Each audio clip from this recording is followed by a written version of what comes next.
Chapter 1650, Overwhelming Advantage. Chapter 1650, Overwhelming Advantage. Chapter 1650, Overwhelming Advantage.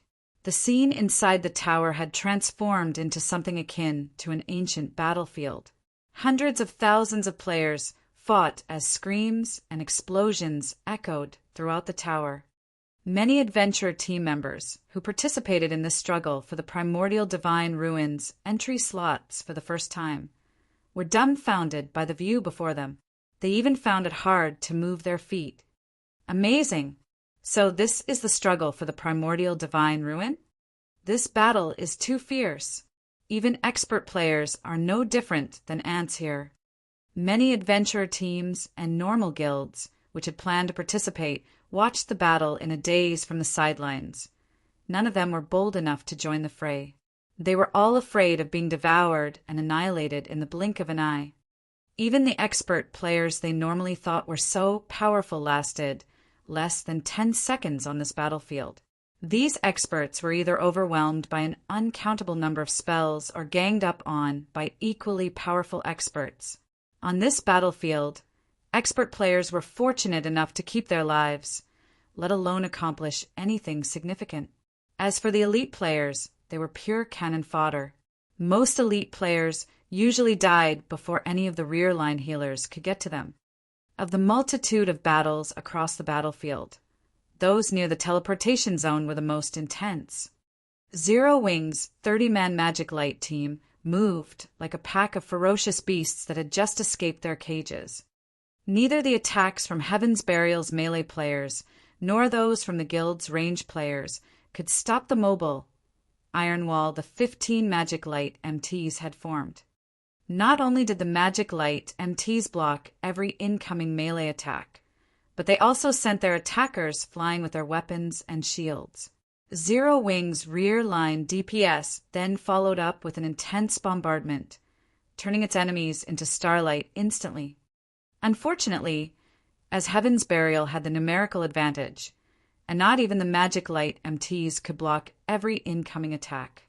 From time to time, arrows and spells broke past their defenses. However, Heaven's Burial's members nearly despaired when they saw the damages above the Magic Light MT's heads. Minus 3,057. Minus 2,371. Despite landing direct hits, none of their attacks dealt more than minus 4,000 damage. It was utterly inconceivable. Every Heaven's Burial expert present wore top-tier equipment, and even against top-tier MTs of the same level, their direct hits dealt at least minus 5,000 damage. Powerful spells could even deal over minus 10,000 damage. Yet when a level 50 ranger struck one of the Magic Light MTs with a tier 1 heart-piercing arrow, the ranger had only dealt around minus 3,700 damage. These MTs took even less damage from spell attacks. Meanwhile, after receiving numerous buffs and the benefits from Shurfang's Disintegration user title, the Magic Light MTs had over 70,000 HP each. Not even 10 of Heaven's Burial's attacks could force their HPs below 50%. Zero Wing's rear-line healers could easily restore such little HP, making the Magic Light MTs practically invincible.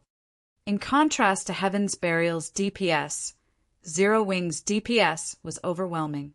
Zipping, for example, easily dealt over minus 3,000 damage to Heaven's Burial's MTs with his normal attacks alone.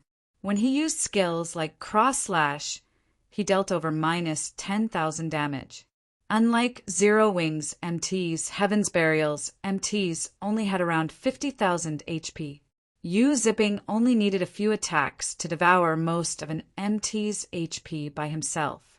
Coupled with the ranged attacks from Zero Wing's rear line DPS, the enemy MTs were dead before their healers could cast any healing spells. In the short moment since the battle had begun, Heaven's Burial had suffered several hundred casualties, and every one of them had been an expert player. Damn it, why is there such a huge difference in our basic attributes? Confusion tore at Lei Jingyang as he watched Zero Wing's Magic Light team move closer to Heaven's Burial's range classes and healers. He simply could not fathom how Yu Ziping and the others had such high basic attributes. Heaven's Burial's expert members were all geared in top-tier equipment, and even if Yu Ziping's team were level 50 fine gold set equipment, the difference should be this massive. He even wondered if the Magic Light team's members had activated Berserk skills. However, he was certain that none of them had. He was confident that Zero Wing's members hadn't activated Berserk skills because all of the various major powers had silently agreed not to use such skills in the struggle for the entry slots. There were two reasons for this agreement. The first was that every power participating in this struggle doubtlessly had some members who could use Berserk skills. If everyone used these skills, nothing would change. Berserk skills' long cooldowns was the second reason. On the off chance that they'd encounter trouble in the primordial divine ruin, they'd likely be annihilated if they couldn't use their Berserk skills. However, Lei Jingyang didn't know that. Although Yu Ziping and his companions appeared to be wearing level 50 fine gold set equipment, the Magic Light set's basic attributes could rival level 50 dark gold set equipment. This was the reason that the gap between their basic attributes was so vast. This fight was on par with a player in a full set of secret silver equipment trying to contend with a player in dark gold equipment. Such a massive gap was only natural when both sides had similar combat standards. Moreover, the Conqueror Party's performance was also impressive. Although the Conqueror Party's basic attributes weren't as high as the Magic Light team members, their combat standards were higher. When they worked together, they could exhibit even greater combat power. Hence, the destruction the Conqueror Parties caused on the battlefield was in no way inferior to the Magic Light teams. Even Lei Jingyang's prided Thunder Legion was forced back. Meanwhile, the various superpowers upper echelons, who had kept a constant eye on Zero Wing, were astounded. Despite Zero Wing's less than 2,000 players, it actually overwhelmed and suppressed Heaven's Burial and Blackwater's combined army of 7,000 experts and 10,000 elite players. Boss, we can't hold on for much longer. At this rate, they'll chase us out of the teleportation zone. One of the Thunder Legion members on the front lines hurriedly shouted through the team chat. I know. All of you get ready, Lei Jingyang said, grinding his teeth as he took 5 dark gray crystal balls from his bag. He had planned to save these as a trump card to surprise the other superpowers. He had never expected to need them so soon. Following which, he turned to Falling Fire beside him and said, Brother Fire, I'll have to rely on you for cover fire. Relax. Although they have superior basic attributes, they're all Tier 1 players. They're nothing compared to Tier 2 players, Falling Fire said, disdain flashing in his eyes as he watched the distant Zero Wing members. Good. Lei Jingyang then began to chant an incantation to activate the 5 crystal balls. Suddenly, the 5 gray crystal balls shattered, and 5 dark gray magic arrays appeared around Lei Jingyang. Shortly after, 5-meter-tall figures emerged from these arrays. They were humanoid creatures covered in sharp spikes and radiating dense, evil energy.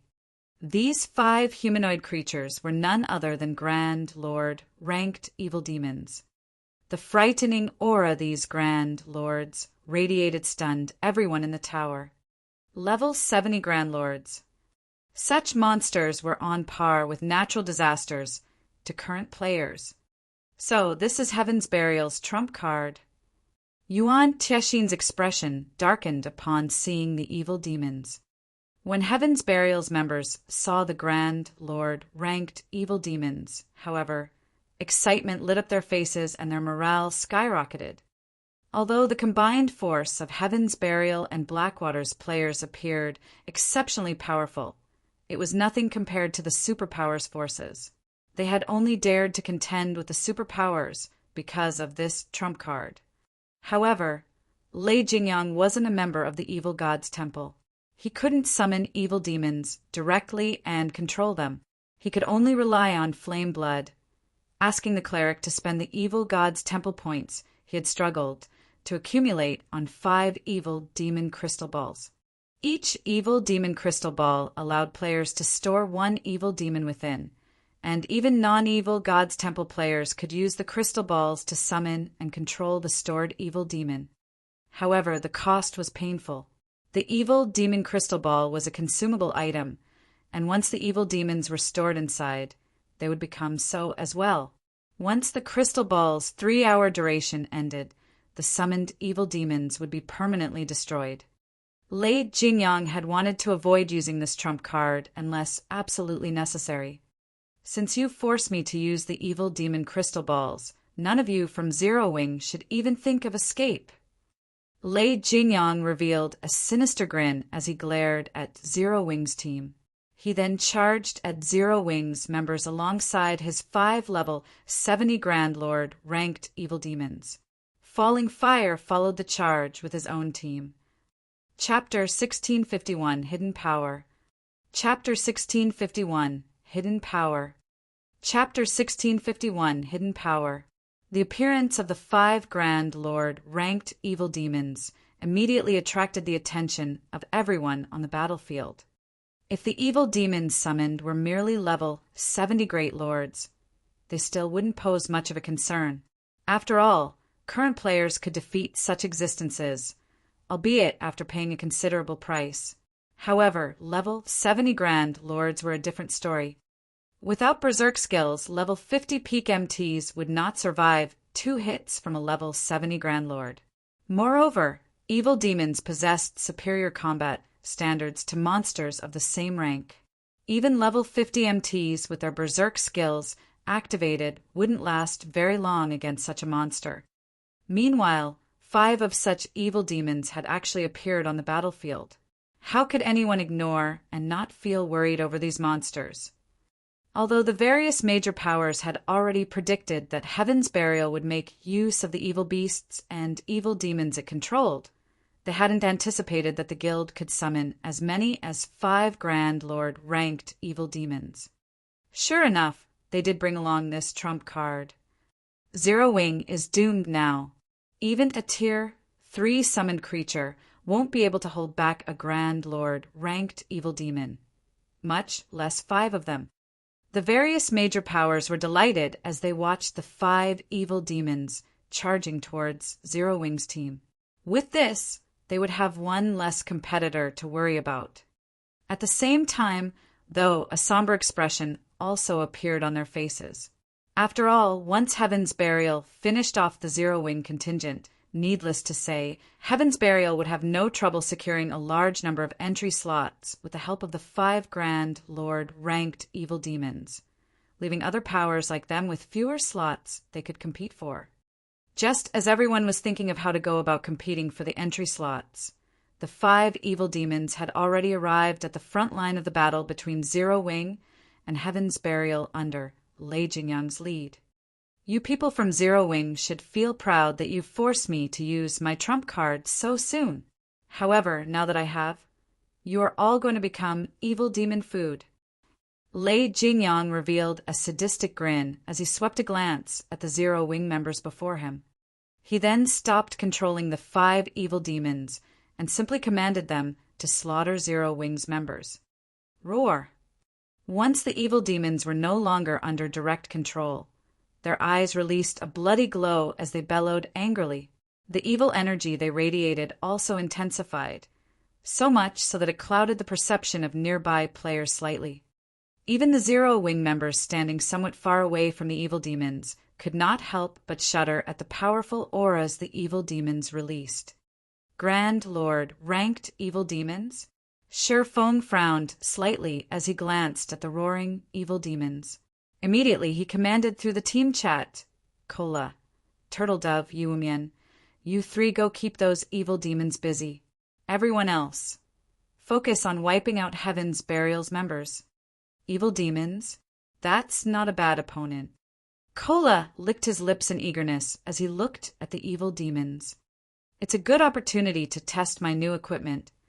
Currently equipped with the Trembling Crown and Trembling Shield, Turtle Dove was also brimming with fighting spirit. Before coming to the primordial divine ruin, Shi Feng had distributed the weapons, equipment, and skills he obtained from the lost town to Kola and the others. Among them, he had given the trembling crown and trembling shield to Turtle Dove, while Yi Wumian received Kola's dragon scale shield, which he had been using. Kola and the others promptly dashed towards the 5 evil demons. "Keep on struggling." Lei Jingyang sneered when he saw Zero Wings members trying to move out of the evil demon's way. At this moment, he could already foresee the annihilation of Zero Wings' magic light team. Just when the 5 evil demons arrived before some melee players of Zero Wing, Kola suddenly appeared in front of the 5 monsters and raised a shield. At the same time, he activated Justice Roar. The blinding light Kola's shield gave off instantly made him the center of attention on the battlefield. Meanwhile, the 5 evil demons involuntarily stopped their actions and turned to look at Kola. An AoE taunt? What a suicidal bastard! Lei Jingyang's eyes gleamed with ridicule as he looked at the glow from Kola's shield. Even current peak MTs couldn't last very long against a level 70 Grand Lord ranked evil demon. Yet now, Kola had used an AoE taunt on 5 of such evil demons. At this moment, Lei Jingyang could already foresee the scene of Kola being killed instantly. As if summoned, the 5 evil demons instantly appeared before Kola, with one evil demon already swiping its right claw at the male guardian knight. So fast! The evil demon's attack astonished the spectating crowd, which could just barely see the afterimage of the evil demon's claw. If it were up to these players, blocking or dodging the monster's attack would be impossible. Needless to say, if they were its target, they would no doubt be killed instantly. Pum! However, the scene that occurred a moment later was utterly different from everyone's expectations. Not only did Kola manage to block the first attack using the Titan Guard, but he actually retreated by only 2 steps after receiving the attack. Moreover, he only sustained a little over minus 10,000 damage from doing so. How is this possible? Could it be a skill? The nearby spectating crowd was stunned by this scene. Just as everyone was wondering what Kola did to take so little damage, another 2 evil demons launched attacks on Kola, their claws blurring. Pum! Pum! Another 2 crisp clangs rang out. Kola was forced to retreat by a total of 4 steps, and 2 damages above minus 10,000 also appeared above the Guardian Knight's head. However, even after receiving 3 attacks that dealt over minus 10,000 damage each, he still had over half his HP remaining. Not bad. Their strength should be roughly the same as a level 60 specialized Grand Lord. Kola revealed a faint smile at the faint numbness in his arms. To him, someone who possessed over 80,000 HP, attacks that dealt around minus 10,000 damage were entirely within his tolerance range.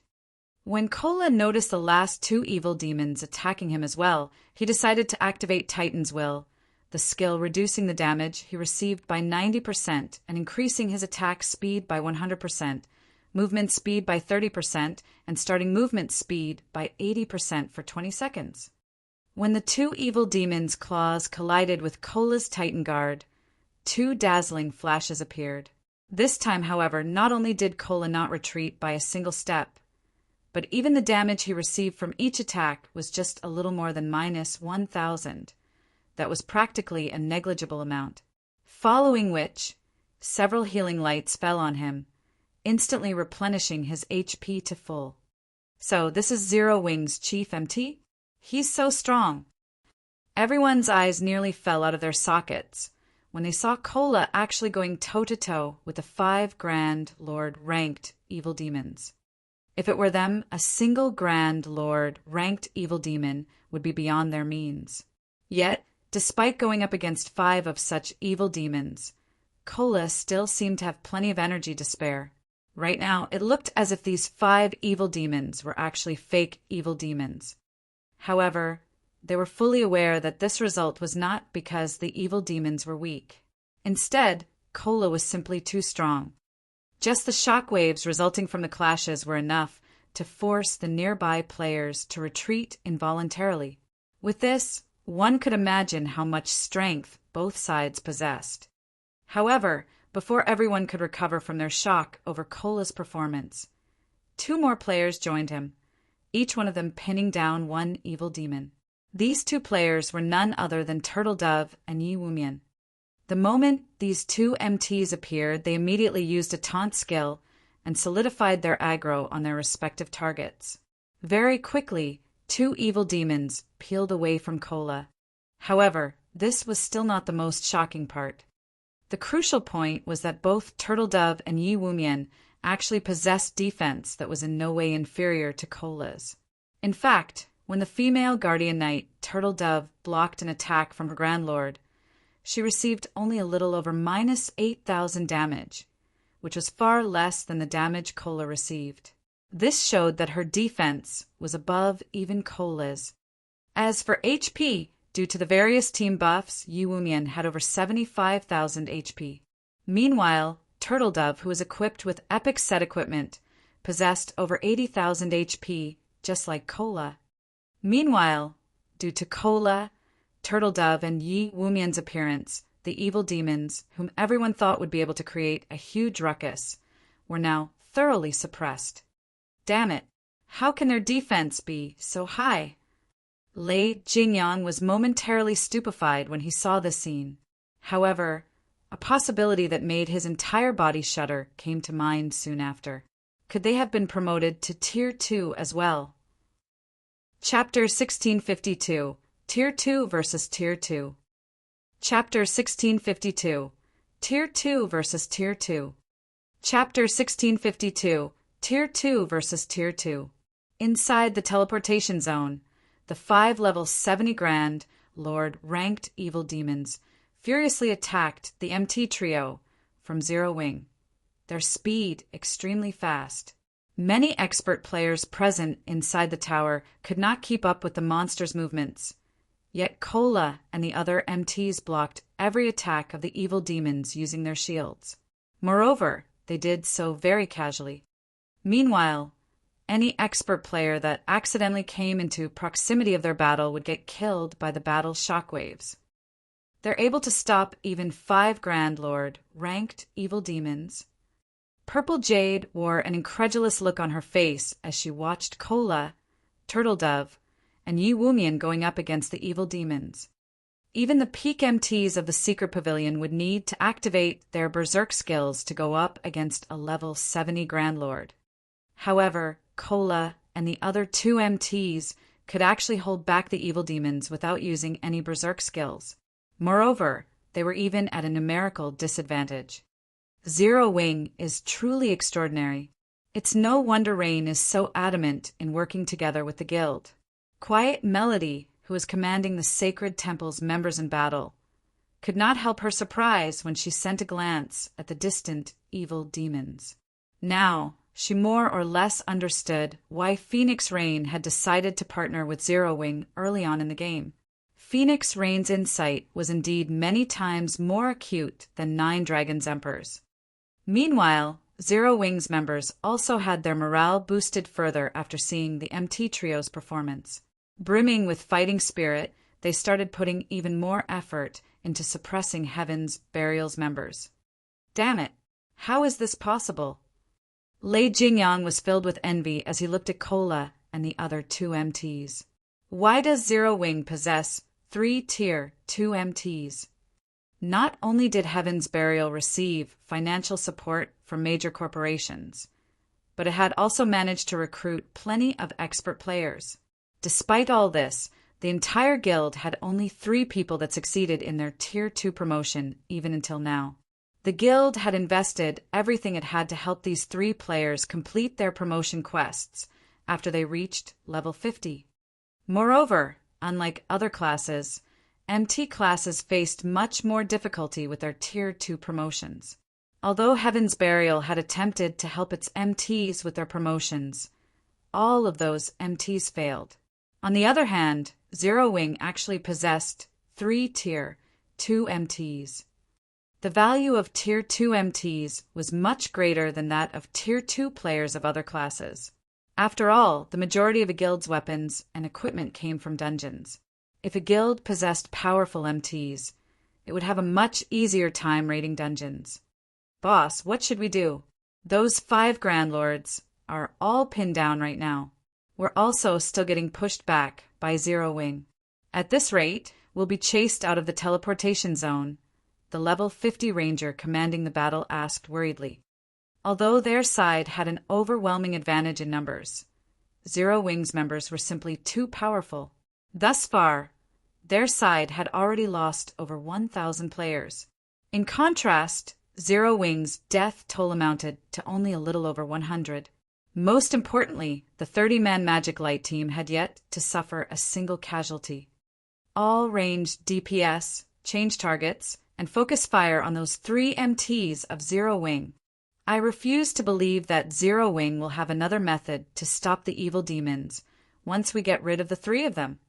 Lei Jingyang commanded through the team chat. After saying so, Lei Jingyang personally led a team of 20 experts, followed by Falling Fire's team, and charged at Kola, Turtledove, and Yi Wumian. Although it was indeed surprising that Zero Wing possessed 3 Tier 2 MTs, both Falling Fire and he were Tier 2 players as well. If they went up against the MT trio, they would not necessarily be the one to lose. Not to mention Kola and the other 2 still had to tank 5 evil demons. Very quickly, Lei Jingyang and the others arrived within 40 yards of the Mount Trio. Die! Like throwing a javelin, Lei Jingyang hurled the great sword he carried at Kola, arcs of silver electricity appearing around the weapon as it left his hand. In mid-flight, the great sword suddenly split into a dozen serpents made out of silver lightning. Meanwhile, unlike normal spells and arrows, which could only move in a straight line, the serpents slithered nimbly through the air towards Kola, their movement patterns changing constantly. The boss is getting serious. Zero Wing's members are dead now. The eyes of the Thunder Legion members glowed when they saw this scene. The attack Lei Jingyang had just executed was a trademark move of his, a combination of his precision control and the additional skill of his greatsword, Electric Serpent Bites. Each electric serpent summoned possessed 120% of the user's strength. They also moved ridiculously fast, so much so that even top-tier experts would have trouble coping with just one of the serpents. Going up against a dozen electric serpents simultaneously would be a struggle even for peak experts of the same level, who would have no choice but to retreat temporarily. As for Falling Fire, who stood beside Lei Jingyang, he was not one to be outdone, either. As he completed an incantation, 9 crimson magic arrays appeared on the ground around him. The ambient fire-type mana immediately began, surging towards these 9 magic arrays frantically. Shortly after, Falling Fire tapped the butt of his staff on the ground. Tier 2 Curse, Spark Impact. In the next moment, the 9 magic arrays started launching small meteorites, one after another into the air. After reaching a certain altitude, the meteorites then changed trajectories and flew straight towards Kola. The power packed within each meteorite was visibly stronger than that of Lei Jingyang's electric serpents. Their speed was on par with the electric serpents as well. They're working together to attack me. Despite seeing the electric serpents and small meteorites rapidly approaching him, Kola showed no sign of panic whatsoever. Instead, he gave the ground a mighty stomp, taking a defensive stance and activated Titan's Heart. The instant Kola used Titan's Heart, a yellow, earthen barrier formed around him, shielding him from the electric serpents and small meteorites. Boom! Boom! Boom! Let's see how you people from Zero Wing stop the evil demons now. Lei Jingyang laughed in ridicule as he looked at Kola's position. Although Kola had activated a life-saving skill, Lei Jingyang's electric serpent bites possessed extraordinary attack power. It was not something that could be received head-on. Not to mention, the Tier 2 curse that Falling Fire used possessed even greater power. Falling Fire likewise laughed as he looked at the dust surrounding Kola's position. He then turned to look at Turtledove and Yi Wumian. However, As the dust settled, a figure emerged standing where the electric serpents and meteorites landed. Meanwhile, this figure was none other than Kola. At this moment, Kola's surroundings had already been charred black. However, Kola himself remained completely unharmed. In fact, not only had his HP not decreased by the slightest, but it had even increased quite significantly. He's not dead. Lei Jingyang and Falling Fire were stunned. Both of them had used their respective aces in the hole, each of which was easily capable of instant killing a player of the same level. Yet, Kola actually managed to survive both attacks without taking any damage. In fact, aside from blocking their attacks, Kola had also fended off the attacks of 3 evil demons. What powerful attacks! They actually managed to deplete half of my protective energy. Kola could not help being startled when he looked at the remaining energy of his barrier, as Titan's Heart created an energy shield that had an HP equivalent to 10 times his own. Had he tried receiving all those attacks without Titan's Heart, even if he activated Protection Blessing, he still would have gotten killed instantly. An invulnerability skill. Both Lei Jingyang and Falling Fire shared the same thought as they looked at Kola. In God's domain, although invulnerability skills were extremely rare, some still existed. Meanwhile, every one of them was extremely troublesome to deal with. However, after Lei Jingyang and Falling Fire exchanged glances, they sprang into action again, targeting Turtle Dove this time. No matter how strong an invulnerability skill was, once its duration was up, it would disappear. Hence, all they needed to do now was attack other MTs instead of Kola. They also refused to believe that all 3 MTs had learned invulnerability skills. However, when Lei Jingyang was within 30 yards of Turtle Dove, he suddenly felt a chill crawling down his spine. Immediately, he tightened his grip around his white bone greatsword and activated Whirlwind Slash. Dang! In the next moment, Lei Jingyang felt as if he had just struck an impenetrable wall as his greatsword stopped abruptly, sparks flying from the edge of his greatsword. Then, a lithe figure gradually appeared before him. Zero Wings Fire Dance. Lei Jingyang sneered as he looked at the lithe figure facing him. Are you here to get yourself killed? He sent a slash at the female assassin before him straightaway. An assassin was most powerful when conducting an ambush. As long as the ambush failed and their body became exposed, their combat power would decrease drastically. In a frontal clash, an assassin was significantly inferior to a berserker. Dang! Dang! Dang! However, after exchanging several attacks with Fire Dance, Lei Jingyang started panicking. As a Tier 2 berserker, his strength should be overwhelmingly superior to most players at this stage of the game. Moreover, he was currently geared in 3 pieces of epic equipment. Despite that, not only did every one of the dozen or so attacks he had sent at Fire Dance get blocked, but his arms even started falling numb from the resulting impact. Could she be a Tier 2 player as well? Lei Jingyang could not help entertaining such a thought. However, even if Fire Dance was a Tier 2 assassin, it should be impossible for her to be superior to him, a Tier 2 berserker in terms of strength. Lei Jingyang very quickly shook the thought out of his head and calmed himself. In terms of combat standards, he was no doubt superior to Fire Dance. Since he couldn't win using a forceful approach, he simply needed to target her weak points. He immediately activated the Tier 2 skill Battering Slash. Battering Slash allowed him to ignore his target's defense and block effects. Although the damage his attacks dealt would decrease significantly, it would be more than enough to kill an assassin, a class that had both low HP and defense. However, when his greatsword passed through Fire Dance's body, Lei Jingyang's complexion immediately darkened. The reason for this was the sensation he felt coming from his greatsword. It did not feel as if he had just cut through a physical entity at all.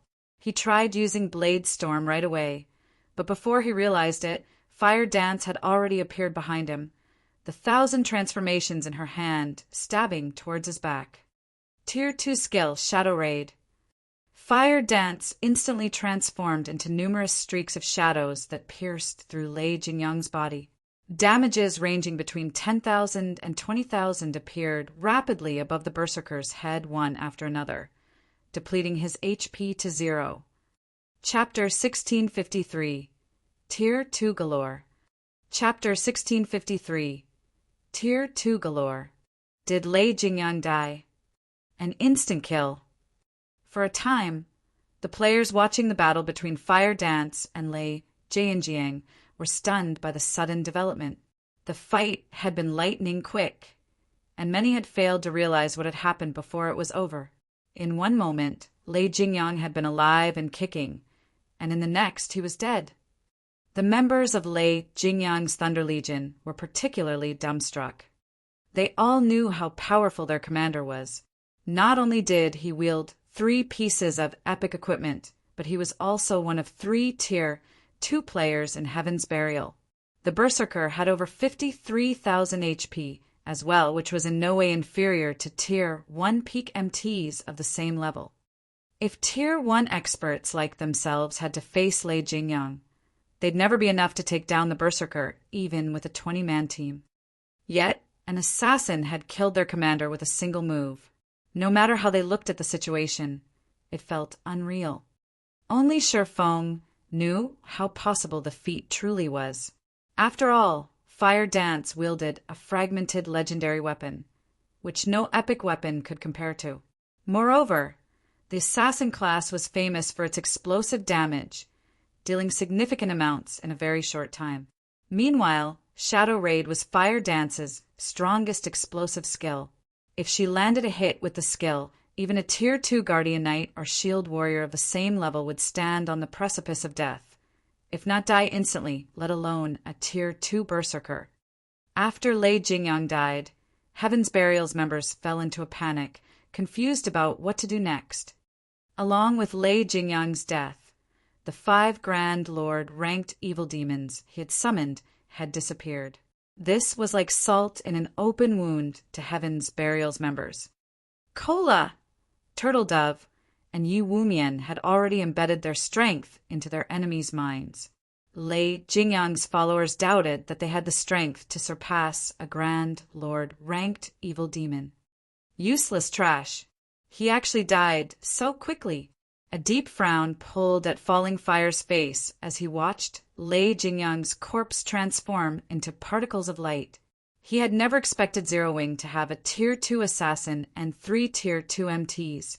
Immediately, he shouted through the team chat, "Everyone retreat! Leave the teleportation zone for now. We'll re-enter from another side." At this stage of the game, it was extremely difficult for players to reach Tier 2. Even Blackwater, with its abundant resources, had only nurtured a few Tier 2 experts thus far. Yet, not only did Zero Wing have 3 Tier 2 MTs, but it had a Tier 2 assassin as well. This left him truly confused. Even if Fire Dance took part in the battle, Heaven's Burial and Blackwater should have been able to resist Zero Wing by relying on the 5 Grand Lord ranked evil demons. But now Lei Jingyang was dead and the evil demons had vanished. Even if they had the numeric advantage, they had lost any momentum against Zero Wing due to the loss. Their chances of victory were now slim, regardless of whether or not they continued to fight.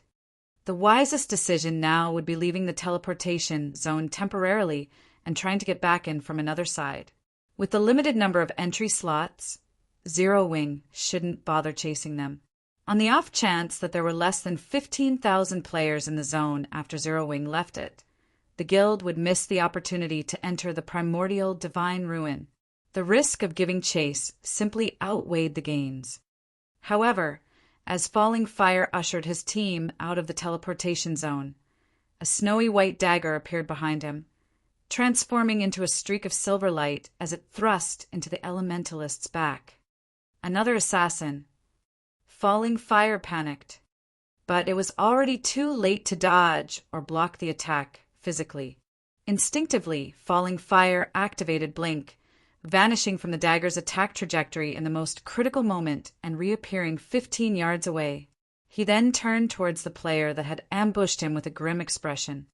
Unlike the lithe assassin that had ambushed Lei Jingyang, the assassin that had attacked Falling Fire was a physically fit youth. This youth was none other than Flying Shadow. What fast reactions! Flying Shadow was astonished when Falling Fire successfully evaded the ambush. He evaded my attack despite being caught off guard. Sure enough, I'm still not on the level of peak experts like him. He had been so close to killing Falling Fire just now. In his opinion, he had already concealed himself sufficiently, and his attack had been fast enough, yet Falling Fire had avoided his dagger. Zero Wings Flying Shadow. Falling Fire recognized Flying Shadow instantly, feeling no less shocked than the assassin. How is he so strong? He had detailed information on all of Zero Wing's top-ranked experts, and Flying Shadow wasn't wearing a black cloak.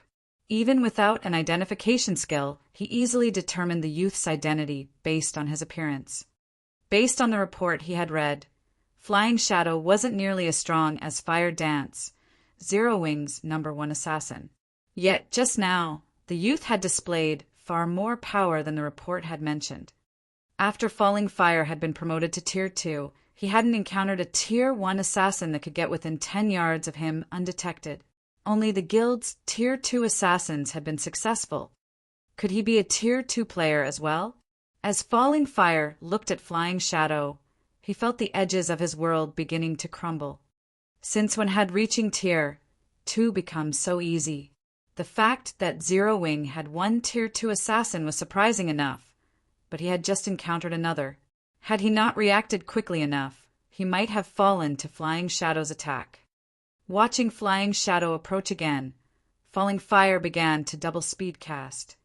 Suddenly, stone spikes rose from the ground beneath the assassin's feet. At the same time, a large number of ice swords rained down on the youth. This forced Flying Shadow to focus on the attacks from above and below, which drastically slowed his advance. Moreover, he stiffened slightly each time he blocked an ice sword. Aside from Falling Fire's attacks, Flying Shadow had to deal with the nearby Heaven's Burial and Blackwater members. For a time, all of the incoming attacks forced Flying Shadow into a passive state. He couldn't close the distance between himself and his target. Your equipment is quite good, but it's a pity your combat standards are somewhat lacking, Falling Fire said, a condescending smile spreading across his face as he watched the assassin's HP slowly decrease. Flying Shadow might be considered a first-class expert in a first-rate guild, but he was still young and tender in Falling Fire's eyes. The assassin's focus on dodging and blocking was particularly poor and inefficient. Even without the support of other players, he could easily kill this player. Die! Falling Fire completed the final verse of his incantation and launched the Tier 2 spell, detonating flame arrows at Flying Shadow. However, before he could release the dozens of flaming arrows that had formed above him, a dark blue magic array had appeared in the sky, releasing a torrent of water that snuffed the arrows out. Reacting, Falling Fire used Blink again and avoided the descending water. By the time he reappeared, the force of the torrent had carved out a massive crater in his previous position, filling it with water. How is that possible? Someone actually crushed my detonating flame arrows? Confusion tore at Falling Fire as he eyes the man-made pond. He had cast a Tier 2 spell, which shouldn't have crumbled so easily even under another Tier 2 spell. Yet not only had his detonating flame arrows been eliminated, but the torrent of water had contained enough destructive power to form a massive crater. But before Falling Fire could discover his attacker, over a dozen light blue water spears shot towards him. The spears had appeared in almost the same moment Falling Fire had reappeared after using Blink. The enemy caster's timing and aim were incredibly precise. Dazed, Falling Fire failed to protect himself in time with an ice barrier, and 4 water spears plowed into him, each dealing over -16,000 damage. Falling Fire, who only had 40,000 HP, died instantly. As the Elementalist's HP reached 0, He was barely able to turn his head in time towards the water spear's origin. Standing around 30 yards away was a lithe, graceful woman in a lilac robe and wielding a dark blue crystal staff. A light blue magic array gradually faded from beneath her feet while dense, watertight mana surrounded her. Another Tier 2 player. Although Falling Fire still wanted to speak, his vision had already darkened, and his body collapsed. Chapter 1654, Shocking All Sides. Chapter 1654, Shocking All Sides. Chapter 1654, Shocking All Sides. As Falling Fire collapsed, silence descended on Zero Wing and Heaven's Burial's battlefield. Commander. The commander actually died. Do they also have a Tier 2 magical class expert? Blackwater's members gaped at Aqua Rose, who was responsible for Falling Fire's death. Falling Fire was both one of the scant few Tier 2 players and a top-ranked expert within Blackwater. Normally, the Elementalist killed them instantly when they sparred with him. However, they had just watched this man die after one hit. No matter how they looked at the situation, it was utterly unbelievable. The tier suppression Tier 2 players had over Tier 1 players was much greater than that of Tier 1 players over Tier 0 players. Moreover, as an Elementalist, Falling Fire had a few passive skills that increased his magic resistances, making him much tougher against spells. Yet, Aqua Rose had annihilated Falling Fire with a single spell. There were only two possibilities to explain the outcome. The first was that Aqua Rose had used a Berserk skill, followed by a Tier 1 curse. The other possibility was that Aqua Rose was also a Tier 2 player. When players activated a Berserk skill, some kind of special effect would change their bodies. Only, not all Berserk skills generated visible indicators. Regardless, when a player activated a Berserk skill, the intensity of their aura would increase drastically, informing others that the player had activated such a skill. However, Aqua Rose displayed neither phenomena, so it was obvious that she hadn't activated a Berserk skill. There was also no way they'd miss the resulting changes. They all had keen senses as experts, and activating a Berserk skill was akin to turning on a light in a dark room. When Blackwater's members considered the possibility that Zero Wing also had a Tier 2 magical class, they couldn't help but shudder. Tier 2 MTs were only powerful when tanking monsters. Their DPS was lacking. However, it was a different story for Tier 2 magical classes. Magical classes already wielded extremely high DPS, even at Tier 1, and they had more AoEs than other classes.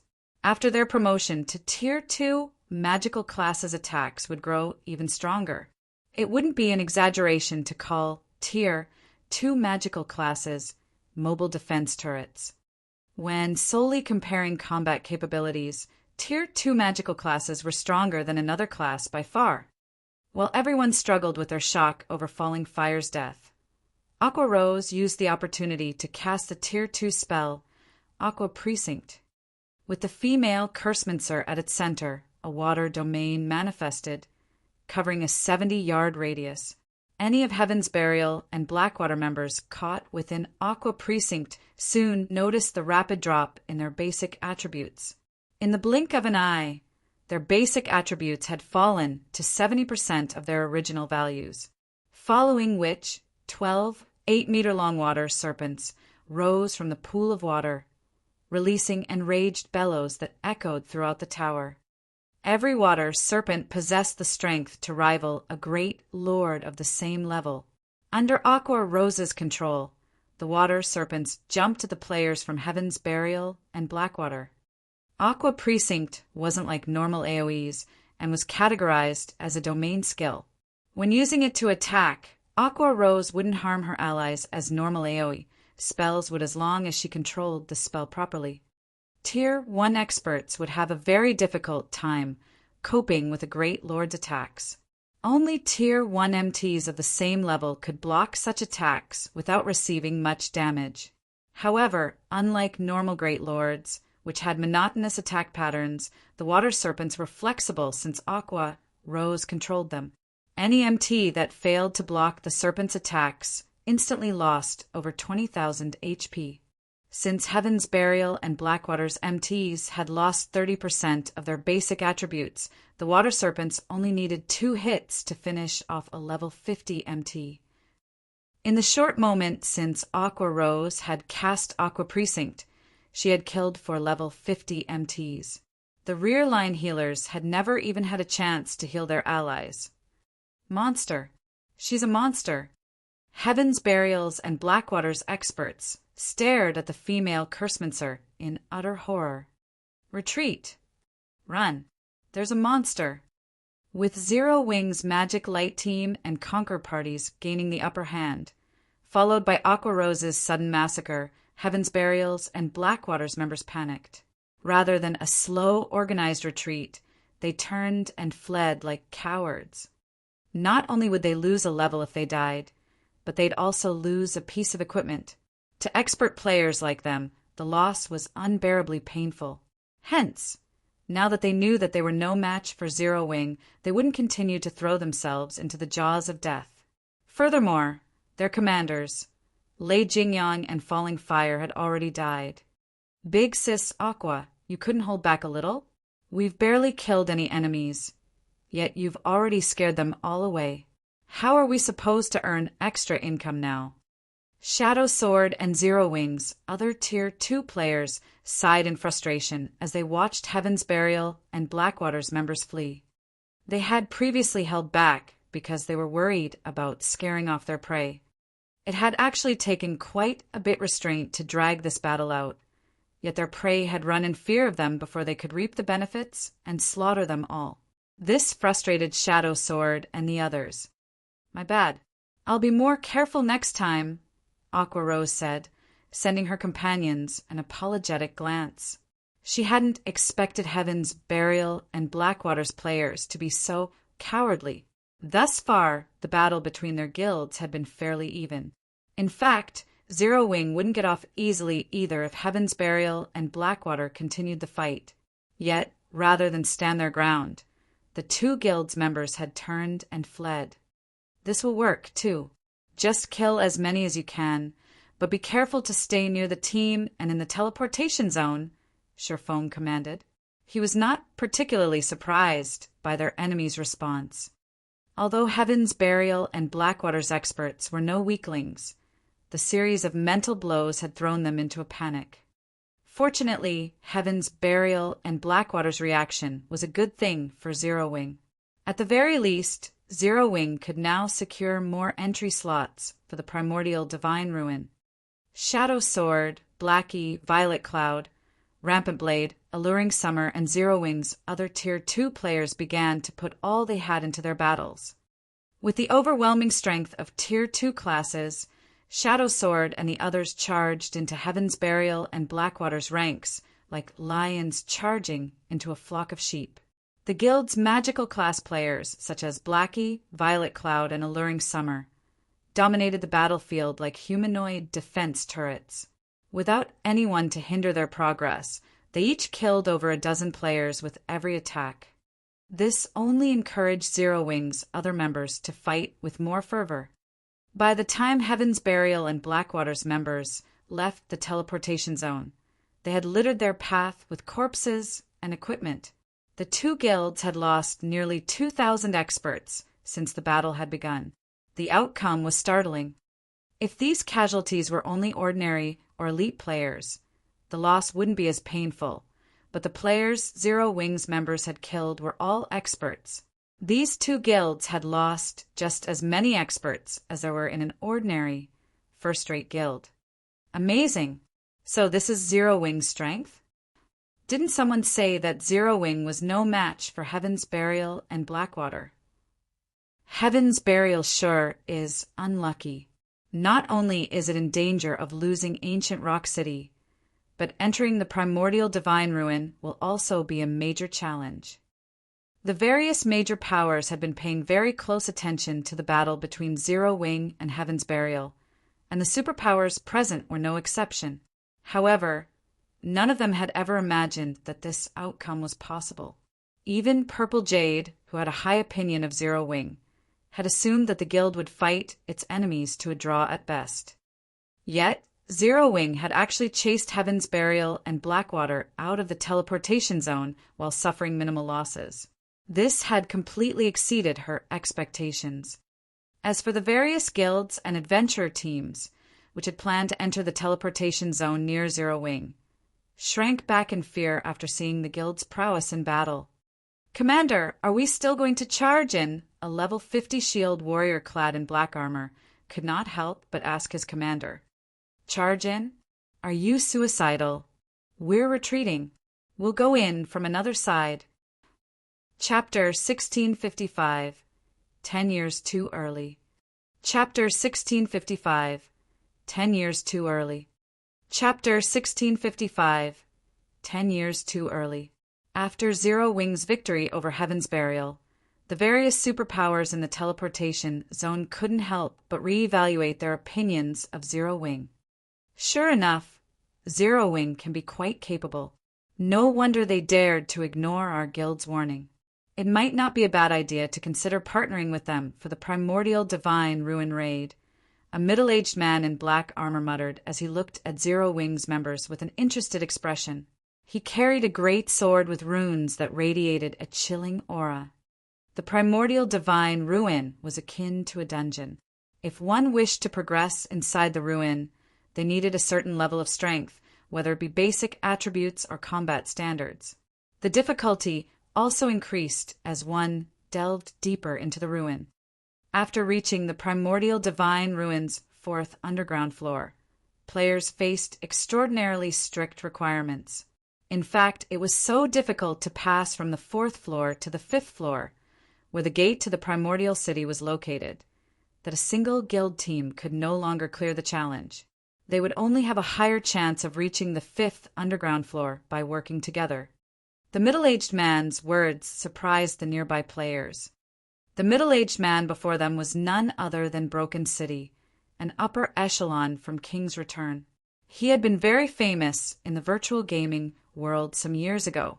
Even King's Return's guild leader had to treat Broken City with respect. Broken City didn't praise players or powers very often. The last player Broken City had praised had become King's Return's present guild leader. Hence, King's Return's members found it truly surprising that Broken City would praise Zero Wing. "Uncle Broken, aren't you thinking too highly of them? They've merely repelled upstarts like Heaven's Burial and Blackwater. Zero Wing is still 10 years too early to work alongside us," the handsome youth beside Broken City said, scoffing. The youth wore dark gray plate armor and wielded a one-handed axe engraved with beautiful runes in his right hand, while holding a tower shield made of scales in his left. "Ocean, Uncle Broken must have his reasons for saying that. While not all of Zero Wing's team members have monstrous, basic attributes, the team's overall strength is considerable. After entering the Primordial Divine Ruin, Zero Wing would make a good choice as a partner," Praying Lotus, who was garbed in a set of white, sacred robes, said as she shook her head. She didn't particularly approve of Wild Ocean's opinion. Although Wild Ocean had recently received a promotion, becoming one of King's Return's adjudicators, and was one of the guild's few Tier 2 players, his thinking was shallow. Like Broken City, Praying Lotus felt they shouldn't underestimate Zero Wing's strength. Throughout the battle, she hadn't seen Shirfong take action at all. This proved that Zero Wing was still holding back and was far from being as simple as everyone believed. Zero Wing is only good in PvP. We're going to face an endless number of monsters and various traps in the Primordial Divine Ruin. Just clearing the 3rd floor would be a huge problem, let alone reaching the 5th floor. Aside from us superpowers, no team has cleared the ruin's 3rd floor. You should also know that you can't rely on powerful attributes alone to clear the 3rd floor. We'll talk about cooperation after they reach the 4th floor. Wild Ocean snorted, thinking that both Broken City and Praying Lotus's opinions of Zero Wing were too generous. Wild Ocean wasn't the only person with that opinion. King's Return's other experts agreed with Wild Ocean's thoughts. If they partnered with Zero Wing, they would have to share half their slots to enter the 5th floor. What kind of guild was Zero Wing? What kind of guild was King's Return? Did Zero Wing even qualify to share half of their slots? As time passed, the struggle in the teleportation zone intensified. More powers were also joining the fight in the teleportation zone. Now, even the various powers that had hesitated to provoke Zero Wing had decided to give it a try. The struggle for the entry slots lasted for over half an hour. This time, the struggle's intensity was unprecedented. Players' corpses littered the teleportation zone. In the end, the various superpowers still took the majority of the entry slots, while the alliance of first-rate guilds and the alliance of top adventure teams only claimed a small portion. Among the various powers that had participated in the struggle, Zero Wing's performance was the most extraordinary. Despite Zero Wing starting the fight with less than 2,000 members, they still had over 1,200 members inside the teleportation zone by the time the struggle ended. The guild had claimed nearly 1/10 of the available entry slots, only slightly less than the various superpowers. Among the various superpowers, the Secret Pavilion had the best performance, securing exactly 2,000 slots. Although the Secret Pavilion was more than capable of gaining more than that, it had deliberately held back to avoid standing out. Every one of the other superpowers secured around 1,500 slots, which was slightly more than Zero Wing. This was also the reason why Zero Wing's performance shocked everyone. The various superpowers had started the fight with at least 6,000 members, yet Zero Wing had achieved a near similar result with less than 2,000 members. This battle record was a little terrifying. Crap, I thought that with Heaven's Burial and Blackwater out of the picture, we would get more slots. Why did we end up getting fewer slots than in previous raids? That's right. If I had known something like this would happen, I would have preferred for Heaven's Burial or Blackwater to win. The various first-rate guilds and adventure teams' upper echelons clicked their tongues in anger and jealousy as they looked at Zero Wing's members. It was common knowledge that teams would have a greater advantage in the ruin if they entered with more players. Now that Zero Wing could send over 1,200 members into the ruin, the guild might actually make it all the way to the 5th floor and enter the rumored Primordial City. While everyone else was shocked by Zero Wing's strength, Feng was ecstatic. Zero Wing had earned over 5,000 pieces of the current top-tier equipment in the struggle for entry slots. Although the majority was level 45 fine gold equipment, they were still valuable. In comparison, Zero Wing had suffered practically insignificant losses. Zero Wing had suffered 600+ casualties in the battle, with the majority of them being the White Tiger Dojo disciples. The disciples were only geared in standard level 50 elite equipment. They had also recovered some of the lost weapons and equipment. Hence, Zero Wing had made a fortune in this battle. When there were fewer than 15,000 players in the teleportation zone, a blue glow enveloped the area.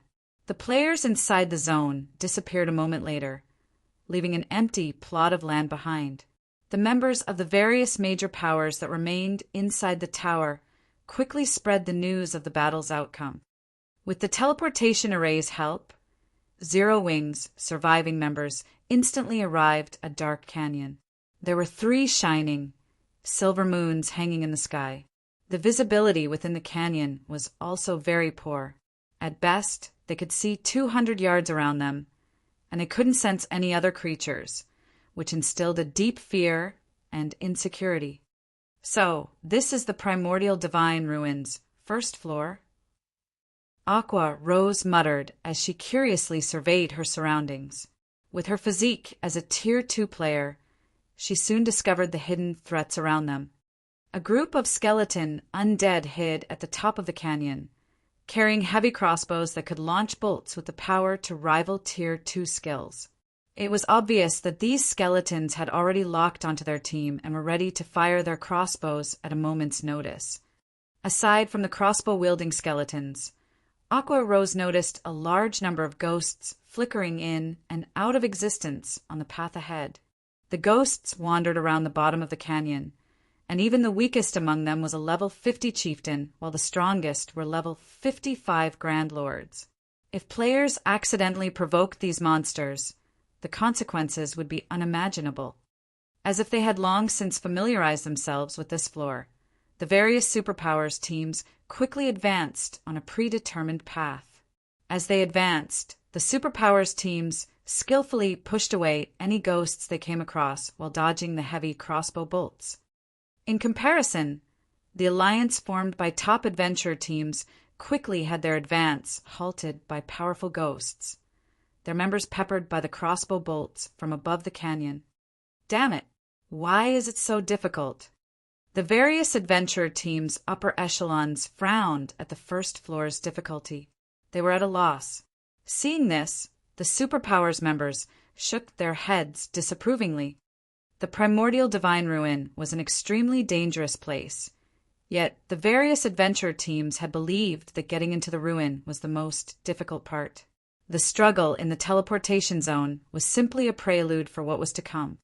Before the Adventure Team Alliance could think of a plan, they noticed Zero Wing's members taking large strides towards the gateway to the next floor. Have they lost their minds? The various adventure teams' upper echelons gaped as they watched Zero Wing fearlessly advance. Chapter 1656, Dauntless Zero Wing. Chapter 1656, Dauntless Zero Wing. Chapter 1656, Dauntless Zero Wing. The Adventure Team Alliance wasn't the only force confused by Zero Wing's sudden advance. The several superpowers upper echelons and the first-rate Guild Alliance also flashed Zero Wing incredulous looks. What's Zero Wing trying to do? Zero Wing's behavior confused everyone. The Dark Canyon's terrain was complex. Although there appeared to be many paths that would lead to the top of the canyon, only a few were actually viable. Moreover, timing was very important when traversing the various paths. A single mistake could easily be put an entire team in a dangerous situation. It wouldn't be surprising if the team were even eliminated. Although players would lose only 20% of their EXP and be sent back to the starting point when they died in the primordial divine ruin, multiple deaths would significantly weaken a team and increase the raid's difficulty. For newcomers to the primordial divine ruin, such as Zero Wing and the Adventure Team Alliance, the safest way through the Dark Canyon was to follow the various superpowers who were already familiar with the first floor's trial. Of course, tagging along didn't necessarily mean safety. Even if two teams took the same path, their timing wouldn't be the same. In this case, it would depend on the commander's abilities. Although, for the two superpowers that raided the ruin for the first time, this wouldn't be a problem. The force's leadership had a perfect grasp of their team's positioning and could minimize their losses as they followed the other superpowers. The Adventure Team Alliance's chain of command, however, was chaotic due to its multiple leaders.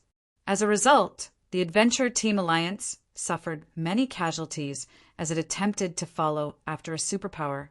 But the Alliance still fared better than if it pioneered a path of its own. Yet, Zero Wing did not even understand such a basic principle and had made a beeline for the top of the canyon. Moreover, Zero Wing's members moved with large strides, paying no attention to the monsters in their way, unlike the other teams who carefully and steadily advanced.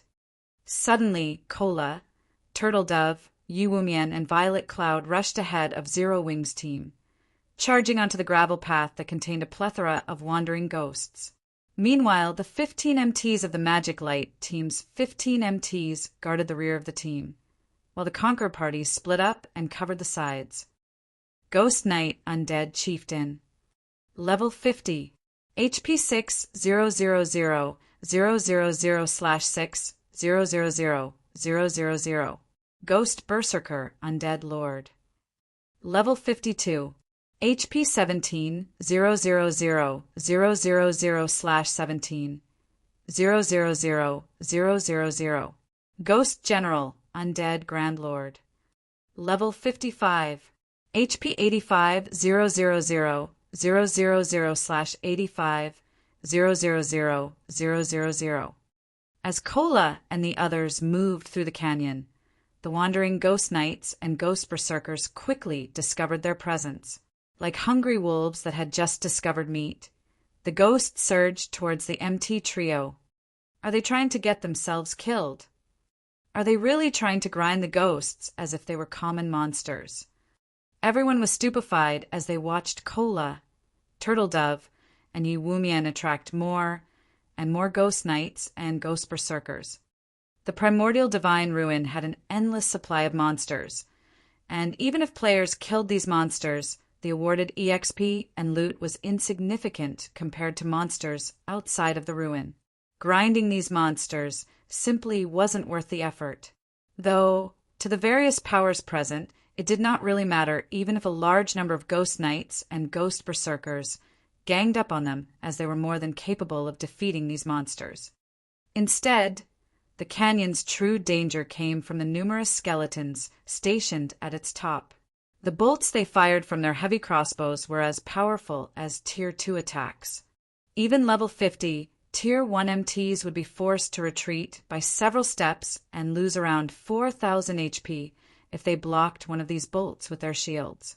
If struck directly, they would be dead after 2 or 3 hits. Hence, it was important when selecting a path through the canyon to choose one with favorable terrain that could be used to block the crossbow attacks and lower the chances of encounter ghost generals. In the blink of an eye, over 500 ghost knights and dozens of ghost berserkers chased after Kola and the others. Moreover, the skeletons on both sides of the canyon had aimed and fired their crossbows at the MT trio.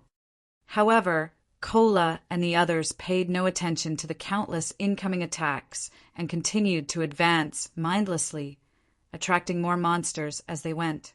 The commotion had even lured some of the wandering ghost generals. Good.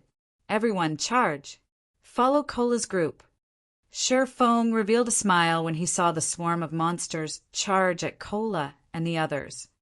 At this stage of the game, nobody was more familiar with primordial divine ruins than him. He knew that primordial divine ruins were survival tests. Although it was the first time he had visited the primordial divine ruin in the Orc Empire, every ruin had nearly the same tests. It had been common knowledge in his previous life that the primordial divine ruins' first floor trial would become more dangerous as teams spent more time here. Take the various superpowers, for example. Although they had familiarized themselves with the paths to the top of the canyon and hence could limit the number of crossbow attacks that reached their teams, it was impossible to avoid casualties completely. In fact, the various superpowers teams were continuously lost members as they advanced right now. Moreover, as they approached closer to the top of the canyon, their casualty rates became more severe. To make matters worse, players that died and allowed the system to resurrect them would reappear at the starting point. Once they did, they'd have no way of catching up to their main force. As for having the team stop midway to resurrect the fallen, that would only end up causing the team to suffer even more casualties. Because of this, team members that died halfway through the canyon were as good as eliminated unless a team wipe occurred. The best way to challenge the first floor trial was to send a player in as bait and draw the enemy fire while the rest of the team followed behind. Doing so would greatly reduce the number of attacks the team received and was much safer than following one of the more protected routes. The only problem with this method was that the players acting as bait needed to be strong enough. The main force also had to maintain enough distance from the bait. If the main force got too close, they would pull the agitated monster's aggro. If the main force fell too far behind, the bait would have moved past the skeleton's attack range. Fortunately, this wasn't the first time Sher Fong had employed this strategy. His grasp of his team's positioning was incredibly accurate.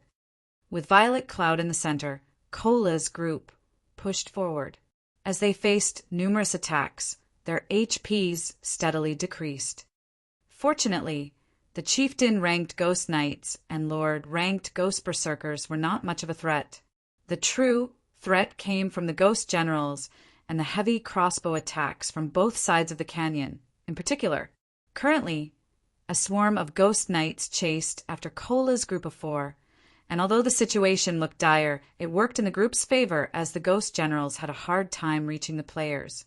Unfortunately, the same couldn't be said for the crossbow attacks. When Cola, Turtledove, and Yi Wumian used their shields to block the incoming crossbow bolts, they'd stiffen slightly and lose around 1,500 HP. When the other powers noticed the damage Cola and his team received, they couldn't help their jealousy. Unlike Cola and the others, their MTs received over -4,000 damage, even when they blocked the crossbow bolts successfully. This meant that the MT trio from Zero Wing could endure 3 times the attacks that their MTs could. However, they still ridiculed Zero Wing for its foolish leadership. If Cola and his companions had the support of a large number of healers, they'd be practically unkillable. Yet, Zero Wing actually let these 3 powerful MTs charge ahead on their own. It was a reckless waste of resources. With how the team utilized Cola and the others, it wouldn't matter if they could endure 2 or 3 more hits than other MTs. Sure enough, Cola, Turtledove, and Yi Wumian's HPs began to decrease rapidly. In a short moment, they had lost more than 1/3 of their HPs. The various superpowers' upper echelons lamented the loss.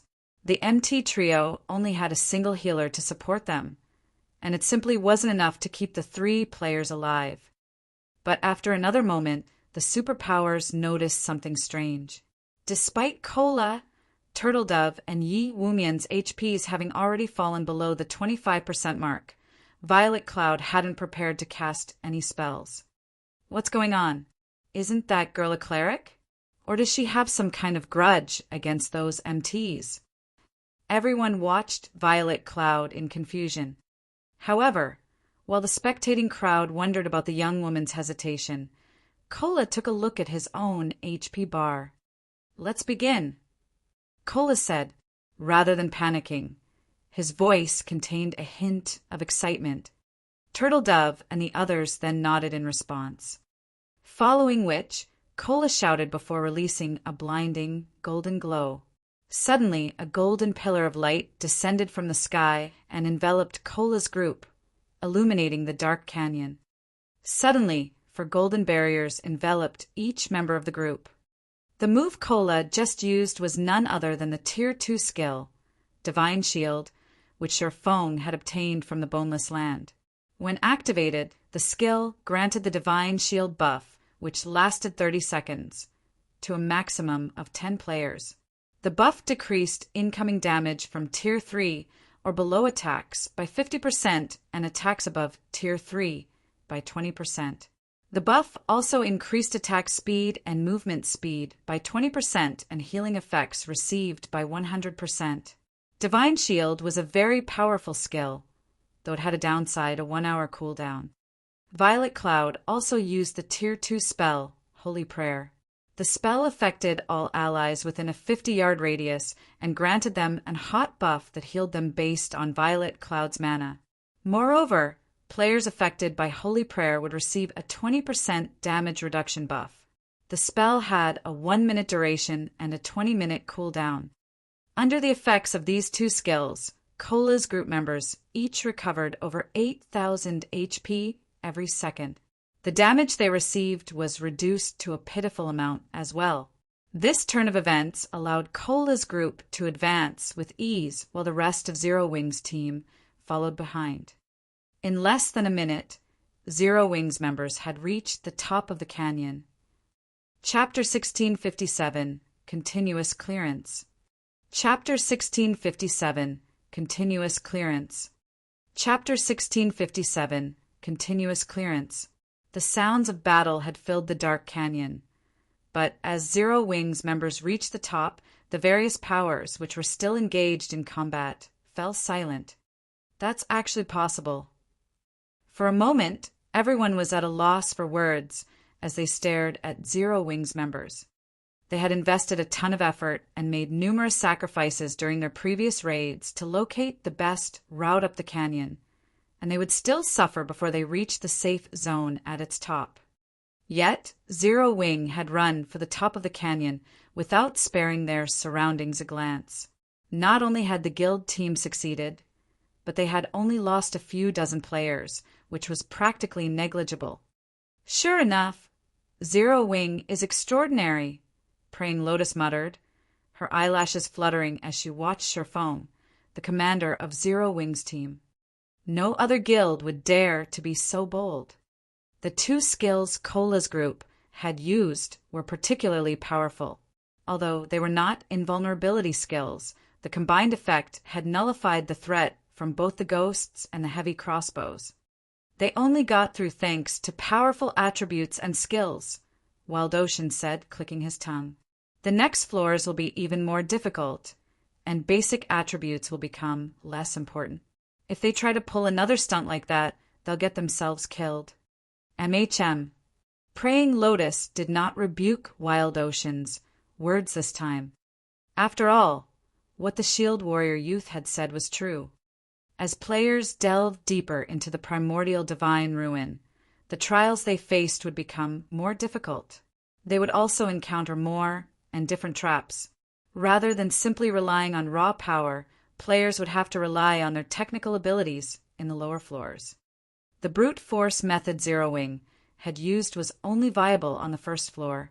It wouldn't be possible to clear the following floors with the same method. Correspondingly, though, players would have higher chances of encountering opportunities and treasure the further they explored. There was practically nothing noteworthy in the ruins' first underground floor. One would be extremely lucky if they even came across a bronze treasure chest. Although players could also find combat techniques on the first underground floor, the chances of that were extremely slim. If one wanted better loot, they'd have to reach the primordial divine ruins' third underground floor. Only the third floor and down offered level 50 plus top-tier equipment. At the same time, the chances of finding combat techniques and other treasures also increased. Sherfone didn't hurry through the ruin after reaching the top of the canyon. Instead, he had everyone rest in the safe zone. Players' stamina and concentration consumption were far more severe in the primordial divine ruin than outside of it. If they did not rest, they might fail trials that should be passable. Meanwhile, the only places in which players could rest in the primordial divine ruin were the system-established safe zones. Traps and monsters were present everywhere else, and if they relaxed even for a moment in these locations, they'd swiftly lose their lives. After Zero Wing's members had rested for some time, the various superpowers teams began to arrive in the safe zone, one after another. However, unlike Zero Wing, the various superpowers only had around 80% of the 1,500 plus members they had entered the ruin with. The rest of their players had to wait for the system to resurrect them, forming teams with other players to search for opportunities and treasure on the first floor. After everyone rested, they proceeded towards the second underground floor. The second floor contained a primal forest. Visibility here was even worse than in the first floor's dark canyon. Even Tier 2 players could only see up to 80 yards away. As players traversed the forest, they were bombarded by all kinds of spell attacks from out of nowhere from time to time. These spells packed a punch, and even Tier 2 MTs only survived after 3 or 4 direct hits. Tier 1 MTs were lucky to survive even 2 hits. If players wished to reach the next safe zone alive, they would have to rely on their individual reaction speed and decision-making. They'd have to dodge or block an attack instantly when targeted. Only by doing so would the healers have a chance of healing them. All the heals in the world wouldn't save them if a spell struck them directly. The ruin's second floor was also much larger than the first, a testament to the primordial divine ruin's unique nature. As teams progressed, they'd encounter larger maps, forcing players to travel greater distances and face more danger. Sherfone didn't have any special strategy to get through the second floor's trial. He could only send in the Magic Light team and Conqueror parties to tank as many hits as possible, limiting the number of casualties the team suffered. Overall, Zero Wing didn't fare nearly as well as the various superpowers. Upon reaching the third underground floor, the increased difficulty was particularly evident. The necessary method to clear the third floor wasn't like the first two. The various attacks and traps players had to face had also changed. Now, players had to collect a sufficient number of teleportation stones to proceed to the fourth floor. Each teleportation stone could only transport 100 players, and only the third floor's Grand Lord ranked monsters would drop them. One could just imagine how difficult it would be to kill a Grand Lord ranked boss in such a dangerous environment. It's no wonder why only the various superpowers have only gotten through the third floor thus far, leaving the first-rate Guild's Alliance behind. As Sherfong stood at the third floor's starting point and observed the barren wasteland before him, he could not help but frown. Thunderclouds covered the sky above the plain as far as he could see. Lightning frequently descended, decorating the ground with scorch marks. Not only did the lightning strikes contain a lot of power, but they were also extremely fast, significantly faster than normal spell attacks. When facing a normal spell attack, expert players could dodge or block as long as the spell was cast from a certain distance, but the lightning strikes from above were incredibly fast. This trial's difficulty increase was tremendous. Furthermore, players had to kill level 55 Grand Lords. However, the various superpowers teams which had just arrived reacted as if they didn't see the lightning bombarding the plane. They quickly split into two groups, leaving one behind in the safe zone, while the other boldly strode into the barren wasteland in search of Grand Lord ranked thunder beasts and thunder elementals. Lightning continued to descend from the sky, but the superpowers members swiftly maneuvered around the strikes. Aside from a few unlucky players who had been targeted by multiple lightning strikes, most were able to dodge the natural attacks. Even if they failed to dodge in time, their team's healers would quickly restore their lost HP. In contrast, the first-rate guilds and adventure teams were unsure of how to continue. If they only had to dodge the lightning strikes, most of their members would be successful, but with the addition of monsters, chaos would ensue. They'd either fall to the lightning, or the monsters would slaughter them. So what if they got a lot of players this far? They still won't clear the third floor. Wild Ocean could not help but flash Zero Wing's team, which still occupied the starting point, a ridiculing smirk. Players' basic attributes were no longer the key to clearing the trial once they reached the third underground floor. Here, individual combat standards held greater importance.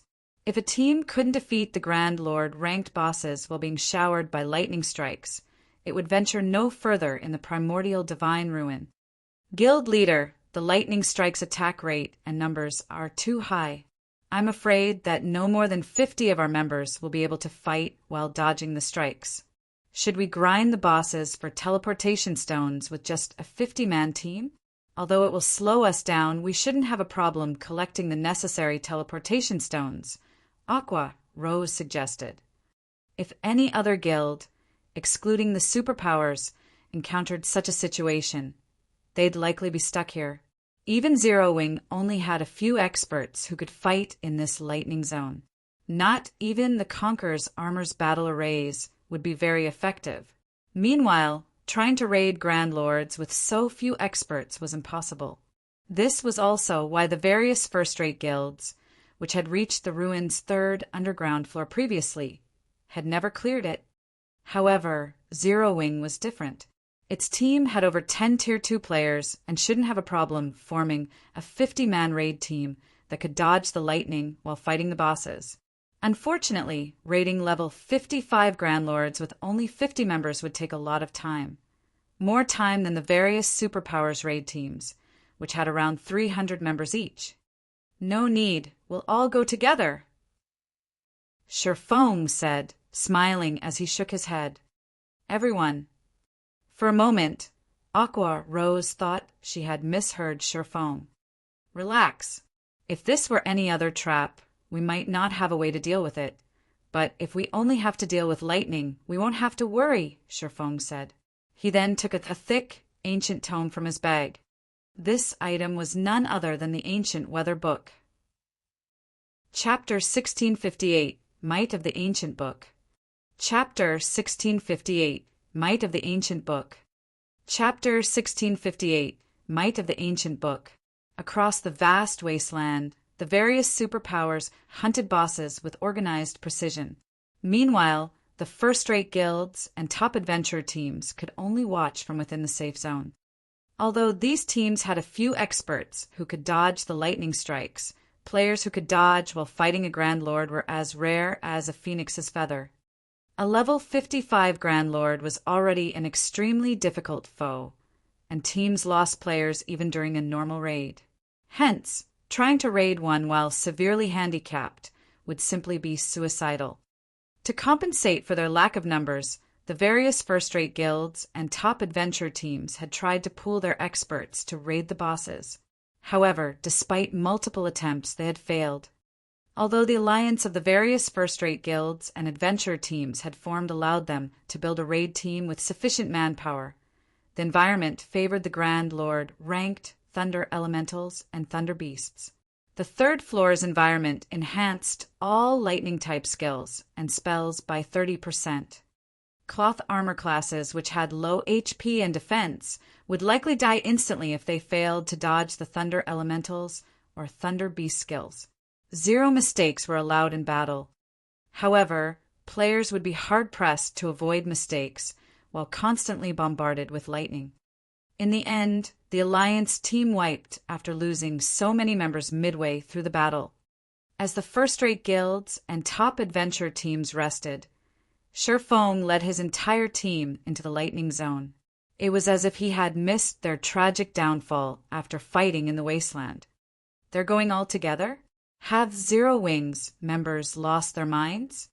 What are they trying to do? Even if a single death only costs 20% EXP, do they have to be so reckless? When the members of the various first-rate guilds and adventure teams saw Zero Wing head into the plains, they thought that Zero Wing's members had gone mad. In this lightning wasteland, a player's basic attributes didn't matter as much as on the previous floors.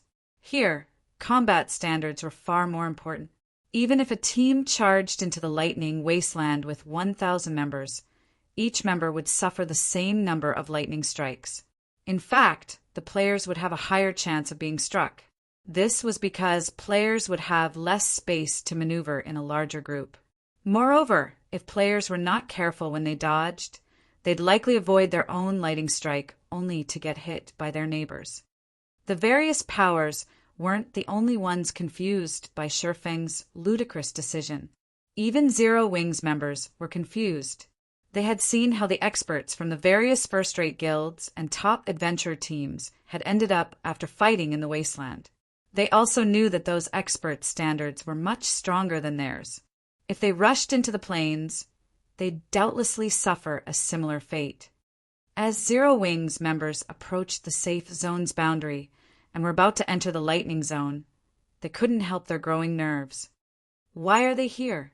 Wild Ocean, who currently fought within the zone, was surprised to notice Zero Wings' team enter the lighting wasteland.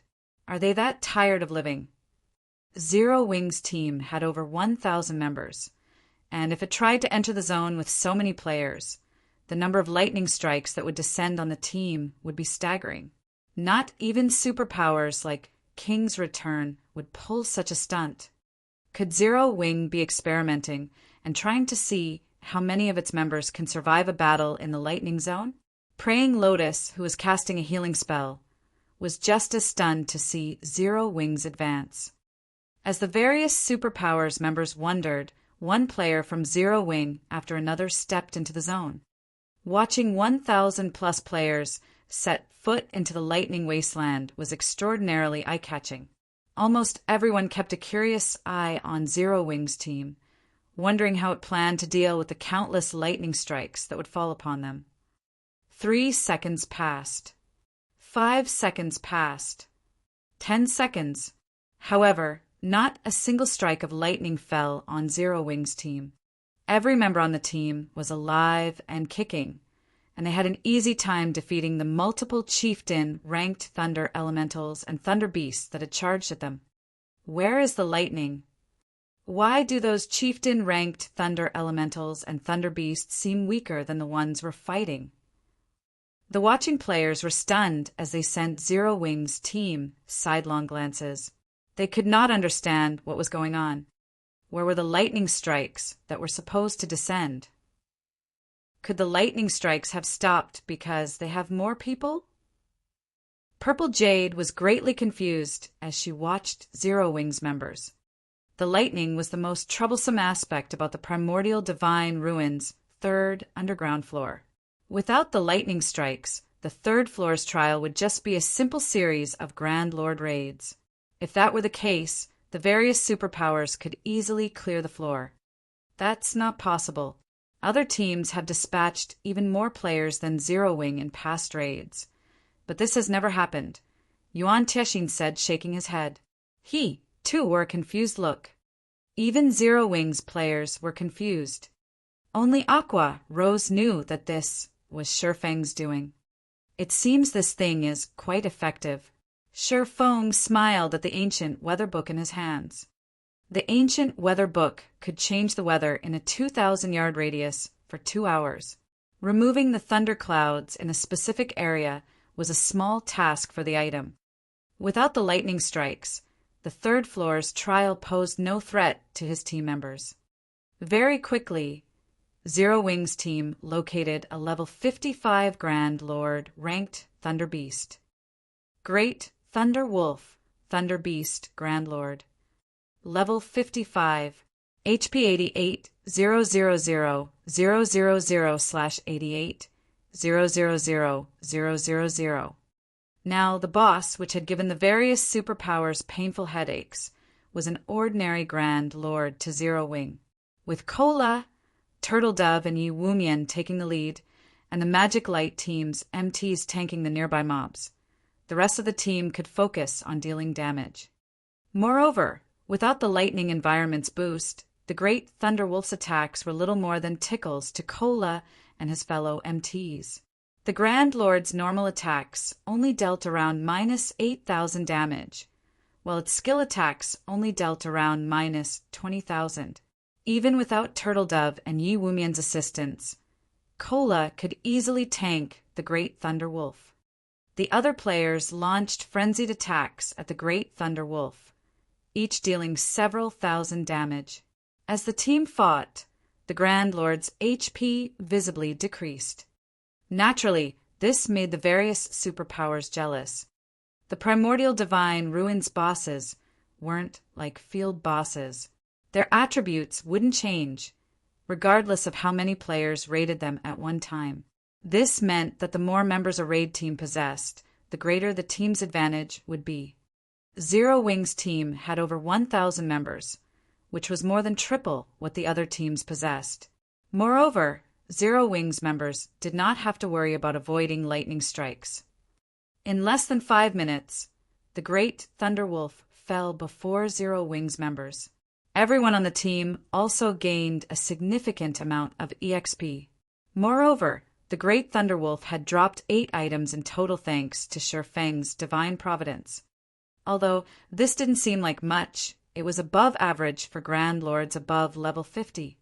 When the various superpowers had killed their respective Grand Lords, they only got 5 items. Meanwhile, upon seeing the Great Thunder Wolf's loot, Shifeng had to admit that the primordial divine ruins bosses were far more generous than the bosses in team dungeons.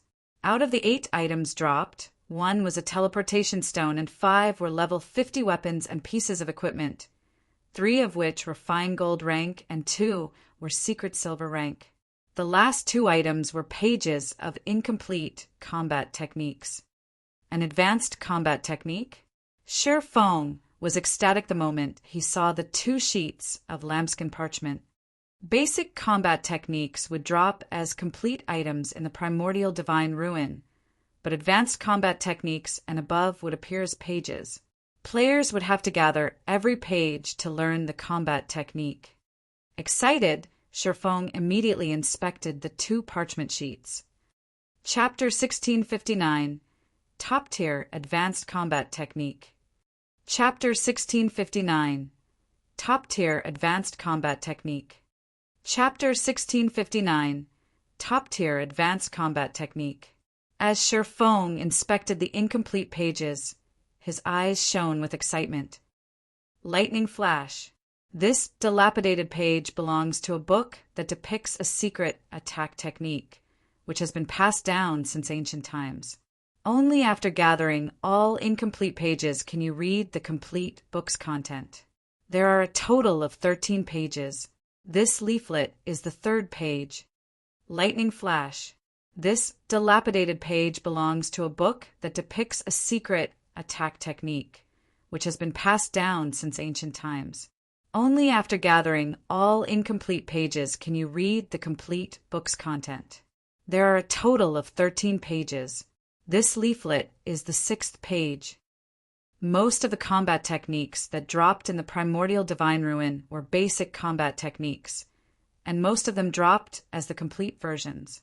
Although some basic combat techniques dropped as incomplete pages, those were the extreme minority. Normally, only advanced rank or higher combat techniques would drop as individual pages. However, there were differences between advanced combat techniques and those of other ranks. Not only could players in God's domain improve their foundations by learning combat techniques, but they could also learn ways to exhibit their strength more efficiently, thereby raising their overall combat power. Some combat techniques even granted players the power to challenge foes of higher levels. A basic combat technique might not help half-step Refinement Realm experts fight Refinement Realm experts, but an ordinary advanced combat technique could. This was also why the various super guilds and super first-rate guilds were so desperate to compete for slots to enter the primordial divine ruin. Meanwhile, an advanced combat technique strength could be determined by the number of pages it possessed. An ordinary advanced combat technique would only include 6 to 8 pages. A first-rate advanced combat technique would possess 9 to 12 pages, and a top-tier advanced combat technique would possess 13 to 15 pages. An ordinary advanced combat technique could only help a half-step Refinement Realm expert qualify to fight a Refinement Realm expert. Meanwhile, a first-rate advanced combat technique allowed Refinement Realm experts to face Flowing Water Realm experts. As for top-tier advanced combat techniques, if Flowing Water Realm experts learned one, they could even pose as a threat to Void Realm experts.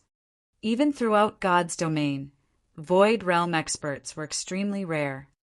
Yet, with a top-tier advanced combat technique, a Flowing Water Realm expert could stand against Void Realm experts. One could just imagine how valuable such a combat technique was. There was no doubt that Lightning Flash was a top-tier advanced combat technique. Sher Fong had never expected to get lucky enough to find a top-tier advanced combat techniques pages, and moreover, it was an attack-type technique. Zero Wing didn't actually have any of these. If it were possible to collect the complete Lightning Flash secret technique, it would certainly help the guild's experts.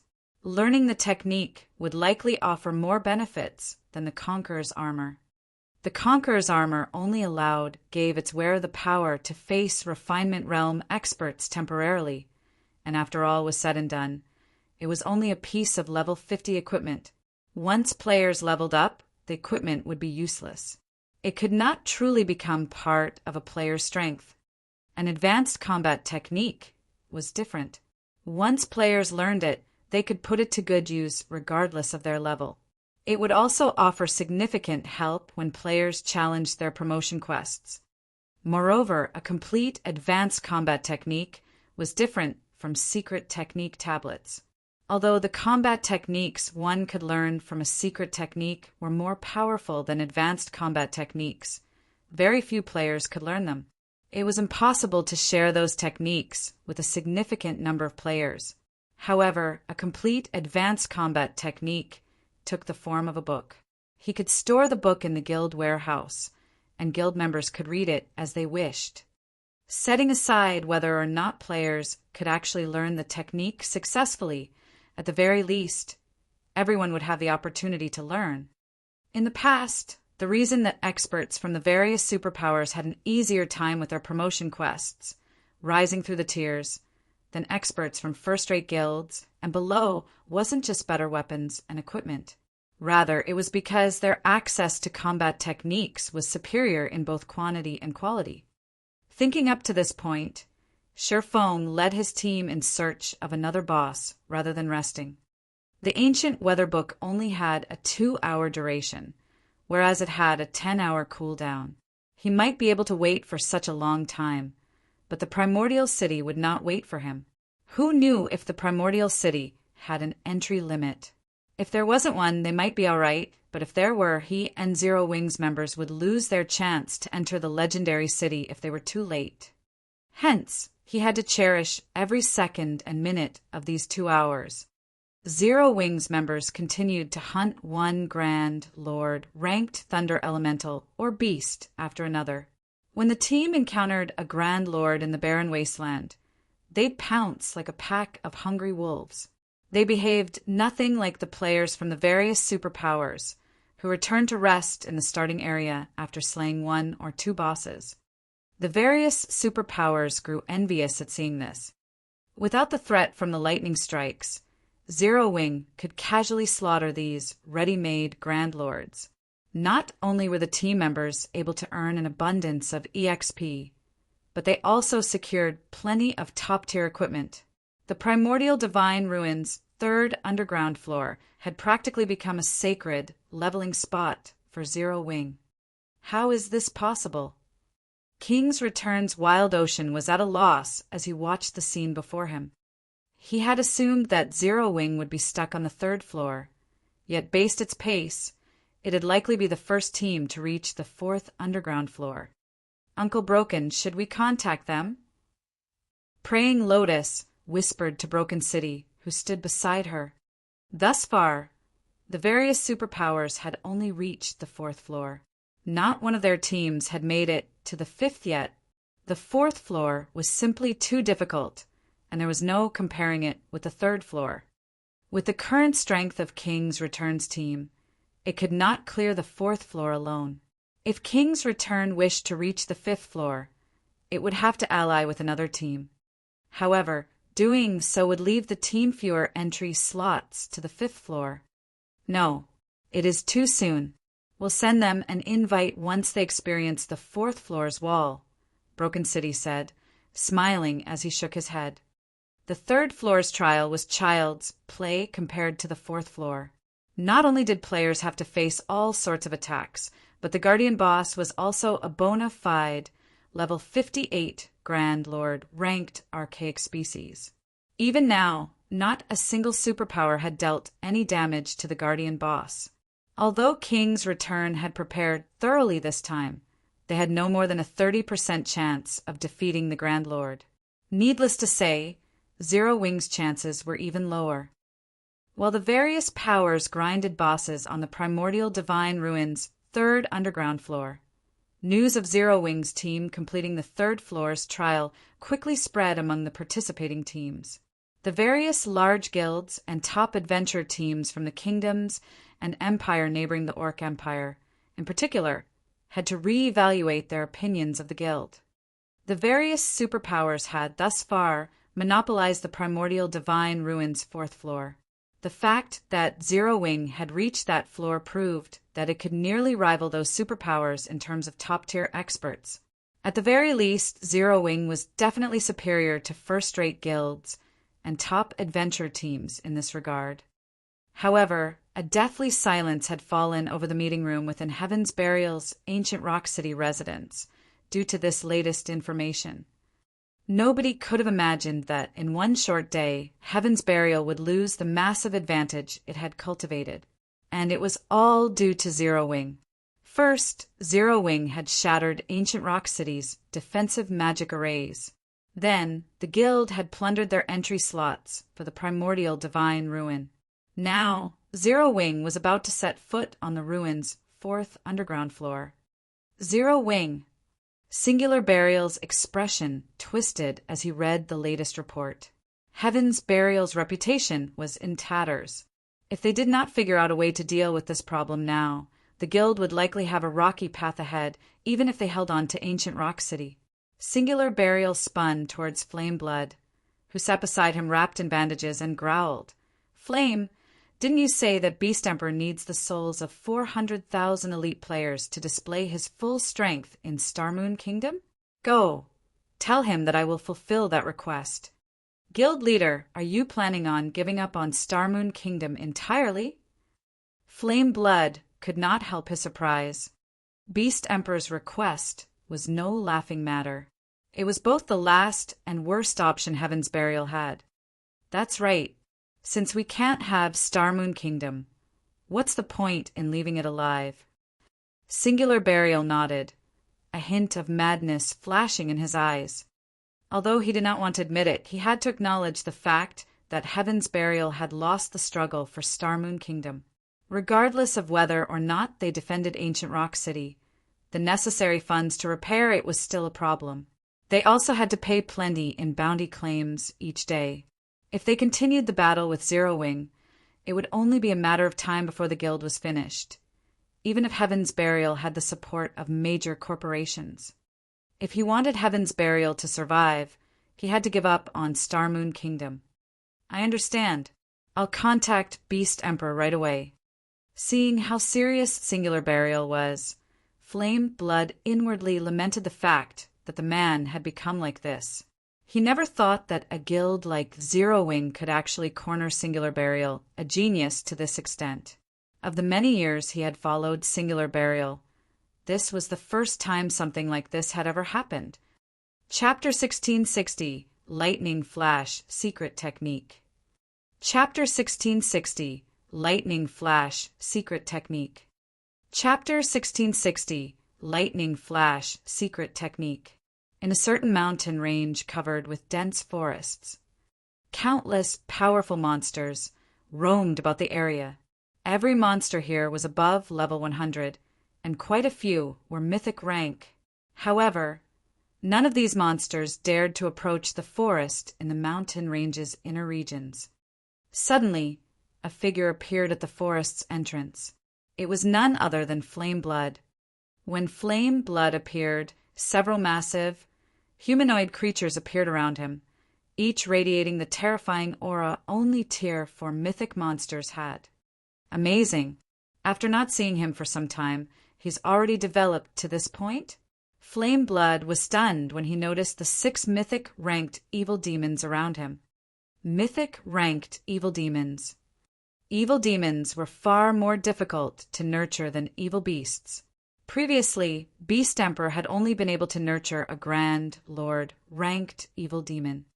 Although Grand Lord ranked evil demons were very powerful, they were not invincible. If numerous experts worked together, they'd still be able to kill one. However, it was a different story for mythic-ranked evil demons. At this stage of the game, mythic monsters were insurmountable, even to the various superpowers. Otherwise, the level 50 super large-scale team dungeon in God's domain would not stand empty. Moreover, evil demons commanded superior intellect and could exhibit greater combat power than evil beasts. Most importantly, they could be summoned at any time, unlike evil beasts, which could only move from location to location of their own power. Now that Beast Emperor commanded mythic-ranked evil demons, he had the equivalent of mythic-ranked bodyguards at all times. Having mythic-ranked evil demons would undoubtedly increase the safety and survivability of controllers, like Beast Emperor, by a significant margin. He would no longer have to hide when attacking and could control his armies more efficiently. After seeing these mythic-ranked evil demons, Flame Blood's desire to obtain his own grew. Being a member of the evil god's temple, every race on the continent of God's domain hunted him constantly. Surviving in the game had become exceedingly difficult. Moreover, if players or NPCs captured him and sent him to the war god's temple, his character would be sentenced to death in the truest sense, and he'd be forced to start all over again. Hence, he needed to be careful when he moved about and rarely approach a peer before other players. If he had his own mythic-ranked evil demons, though he wouldn't have to worry about capture unless he encountered a Tier 5 NPC. Fortunately, Tier 5 NPCs were apex powerhouses in God's domain, and they weren't so easy to encounter. Normally, the strongest NPCs players would meet were Tier 4. After the evil demons had a chance to observe Flame Blood for a moment, they retreated back into the forest. Flame Blood then strode into the forest himself. There was a massive crater within the heart of the forest. The crater radiated an evil energy so dense that even an evil god apostle like him gasped as it washed over him. If an ordinary player bathed in this dense evil energy, it would likely corrupt them instantly. This crater was none other than the home of Starmoon Kingdom's evil god's temple. As long as players were within range of the temple, its energy would cut off their communication with the outside world. They would not be able to send or receive messages. Flame Blood, a middle-aged man covered in pitch-black ruins, sat in the severely dilapidated temple. When he noticed Flame Blood enter the temple, he sent the cleric a glance and asked, "Why are you here? Weren't you controlling your evil demon army to protect ancient Rock City?" Although the man before Flame Blood hadn't expressed any emotion, speaking only in a calm tone, Flame Blood's heart palpitated in fear. This wasn't just because Beast Emperor was one of the evil god's temple's evil god envoys, but also because of the horrific evil energy that lingered around him. The man was far more frightening than the last time Flame Blood had seen Beast Emperor. The evil energy Beast Emperor radiated was no weaker than the evil energy the temple itself radiated. This man's evil energy would likely kill ordinary players before they could approach him. Moreover, as Flame Blood looked at Beast Emperor, he could not help but feel as if he stared at a ferocious beast that had just woken from a long slumber. "My guild leader sent me," Flame Blood said after stealing his mind. "Didn't you say that you needed 400,000 souls from elite players? My guild leader says he can give them to you." "He's finally made up his mind?" Beast Emperor asked, chuckling. "Then return and tell him this. The day he has the players ready will be the day Zero Wing perishes." Although he was quite powerful and could easily hunt down players for their souls, the immortal souls he needed had to come from willing players. Unfortunately, he was still short 400,000 elite players even after exhausting his means. Otherwise, he would have handed Starmoon Kingdom to the evil god's temple a while ago. Flame Blood nodded in response. He had no doubt regarding Beast Emperor's claim. Others might not know the power Beast Emperor wielded after the evil god's temple had activated, but as a member, Flame Blood knew it very well. Meanwhile, back in the Primordial Divine Ruins' third underground floor, quite some time had passed since the various superpowers had departed for the fourth floor. Only the first-rate guilds and top adventure teams, which couldn't defeat the bosses, and Zero Wing's team, which still hunted Grand Lord ranked Thunder Beasts and Elementals, remained on the third floor. Crap. Just how many Grand Lords must Zero Wing's members kill before they are satisfied? They might be grinding for level 50 top-tier equipment on this floor. After all, opportunities like this don't come often.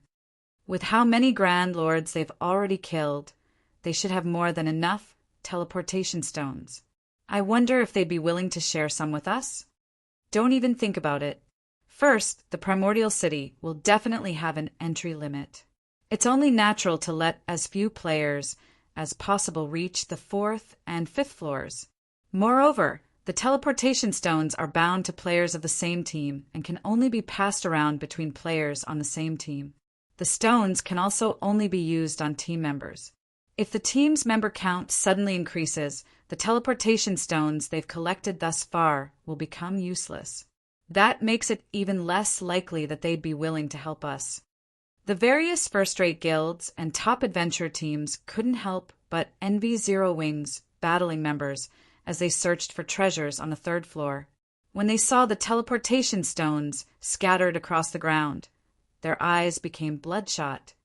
Despite all of their effort, they hadn't obtained a single teleportation stone, Yet Zero Wing's team didn't even bother to pick up the stones that had dropped.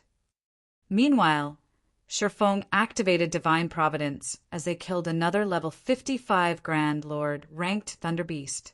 After he collected the loot and inspected it, his brows lifted in joyful surprise. Wonderful. With this, I finally have everything I need. Sherfong could not help his excitement as he gazed at the last page of Lightning Flash. They had raided bosses for nearly 2 hours now. They had even begun to lure 2 or 3 Grand Lords, raiding them at once, midway through their journey. Fortunately, they had collected all 13 unique pages for the Lightning Flash secret technique before the ancient weather book's weather control ran out. System, you have collected all pages for Lightning Flash. Do you wish to synthesize the complete version of it? Synthesizing the complete version will require 1,000 magic crystals. 1,000 crystals? Why so many?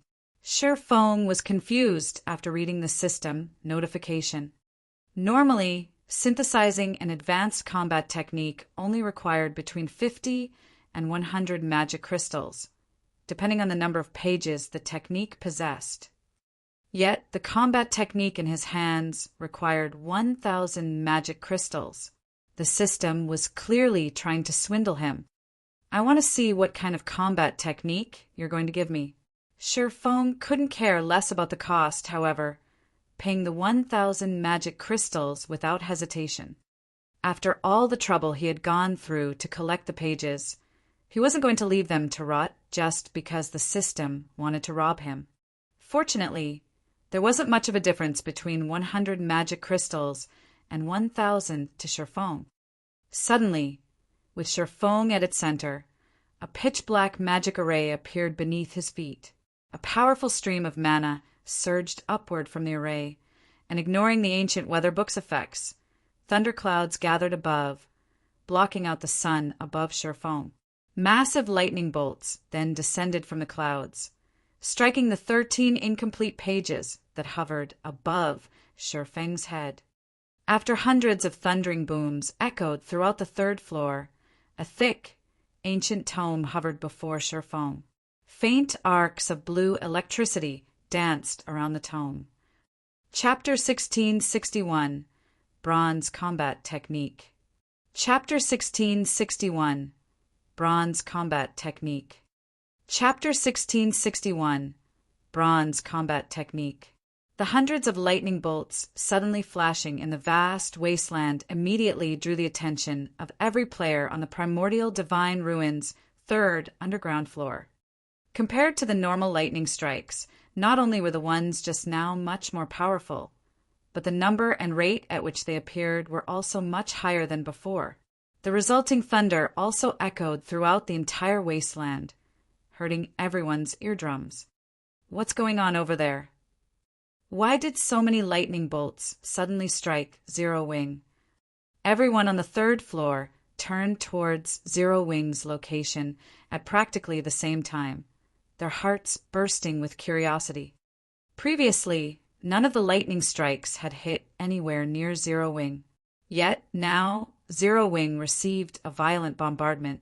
Most likely, even a great lord of the same level would be reduced to ashes after eating so many powerful lightning bolts. What's that? A book? Could some kind of treasure have dropped? Some of the players nearby quickly noticed the ancient tome hovering before Sherfong. Although they could not make out what kind of item the ancient tome was, judging by the huge commotion that heralded its appearance, they could easily guess that it was something extraordinary. The various first-rate guilds and top adventurer teams present revealed looks of envy and greed. As far as they knew, no fine gold or dark gold item would create such a huge commotion when it appeared. Hence, the tome should be epic rank at the very least. An epic item. At this stage of the game, although powerful guilds like first-rate guilds would already have around a dozen or so epic items in their possession, to the masses, epic items were still exceedingly rare. However, everyone also understood that stealing the tome from Zero Wing was impossible. Setting aside how powerful Zero Wing's team was, Even reaching Zero Wing's location would be a massive challenge for them.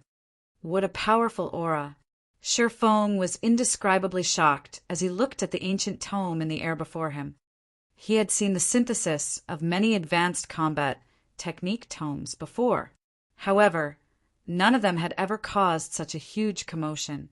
Moreover, even after the lightning flash tome completed its synthesis, it still radiated a faint aura that attracted mana to it, a situation that Shi Feng had never encountered before. For a moment, he found it somewhat incredible that the book before him was a combat technique tome. Guild leader, what is that item? Is it an epic tool? Aqua Rose could not help but ask curiously.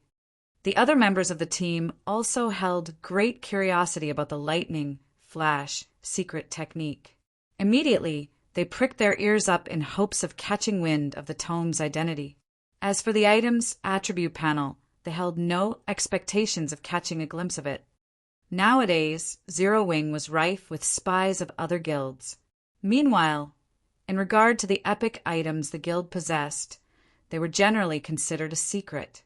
After all, epic items served as the foundation of a guild.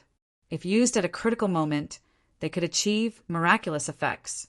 Naturally, the guild wouldn't reveal such an important secret unless necessary. Hence, the members of the team did not hope to find out the exact details of the tome. They only wished to know what kind of item it was. No. Shi Feng shook his head. Smiling, he said, "This is a combat technique." A combat technique? Aqua Rose could not help but narrow her eyes at Shi Feng skeptically. She suspected that Shi Feng was simply messing around with her.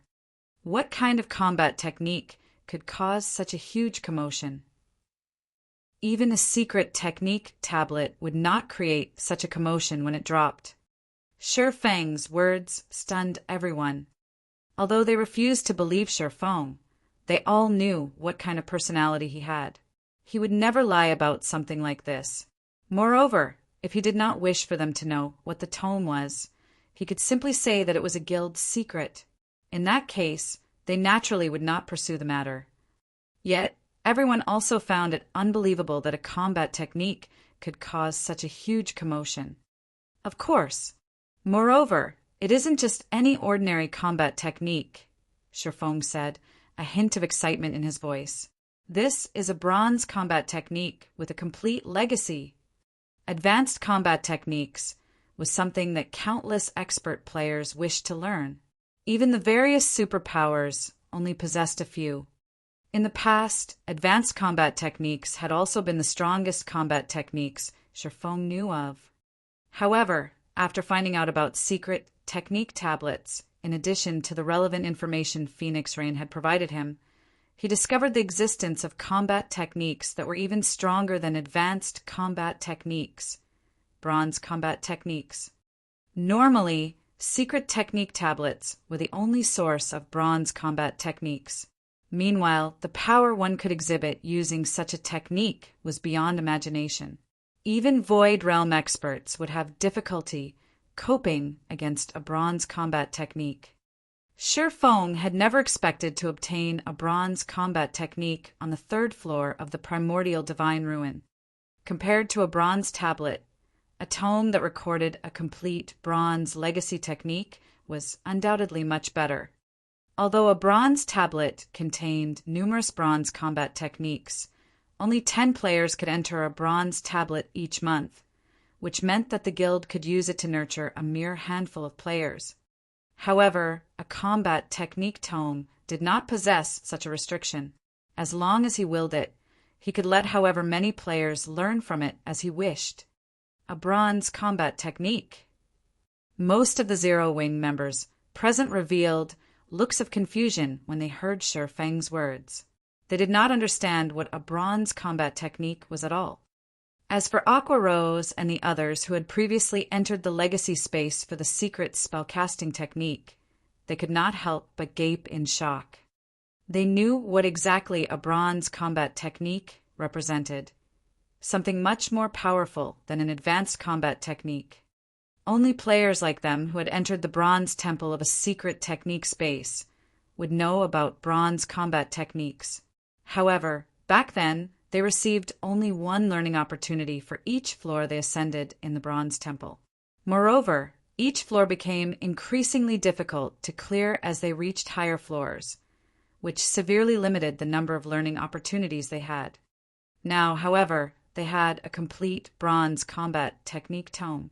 This meant that they could learn the combat technique recorded on it at any time and without limit.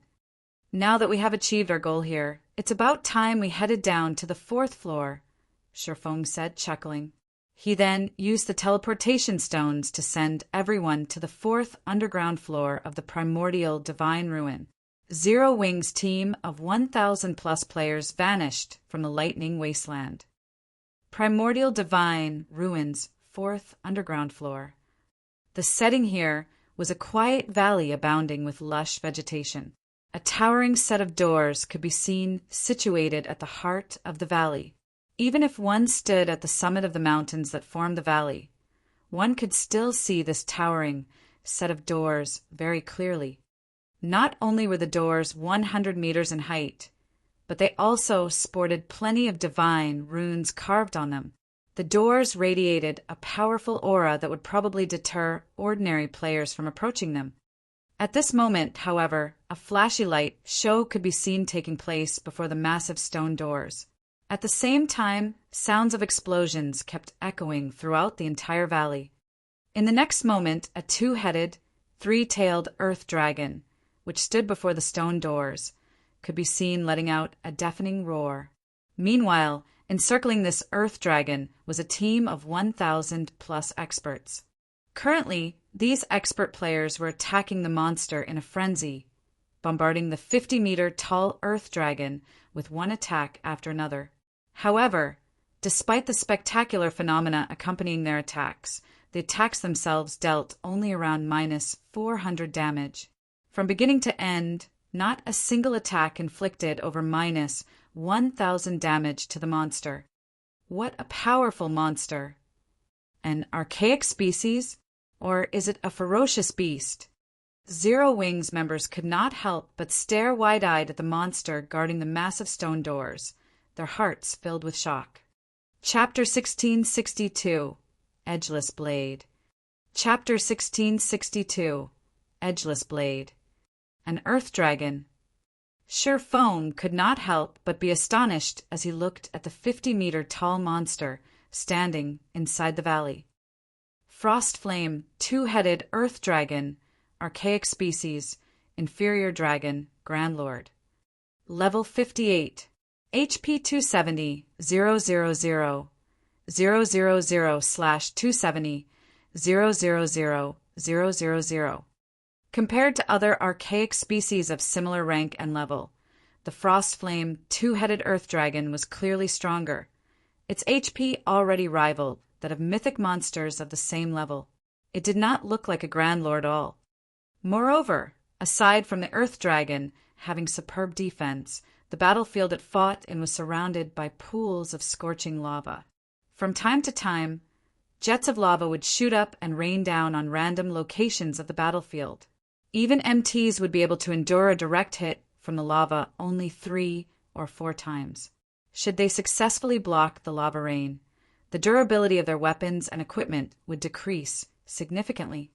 In addition to the lava rain, the Earth Dragon itself attacked with its 3 tails and spewed out frost or flame breaths frequently. As a result, the expert players of the superpowers currently raiding the boss turned into streaks of light and disappeared from the battlefield one after another. In less than 10 minutes, the team made up of 1,000-plus experts was annihilated. By the time the battle was over, the entire area before the massive stone doors had transformed into a world of flames and frost, the scene both mesmerizing and shocking. At this point, the spectating members of the various superpowers wore somber expressions on their faces as they looked at the Earth Dragon looming over them arrogantly before the stone doors. The Earth Dragon's defense and HP were both ridiculously high. In addition, players raiding the Earth Dragon had to keep an eye out for the lava that would rain down from the sky. However, after Shifeng and the others arrived inside the valley, the various superpowers all shifted their sights towards them. When these superpowers saw Shurfang's group moving past them, heading straight towards the Frostflame two-headed Earth Dragon, none of them displayed any hostility. They simply watched quietly as Zero Wing's team approached the boss. Although there was only one boss on the entire 4th floor, they were not in a hurry to fight it at all. The reason for this was their confidence in the Earth Dragon's strength. The task of killing the Earth Dragon was no longer something a single superpower or large guild could achieve. Multiple superpowers would need to cooperate to deal with the boss. They couldn't possibly intend to take on the boss on their first visit, right? Wild Ocean could not help but laugh in ridicule when he saw Zero Wing's team showing signs of wanting to raid the Earth Dragon. The team that tried raiding the Earth Dragon just now consisted of the strongest experts of 2 superpowers. In the end, however, they were still no match for the boss. The Earth Dragon itself was already a massive challenge to players. The lava rain launched at random intervals from the surrounding lava pools only served to further increase the demands on players' combat standards. Meanwhile, the standard of Zero Wing's members was significantly inferior to that of the members of the various superpowers. Of course, it would be a different story if Zero Wing could replicate its feat on the 3rd floor and prevent the lava attacks from occurring entirely. However, how could such a thing happen time after time? It's better for us if they try. Once they realize where the difficulties of the raid lie, we'll have an easier time negotiating conditions for cooperation with them later on, Broken City said, chuckling nonchalantly. Though, I do wonder how much of the boss's HP Zero Wing will be able to shave off. Zero Wing was behaving similarly to how the Sacred Temple and Crimson Emperor had before. Although both guilds had known that the boss was not easy to deal with, as this was their first time raiding the primordial divine ruin, they had felt that they should have no problem taking down the boss if they worked together. In the end, however, their combined forces got annihilated before they could even get the boss's HP below the 80% threshold. Now, the upper echelons of both guilds were wearing exceedingly ugly expressions on their faces. Even the combined forces of the Sacred Temple and Crimson Emperor managed to lower the boss's HP only to 81%. I'm guessing Zero Wing will have trouble taking away even 5% of the boss's HP. Just the first 2 lava showers will most likely wipe out over 80% of Zero Wing's members. With the remaining members, they would be fortunate if their overall DPS exceeds the boss's battle recovery, Praying Lotus said, shaking her head in disapproval as she looked at Zero Wing's team. Although Zero Wing's previous performances had indeed exceeded expectations, the guild's deficient foundation would be its downfall on this floor. Meanwhile, the other guilds present were sitting back, eagerly awaiting the start of the upcoming show. After all, as more teams fought the Earth Dragon, spectators like themselves would be able to uncover more of the Earth Dragon's secrets, which would hopefully eventually allow them to defeat the boss. Uncle Yuan, how far do you think Zero Wing will be able to go? Purple Jade asked curiously as she looked at Shurfang, who stood in the middle of Zero Wing's team. Other guilds might not have a clear idea of Zero Wing's strength, but the Secret Pavilion was well informed on matters regarding God's domain.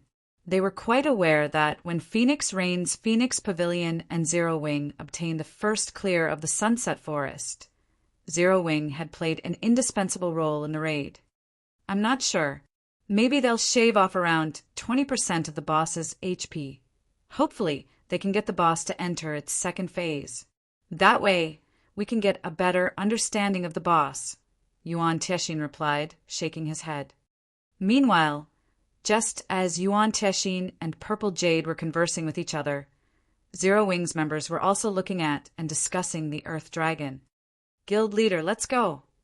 Kola urged excitedly as he looked at the distant Earth Dragon. Truthfully, dealing with the bosses on the 3rd floor had not posed a challenge to him whatsoever. He had not been able to fully exhibit the Titan Guard's capabilities when going up against those bosses. Now that the Frostflame two-headed Earth Dragon was before him, He was very eager to use it as a sparring partner to improve himself. Guild leader, why not let me be the lead MT this time? Turtle Dove eagerly recommended herself. At this moment, Cola and the other MTs weren't the only ones itching for action. Fire Dance, Shadow Sword, and the other DPS of the team were also bursting with fighting spirit.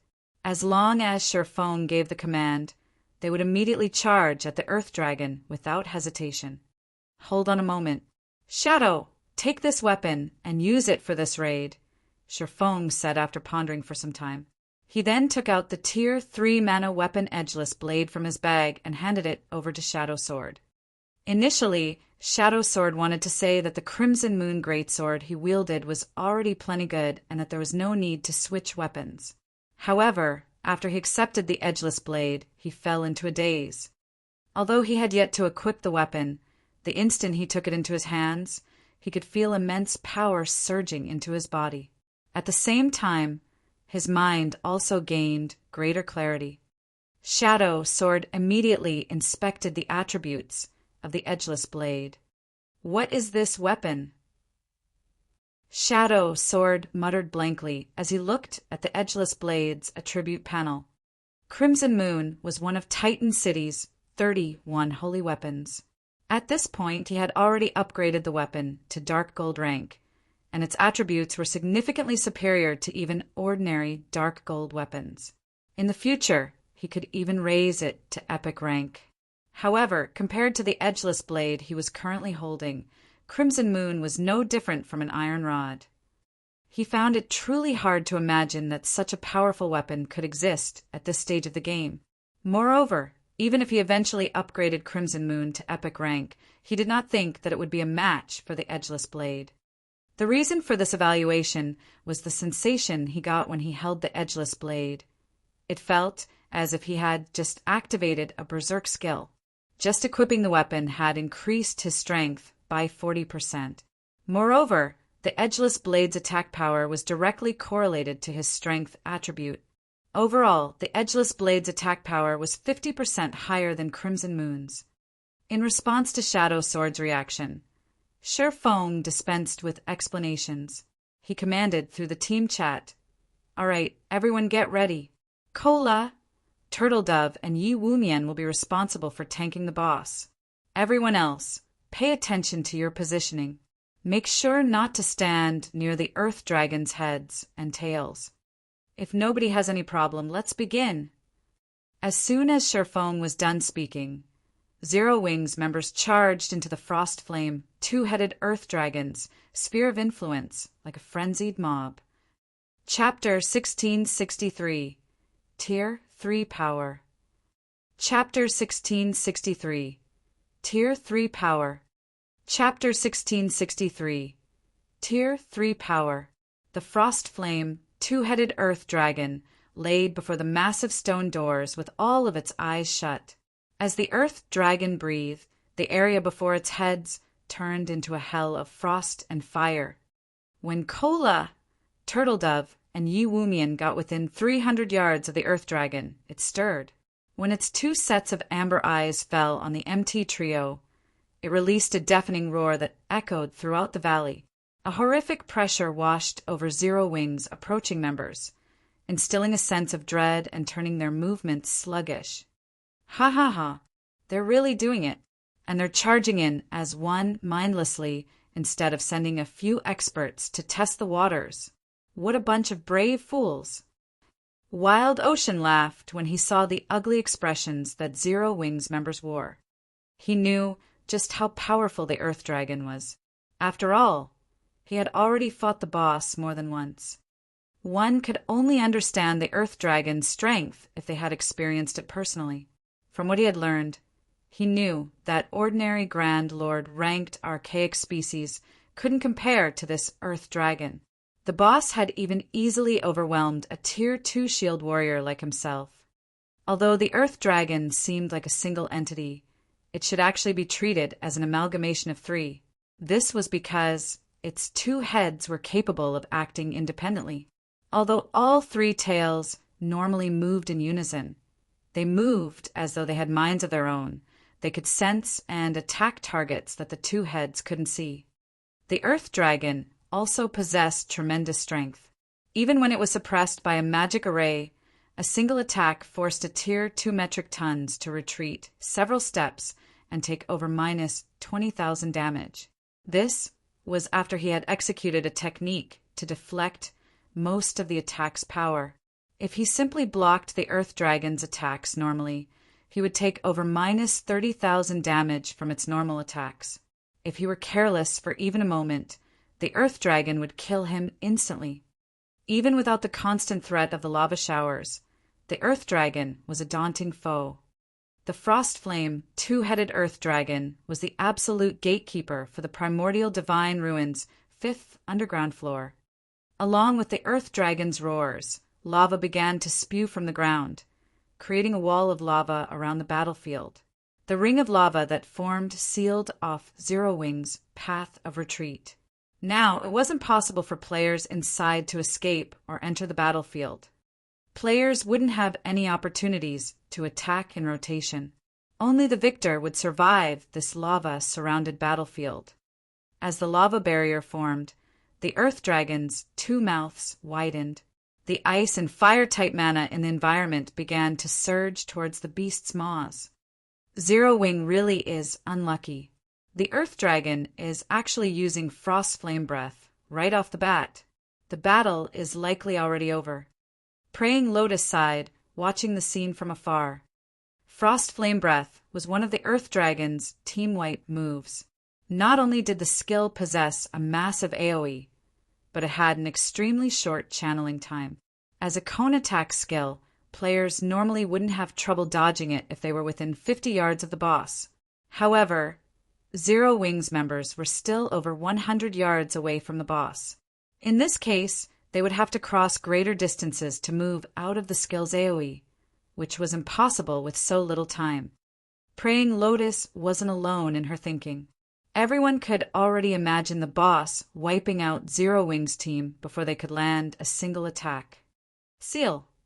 Just as the Earth Dragon was about to complete its Frost Flame Breath, Sherfong raised his right hand, which wore the 7 Luminaries ring, and cast Forbidden Domain on the Guardian boss. Suddenly, the mana in a 600-yard radius around the Earth Dragon froze.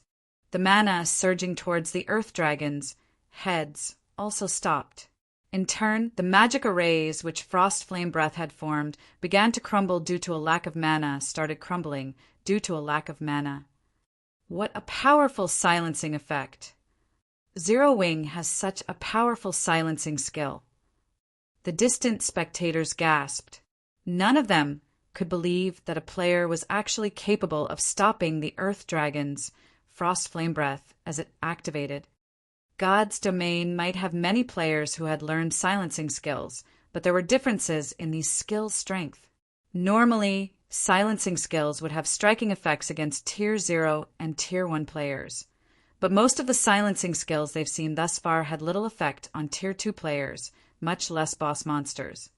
Silencing skills that could affect boss monsters were incomparably valuable, even more so than large-scale destruction spells.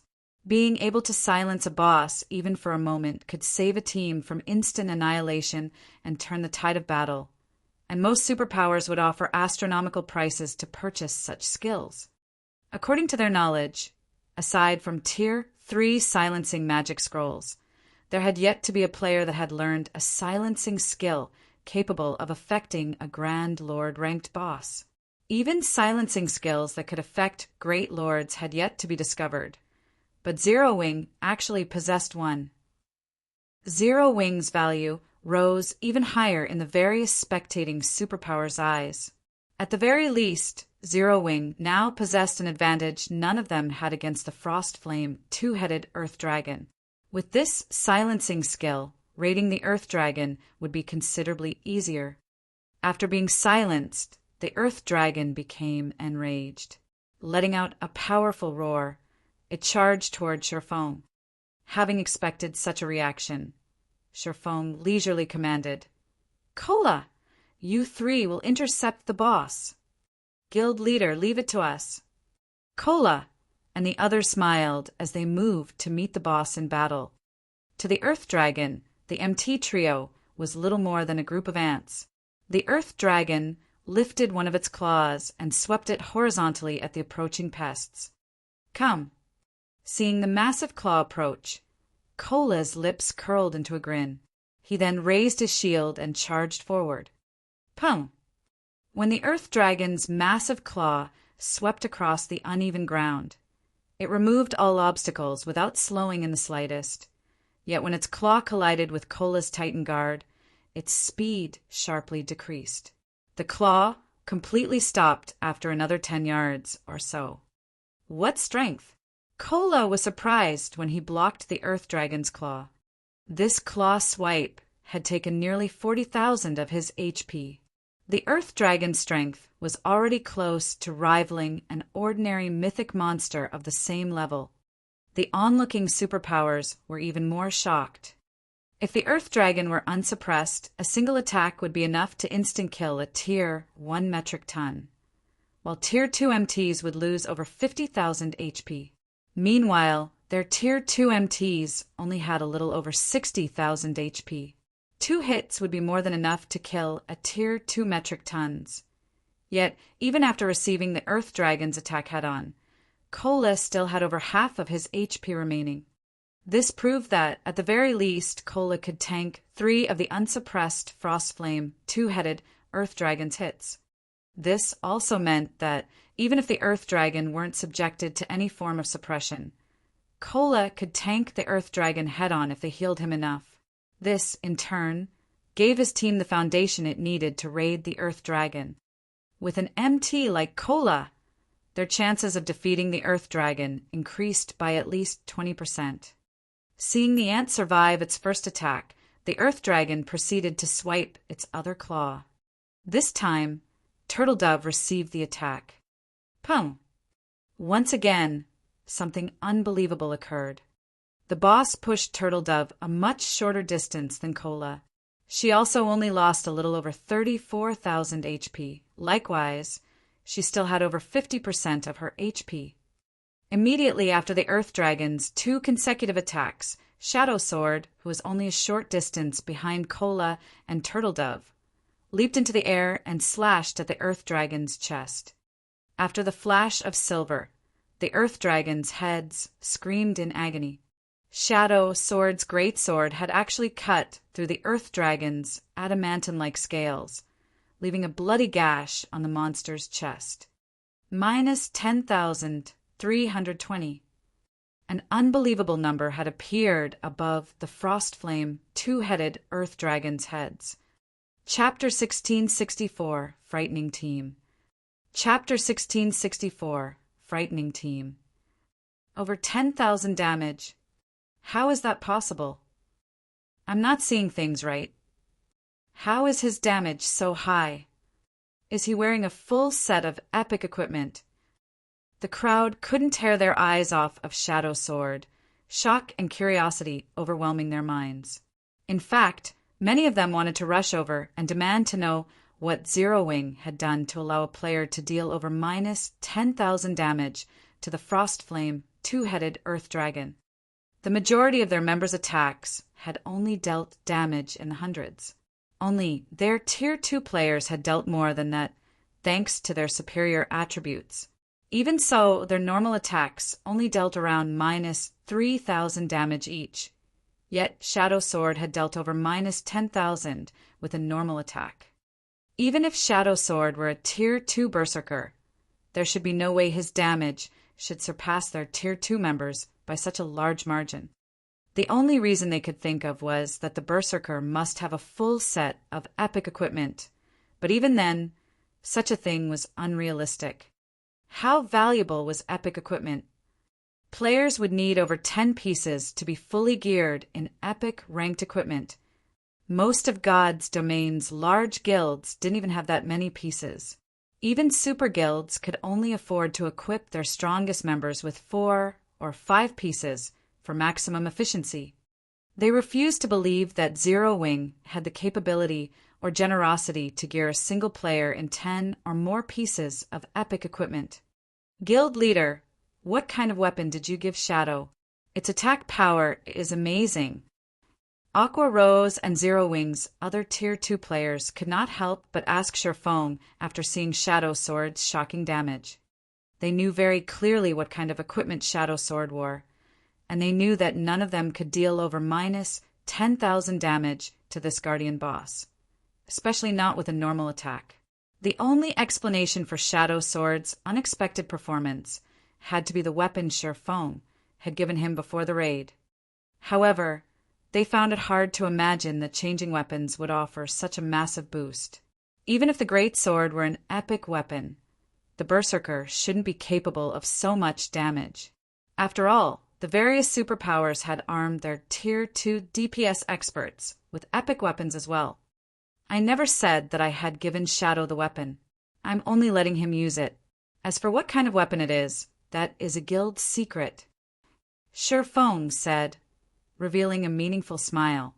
If any of you enter the flowing water realm in the future, I can help you obtain this kind of power, too. Truthfully, the Edgeless Blade's performance had even surprised Sherfong. He had never thought that a Tier 3 mana weapon would be so powerful. However, as mana weapons had yet to make their public appearance in God's domain, he did not want too many people to learn about them. If not for the Earth Dragon's incredibly high defense, he wouldn't have let Shadow Sword use the Edgeless Blade. Seriously, guild leader? Flying Shadow and the others' eyes sparkled when they heard Sherfeng's offer. They all wanted to wield the power Shadow Sword had just displayed. Of course. When have I ever lied to you? Sherfong said, shrugging.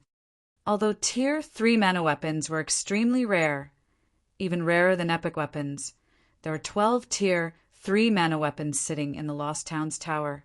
If he could secure the Lost Town, those weapons would be his for the taking. Hearing Sherfeng's assurance, everyone's enthusiasm to improve their combat standard sword.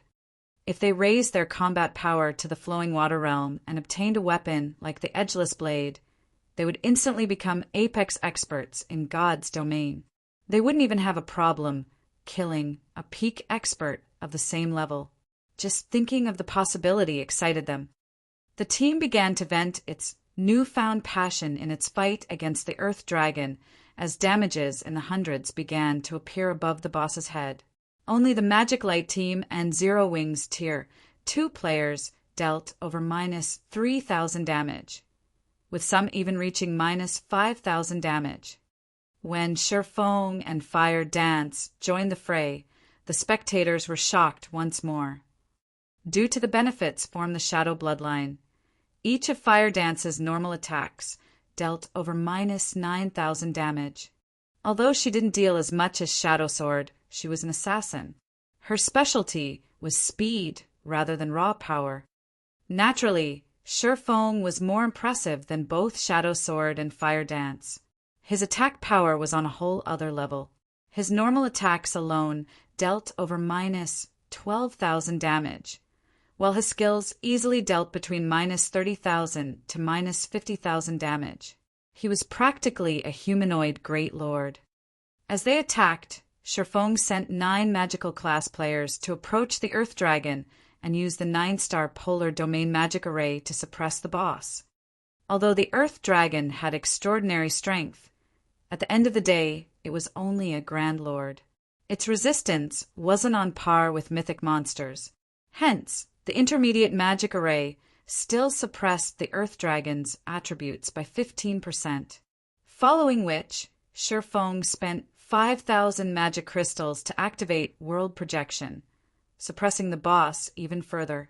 This caused the Earth Dragon's basic attributes to fall to 70% of their original values.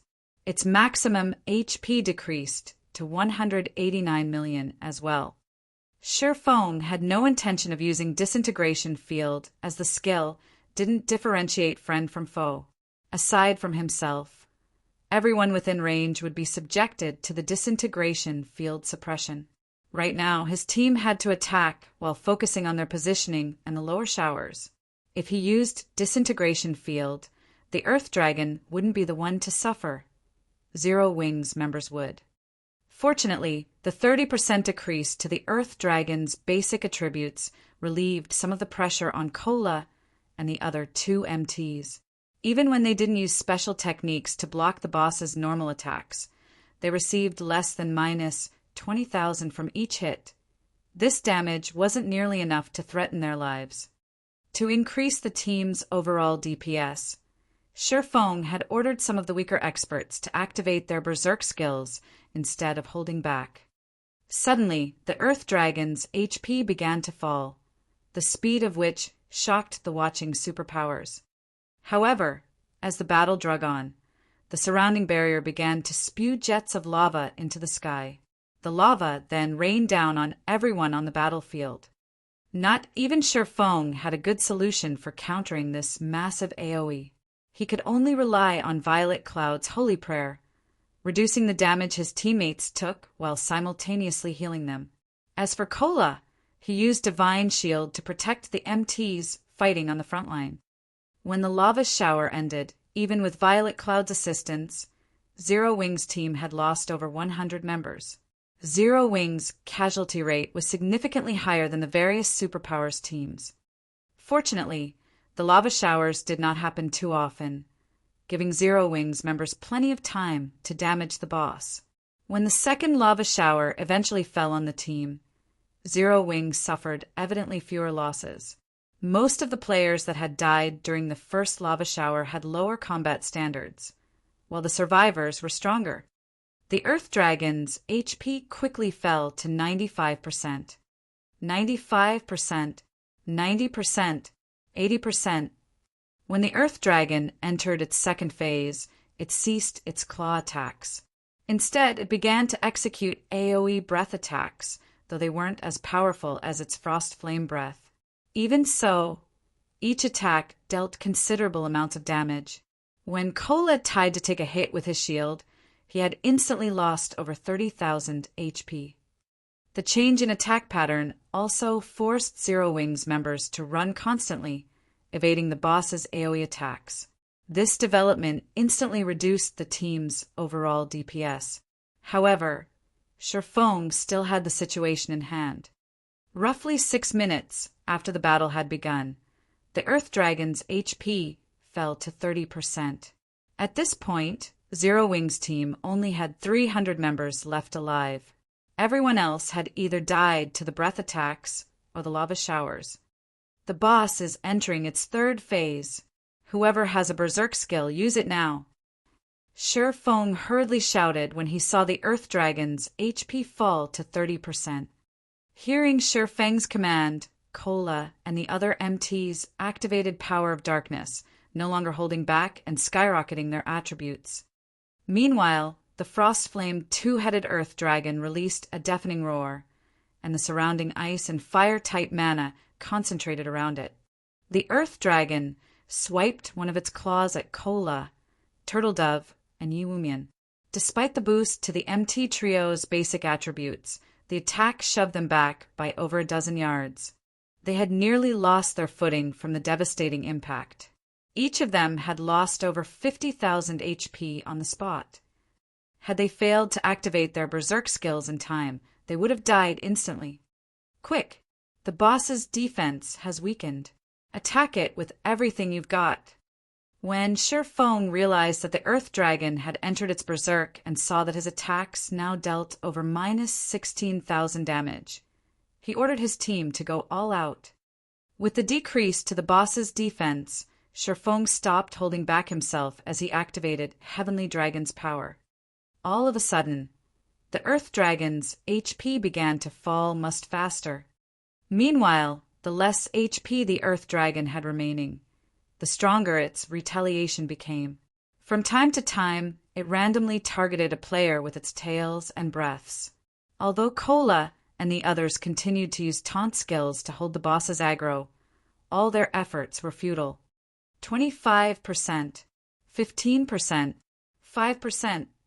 When the Earth Dragon only had 3% HP remaining, fewer than 100 Zero Wing members stood on the battlefield. The situation looked dire for Zero Wing. Meanwhile, the Earth Dragon used its breath and claw attacks more often, forcing the MT trio to activate their life-saving skills and focus on defense. They no longer dared to spare energy to deal damage. Die. Sherfong activated Divine Providence as he charged up to the Earth Dragon. He then activated the Tier 2 Flame Burst and brandished his swords at the Grand Lord. Dazzling sword lights illuminated the battlefield.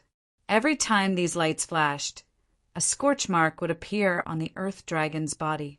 Out of the 16 slashes Sherfong had executed, the weakest had dealt over minus 200,000 damage. In the blink of an eye, he had eliminated the final strand of the boss's HP. The Frost Flame, two-headed Earth Dragon, then unwillingly collapsed to the burned earth. Chapter 1665, Everyone's Target. Chapter 1665, Everyone's Target. Chapter 1665, Everyone's Target. When the Frost Flame, two-headed Earth Dragon collapsed, the ground shook under its massive weight, and the 50-plus survivors nearly lost their footing as the earth trembled. Everyone, Zero Wings members, and those from the various superpowers behind the lava barrier, fell silent as they turned toward Sherfong, who stood before the Earth Dragon's corpse. The Grand Lord's blood had dyed Sherfang's armor, which was damaged in multiple places. The swordsman was visibly exhausted, yet despite that, he seemed massive in the spectators' eyes. Every player watching felt as if they gazed upon a hero of legend. It's dead. Zero Wing actually slew the Earth Dragon. This is a trick, right? They actually managed to defeat the boss? No one could bring themselves to believe their eyes. Even the superpowers had been utterly helpless against the Earth Dragon on their own.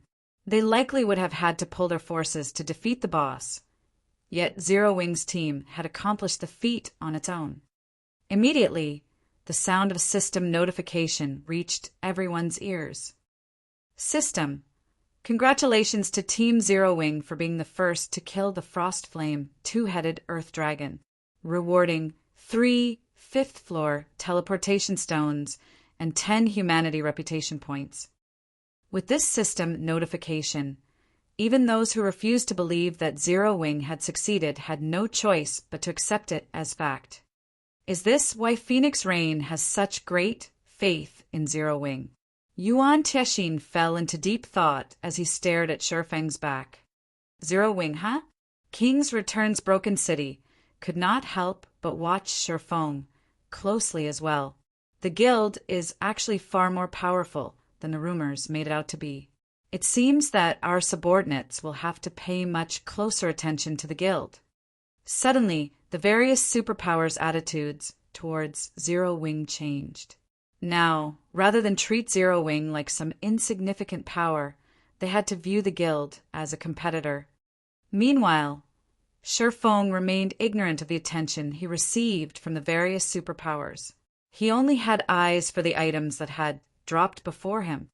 Normally, a team would be incredibly lucky if a Grand Lord ranked archaic species dropped several dozen items. Yet the Earth Dragon had dropped over 100.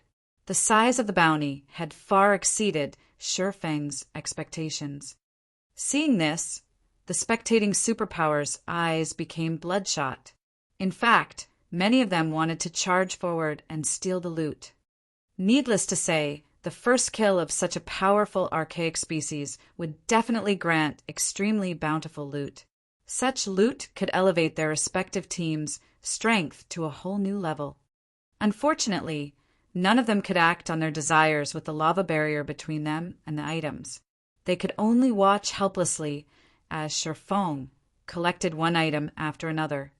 Meanwhile, Sherfong went into a frenzy, snatching up every item. At the same time, he instructed the team's healers to resurrect their dead. Although the lava barrier stood between them and the various superpowers, it had begun to fade after the Earth Dragon's death. At the rate it disappeared, the barrier would only last a few more minutes. Meanwhile, the rule for boss loot in the outside world also applied in the primordial divine ruin. Even if players successfully killed a boss and obtained its loot, the items would drop if other players killed them within the first 2 hours. There were multiple teams from the various superpowers waiting outside of the lava barrier, and their experts weren't ordinary. If all of these experts attacked, they could very easily annihilate Zero Wing's players. Hence, he needed to collect the loot and leave before the barrier vanished. Zero Wing's members quickly realized their situation, and the team's healers rushed to resurrect their fallen companions. Sure enough, the lava barrier completely disappeared around 4 minutes after the Earth Dragon's death. But before the various superpowers could take action, Sherfong used the 8 teleportation stones, 5 from the boss and 3 from the system reward. Instantly, Zero Wing's 800 living members transformed into streaks of light that faded into the massive stone doors. They sure ran quickly. Wild Ocean was slightly disappointed to see Zero Wing's members vanish. A colossal fortune had just disappeared before his very eyes. If not for the lava barrier, Zero Wing wouldn't have gotten away with the boss's loot. As expected of Zero Wing, they certainly react quickly. Yuan Tiexin chuckled. Everyone dreamed of obtaining items that could improve player strength, and superpowers were no exception. Even though Zero Wing had proven to them all that its combat power and growth potential was extraordinary, that would do little to deter them from attacking. Uncle Yuan, what should we do? With the boss dead, we won't be able to move on to the 5th floor, Purple Jade said. She felt a slight headache brew as she gazed at the empty battlefield. Although the 4th underground floor had plenty of monsters, only the Frost Flame, 2-headed Earth Dragon dropped teleportation stones. Since the only Earth Dragon on the 4th floor had just died, other players had no way of proceeding to the next floor. Don't worry. The Earth Dragon is both the guardian boss and the only monster that drops the teleportation stones. It should respawn shortly. However, even if we kill it, we won't get as much loot as Zero Wing, Yuan Tiexin said, a hint of envy flashing in his eyes as he stared at the massive set of stone doors, which Zero Wing's members had disappeared into. News that Zero Wing had secured the first kill of the 4th floor's guardian boss quickly spread past the primordial divine ruin, causing commotion among the powers interested in the Orc Empire. Nobody had expected that the first guild to set foot on the primordial divine ruin's 5th underground floor would neither be a super first-rate guild or a super guild, but an up-and-coming guild like Zero Wing.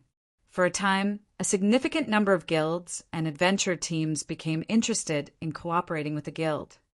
Although they weren't strong enough to reach the 5th floor and, subsequently, Primordial City on their own, they could hire Zero Wing to carry some of their members.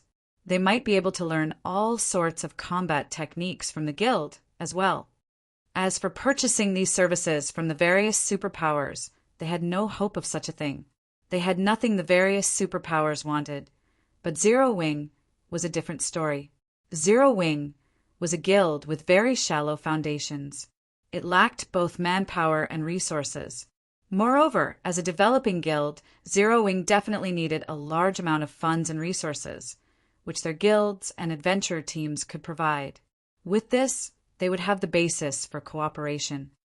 Meanwhile, on the primordial divine ruins, 5th underground floor.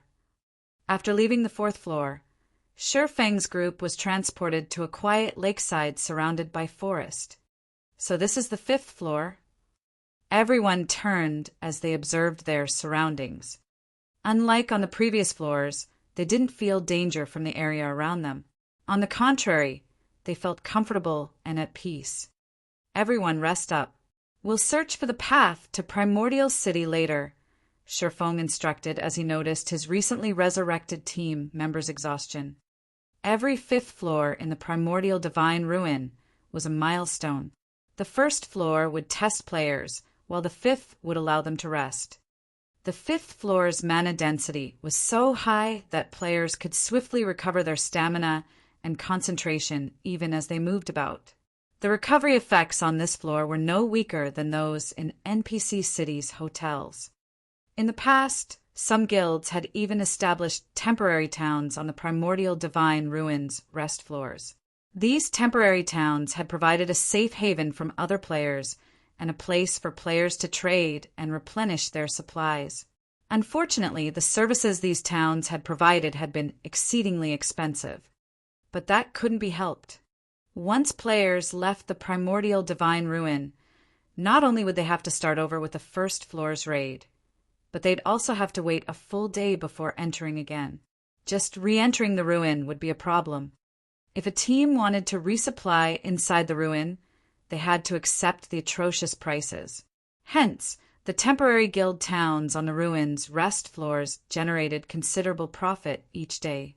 Moreover, the services would become more expensive as the floor numbers increased. However, only superpowers were generally capable of establishing towns on lower floors. Ordinary large guilds could only make a profit by doing so on the 5th floor. Only, Sherfone currently had no such plans. Locating the path towards Primordial City was far more important right now. While everyone rested, Sherfone opened his bag and looked through the items the Frostflame, two-headed Earth Dragon had dropped. Since he had been in too much of a rush earlier, he hadn't had the time to inspect the boss's loot.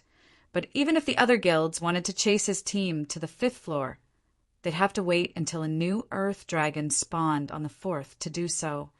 Chapter 1666, Insane Loot. Chapter 1666, Insane Loot. Chapter 1666, Insane Loot.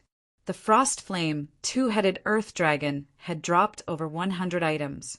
Although the majority consisted of materials and magic crystals, 8 weapons and pieces of equipment had dropped. The reward for first kill is quite surprising. Sherfone could not help but grow a little excited after praising the weapons and equipment. Out of the 8 weapons and equipment, there were 5 pieces of level 50 dark gold equipment and 2 level 50 dark gold weapons, one of which was a dagger and the other was a one-handed axe. The weapons were top tier even among dark gold weapons, good enough to tempt super guilds' peak experts. Although the various large guilds' experts had already reached level 50, most of them were stuck with level 45 weapons.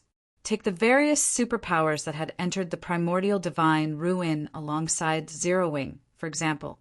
Those superpowers refinement realm experts would be fortunate to wield a level 50 fine gold weapon. Unfortunately, most were stuck with level 45 dark gold weapons, which had both lower basic attributes and attack power than level 50 fine gold weapons. Surprisingly, the 5 pieces of dark gold equipment that had dropped were pieces of the Berserker class's Mad Gale set and the Elementalist class's Frostflame set. 2 of the 5 pieces were the Mad Gale set's gloves and boots, and the remaining 3 pieces were the Frostflame's hat, gloves, and boots. Level 50 dark gold set equipment was only inferior to epic equipment. Players could use the equipment until they were level 59 before it would go out of date. Moreover, class-specific set equipment was generally specialized for its class. Take the 6-piece Mad Gale set, for example. Its 2-piece set effect increased the wearer's movement speed and attack speed by 15%, which made up for the Berserker class's lack of speed. The Frostflame set was also a 6-piece set, and its 2-piece set effect increased Elementalist's cast range by 10%. Although the improvement seemed small, a player could easily overwhelm ranged opponents if they took advantage of it properly. If he could complete both sets, he could even fetch 10,000 for them. However, the 7 items were nothing compared to the value of the last piece of equipment. Frostflame Ring, Epic Rank. Level 50, Level 100. Equipment requirement: Strength 500, Agility 400, Intelligence 1000. Strength plus 55, Agility plus 42, Endurance plus 45, Intelligence plus 74, Level 50. Ignore levels plus 12. Ice Resistance plus 15. Fire Resistance plus 15. Additional passive skill dash. Frostflame Barrier creates a Frostflame barrier around user. As long as the user is standing, the power of all ice and fire type spells increases by 20% and channeling time reduces by 10%. Additional active skill, 1 dash. Frostflame's Descent. Manipulate ice and fire-type mana to deal 700% fire damage to targets in a 40-yard cone. Targets hit will have their movement speed reduced by 70% for 6 seconds. Cooldown, 3 minutes. Additional active skill, 2-. Frost Flame Shield. Creates a protective shield that covers an area with a 15-yard radius. The Frost Flame Shield is immune to all ice and fire-type damage. The Frost Flame Shield lasts 20 seconds and can absorb damage equivalent to 300% of users' maximum mana. Cooldown, 10 minutes. Rings and necklaces were extremely rare equipment in God's domain. They were worth at least double that of equipment of the same quality as well. An epic ring was far more valuable than a piece of epic equipment. If an elementalist equipped the Frost Flame Ring, their combat power would increase by at least 20%. Moreover, the Frost Flame Ring offered skills that covered both AoE offense and defense. It was a treasure worth tens of thousands of gold. Guild leader, what did the boss drop? Blackie could not help but ask curiously as he watched Sherfong inspect the Earth Dragon's loot. At Blackie's question, the rest of the team members perked up, curious about the loot as well. Take a look for yourselves, Sherfong said. He then shared the 8 weapons and pieces of equipment's attribute panels in the team chat, allowing everyone to see the items. I've also listed the GCPs needed to purchase them. If you're interested in any of them, come to me. Although epic items were precious in God's domain, they were no longer unattainable. Hence, it didn't particularly matter if he revealed the Frost Flame Ring. At most, the various major powers would envy Zero Wing when they found out about it. They would not go as far as to wage war over the item. Moreover, by sharing the attribute panels with the team, he could improve the team's morale. These level 50 dark gold weapons and equipment pieces are amazing. The boss's loot is insane. It actually dropped level 50 dark gold. Set equipment. This ring is godlike. Its attributes alone can rival the attributes on my level 50 fine gold gloves. Screw the basic attributes. Look at the ring's additional skills. Those effects are amazing. If I had this ring, my DPS would increase by at least 30%. Everyone drooled over the 8 items. Any one of these items would easily rank among a super guild's most precious treasures. Not even super guilds' upper echelons wielded such items. Yet Sherfong had made them available for purchase in the Zero Wing. The only problem was the items' price tags. Each one of the 2 level 50 dark gold weapons cost 500,000 GCP, which was the equivalent of 1,000 gold outside of the guild. Although it was incredibly cheap if purchased with coins, it was a different story if players purchased them with GCPs. GCPs were, after all, far more difficult to acquire. The Frost Flame Ring, however, cost 4 million GCPs, the equivalent of 8,000 gold. At this point, no one in the guild had that many GCPs. However, since Sherfong didn't want the ring to go to waste, he lent it to Alluring Summer, who was a Tier 2 elementalist. I'm definitely not going to face Summer in PvP. The Frost Flame Ring skills are game-breaking. Cola said as he watched Alluring Summer equip the Frost Flame Ring. As a Tier 2 elementalist, Alluring Summer was already a mobile defense turret. If she focused on a single target, even a Tier 2 metric tons of the same level would fall quickly under her attacks. With the assistance of the Frost Flame Ring, Alluring Summer's firepower would rise to a whole new level. If she activated Frost Flame Shield, she would be able to cast her spells without worrying about incoming attacks for a short time. She could afford to cast powerful spells that had long channeling times, even in a one-on-one fight. After dealing with the weapons and equipment, Sherfong didn't share any information on the other items the Earth Dragon had dropped. Weapons and equipment would only boost the strength of an individual player, but it was a different story for the 2 forging designs the Guardian boss had dropped. One of the forging designs was for the Giant Frost Axe, a level 50 fine gold 2-handed axe, while the other was for the Scorching Sun Gloves, a set of level 50 dark gold plate gloves.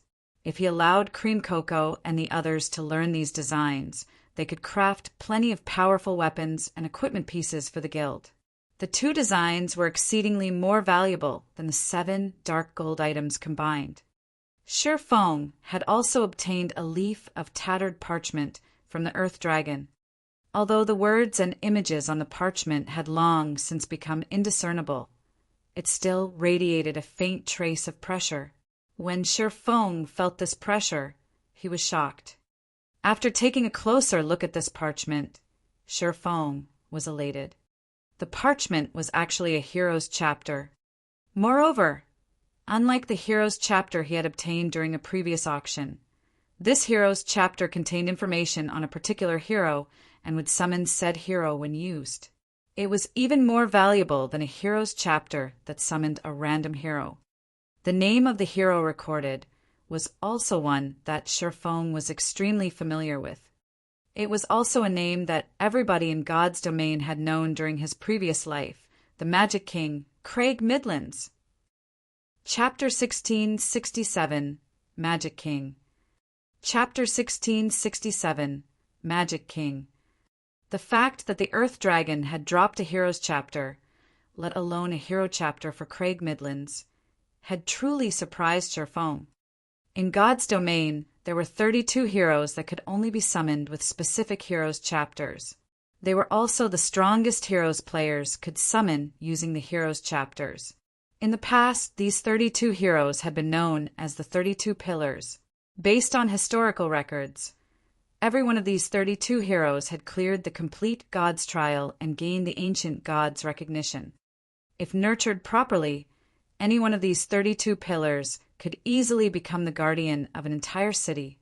This was because these 32 heroes had the potential to reach level 200, tier 5 at the very minimum. Moreover, because they were heroes, their basic attributes were higher than players of the same level and tier.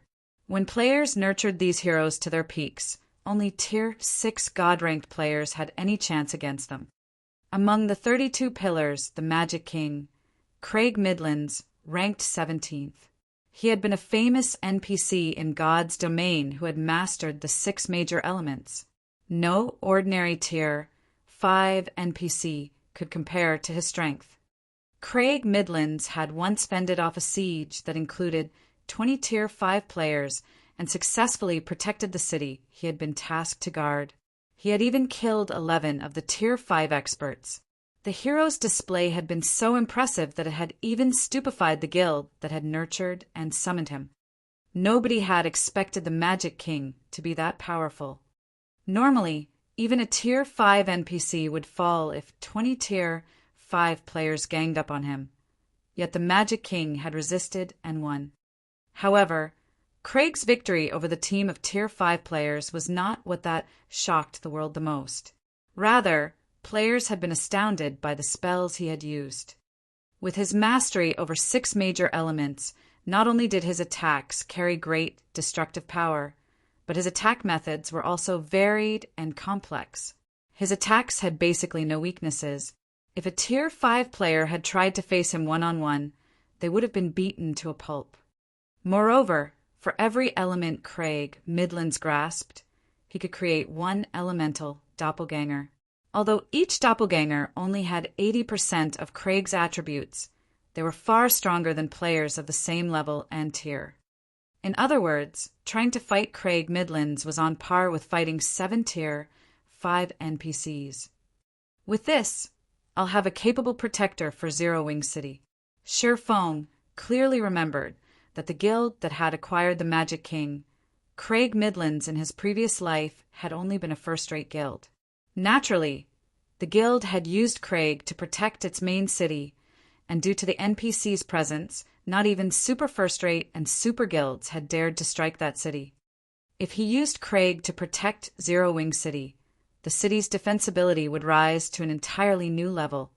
Shortly after Shi Feng and the other Zero Wing members began their rest on the 5th floor, Melancholic Smile contacted him.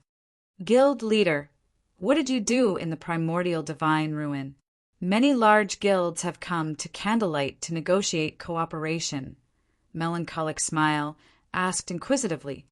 As many as 8 first-rate guilds had approached Candlelight, seeking cooperation, not to mention the second- and third-rate guilds.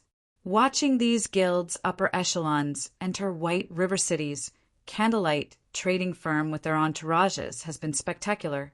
The scene had also caused a huge commotion throughout the city. For a moment, she had even thought that these guilds had intended to attack the trading firm. "It's nothing. We just got to the ruins' 5th floor before the other guilds," Sherfong said, chuckling. "What kind of cooperation are they looking for?"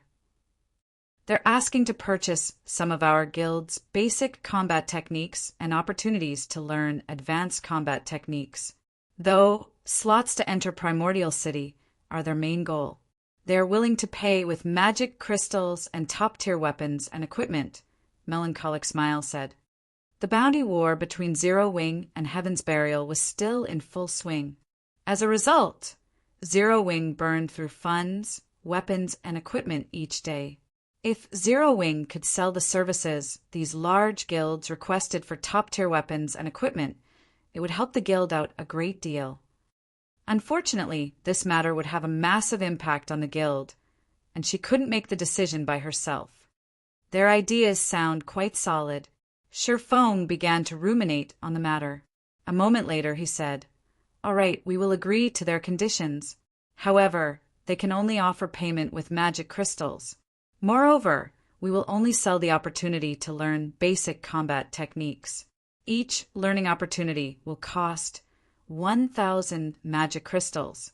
This condition isn't limited to these guilds either. It will stand for all players.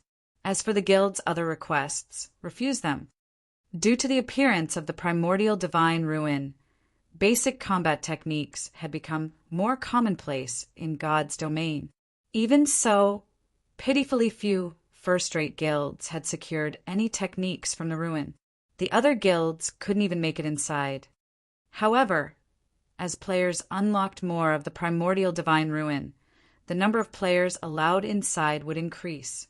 Moreover, as players continued to grow stronger, it would only be a matter of time before more guilds secured basic combat techniques. Rather than wait for such a future, it'd be better if Zero Wing took advantage of the current situation and sold learning opportunities, making a fortune. In fact, many large guilds had openly sold learning opportunities for basic combat techniques in the past. He simply executed this business strategy ahead of time.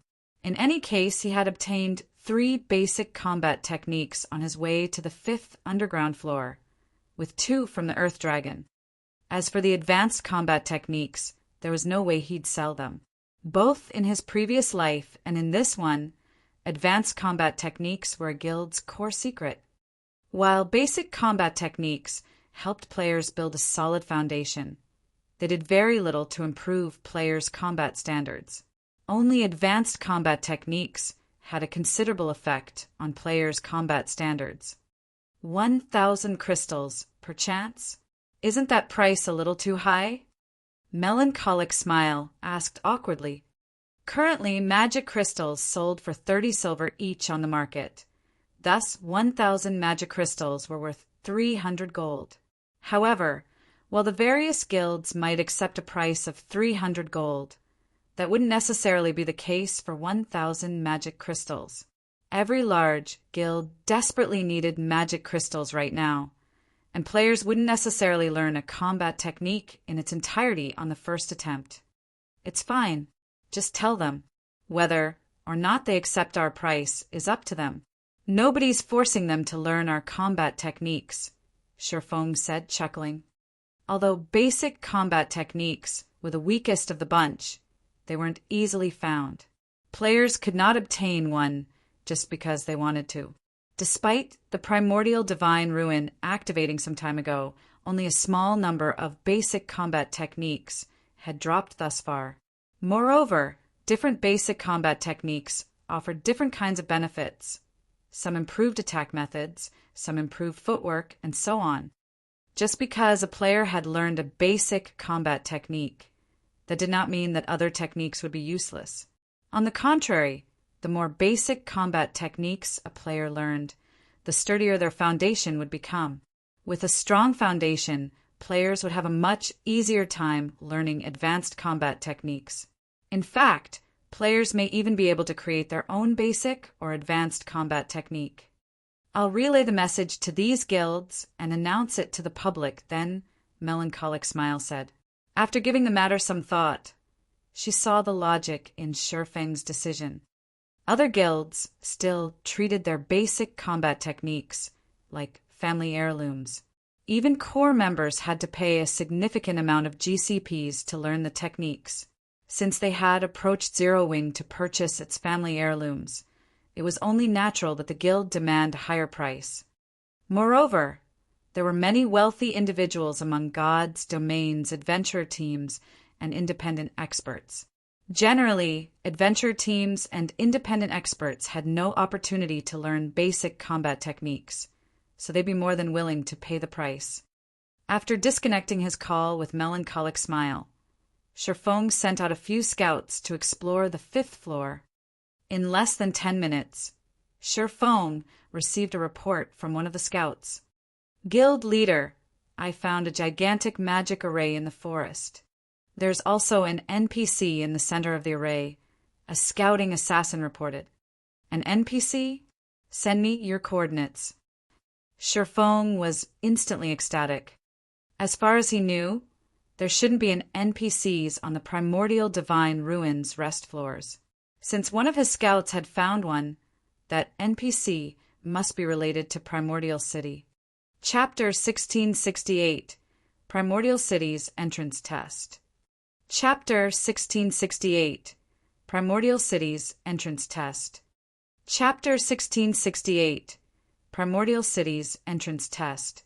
Shifeng moved through the tranquil forest and proceeded towards the coordinates the scouting assassin sent him. Very quickly, he came across a clearing that was abounding with mana, so much that it had even condensed into a white mist that enveloped the area. What amazing mana!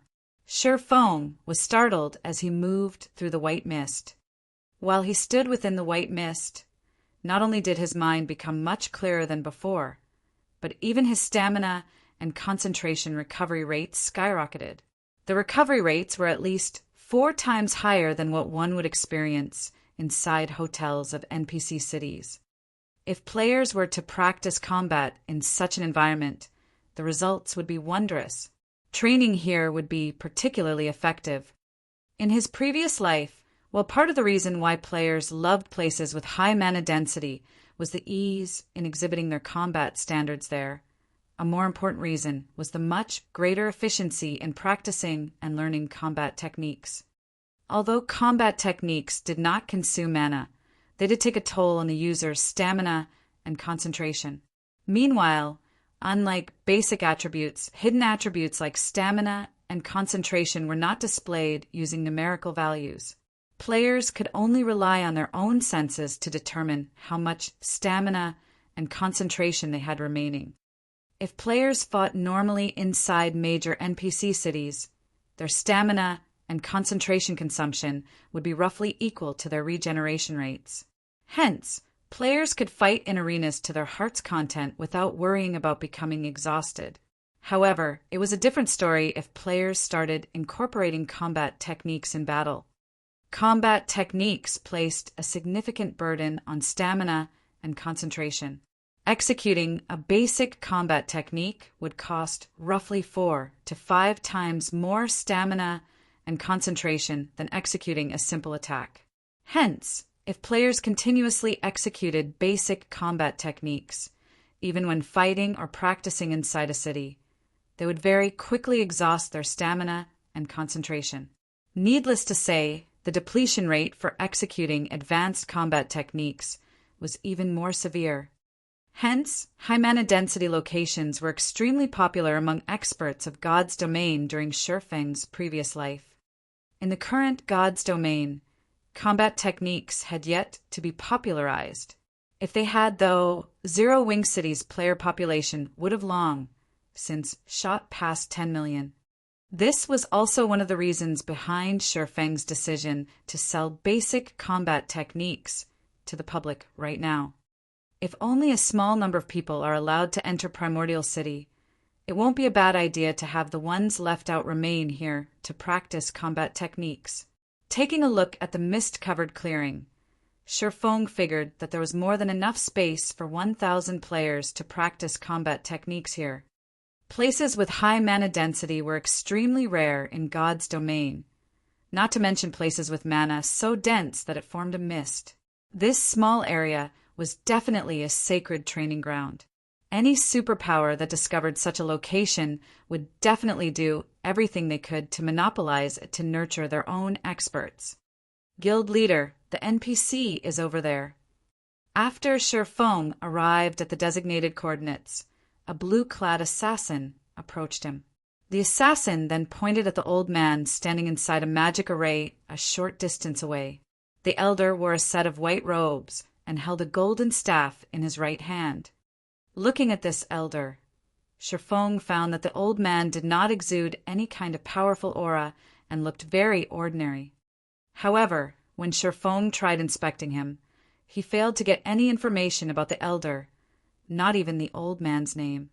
Everything was displayed in question marks. Following which, Shifeng used omniscient eyes to observe the old man. Tyrol, Primordial City's protector, hero, divine mage. Level? HP? / a hero? Shifeng could not help but be stunned. He had never imagined that he would actually meet a living, breathing hero. In God's domain, heroes had long since vanished into legend. The hero standing before him right now was something entirely different from the heroes summoned using heroes chapters. More precisely, the heroes summoned using heroes chapters were heroic spirits, not true heroes.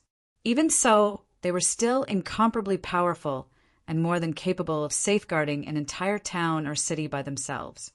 However, a true hero was on an entirely different level compared to a heroic spirit.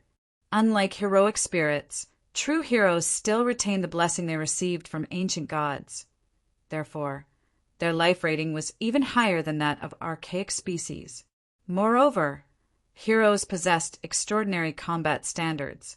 Hence, if one did not utilize any special techniques, even 100-tier 5 players would not be enough to take down a living hero at their peak. A hero was an existence that was truly capable of turning the tide of battle with their strength alone. Although seeing a living hero excited Shifeng greatly, when he noticed the hero's identity as Primordial City's protector, he quickly suppressed his excitement and approached the elder. The moment Shifeng set foot into the magic array, Tyrol opened his eyes abruptly and disappeared from where he stood. In the next moment, he appeared before Shifeng and quietly scrutinized the youth before him. When Shifeng felt Tyrol's gaze on him, he felt as if his entire existence was under examination. However, he was not particularly surprised by this situation. Primordial City was a blessing of the ancient gods. Players belonging to forces deemed hostile by the ancient gods, such as the forces of darkness, should not even think of setting foot into Primordial City. If any of these players were discovered, they would be eliminated immediately. Young man, you've done well to reach this place. I am Tyrol, a protector of Primordial City, Tyrol said, revealing a faint smile and giving Shifeng a nod of approval. If you wish to enter Primordial City, you have to pass the entrance test. Moreover, you have only 3 chances to challenge it. If you fail all 3, you can only try again during your next visit to the Primordial Divine Ruin. Lord Protector, may I know the contents of the test? Shifeng asked respectfully. It's a simple test. All you need to do is defeat yourself, Tyrol replied, smiling. Of course, there are also differences in difficulty. The more difficult the test you challenge, the more contribution points you will obtain once you arrive in Primordial City.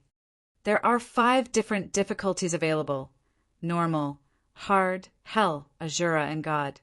Meanwhile, the contribution points you will gain from them are 1,000, 2,000, 3,000, 5,000, and 10,000, respectively. Each person has only 3 opportunities to challenge the test. You must cherish them. Upon hearing Tyrole's words, although Sherfong kept his expression indifferent, inwardly he was bursting with joy.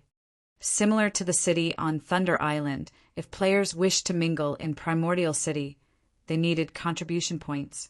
Without contribution points, they could enjoy only the basic benefits the city offered and should not even think of obtaining the truly good stuff available. Meanwhile, the reason why Sherfong was excited was the large number of contribution points the entrance test awarded. In his previous life, when he visited Primordial City, he did not do so by passing the entrance test, but by using a teleportation ticket, which he had obtained through killing monsters. He had received only 500 contribution points in doing so. However, with just 500 contribution points, one would be no different from a beggar inside Primordial City. Of course, one's contribution points would not remain the same forever. There were plenty of methods to earn contribution points. Completing quests was the simplest among them, though inefficient.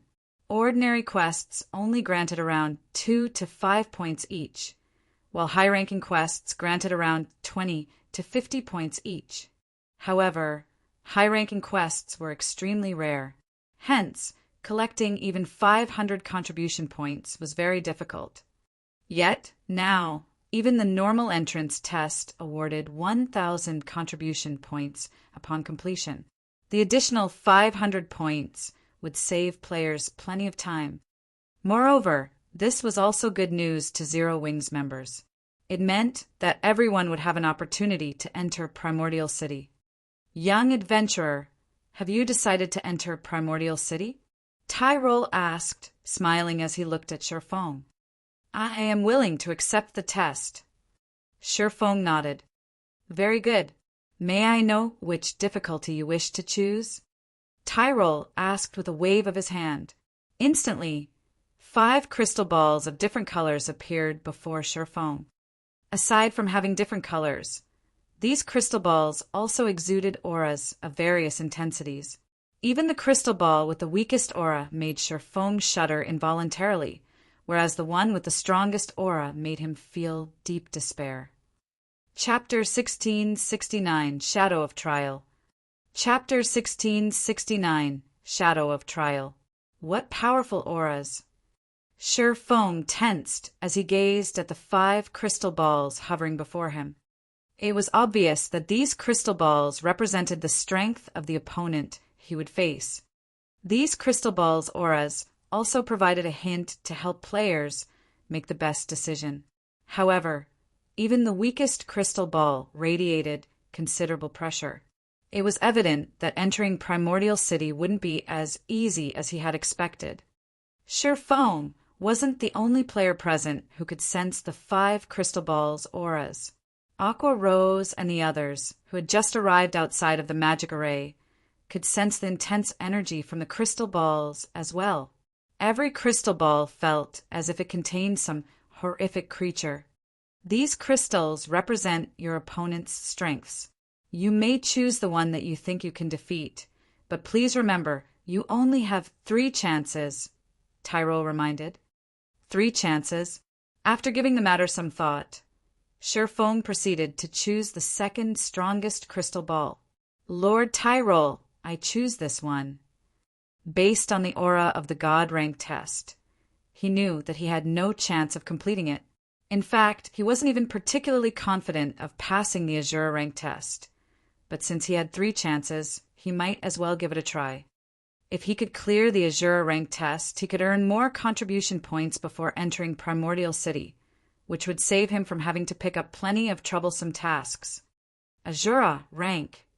Tyrol could not help but shake his head as he looked at Sherfong. What a courageous young man you are. However, since you've made your decision, let the test begin. Saying so, Tyrol gestured with his left hand. Suddenly, the Azure ranked crystal ball shattered, and the shards transformed into 3 clouds of mist. These clouds gradually took on humanoid shapes, and a moment later, 3 creatures identical to Sherfong manifested inside the magic array. Meanwhile, aside from their names, Shadow of Trial, the system revealed no information about them. 3 The corners of Shi Feng's mouth twitched slightly. Although he could not see the shadows of Trial's basic attributes, he clearly sensed that they were higher than his. Aqua Rose and the others, who watched from outside of the magic array, gasped when they saw the 3 shadows of Trial. Each of the shadows felt like a great lord. No, to be more precise, the shadows' auras were stronger than any of the great lords they had faced. It would not be a stretch to call them grand lords. To pass the test, you simply need to land 10 hits on each of them. I must warn you, they know everything you know. Likewise, if they hit you 10 times, you will be eliminated, Tyrol said. After Tyrol explained the rules, the 3 shadows of Trial revealed human-like sneers. Suddenly, they vanished, leaving after images as they charged at Shi Feng. So fast! The watching crowd was shocked. The shadows had moved so quickly that all they had seen was faint after images. Moreover, unlike ordinary monsters, the shadows of Trial commanded extremely high intellect. Their fighting style wouldn't be monotonous. Moreover, all 3 shadows coordinated perfectly, each striking at Shi Feng from different directions. As soon as the shadows appeared around Shi Feng, each launched a different attack. Illusory Shadow, Purgatory Pentaslash, Shadow Blade. The shadows of Trial's attacks sealed off Shi Feng's escape paths. To make matters worse, the illusory shadow attacks couldn't be blocked. Crap! Shi Feng paled as he realized his situation. Not even he dared to receive all 3 skill attacks head-on. If he tried to, he would undoubtedly end up dead in the blink of an eye. Just before the attacks landed, Shi Feng activated Divine Steps, and 10 doppelgangers split from his body. He immediately switched positions with a nearby doppelganger and used Shadow Blade against the nearest shadow of Trial. However, before the Shadow Blades could reach the shadow of Trial, 10 doppelgangers split from its body. Shi Feng's 10 Shadow Blades then pierced through the shadow of Trial's form.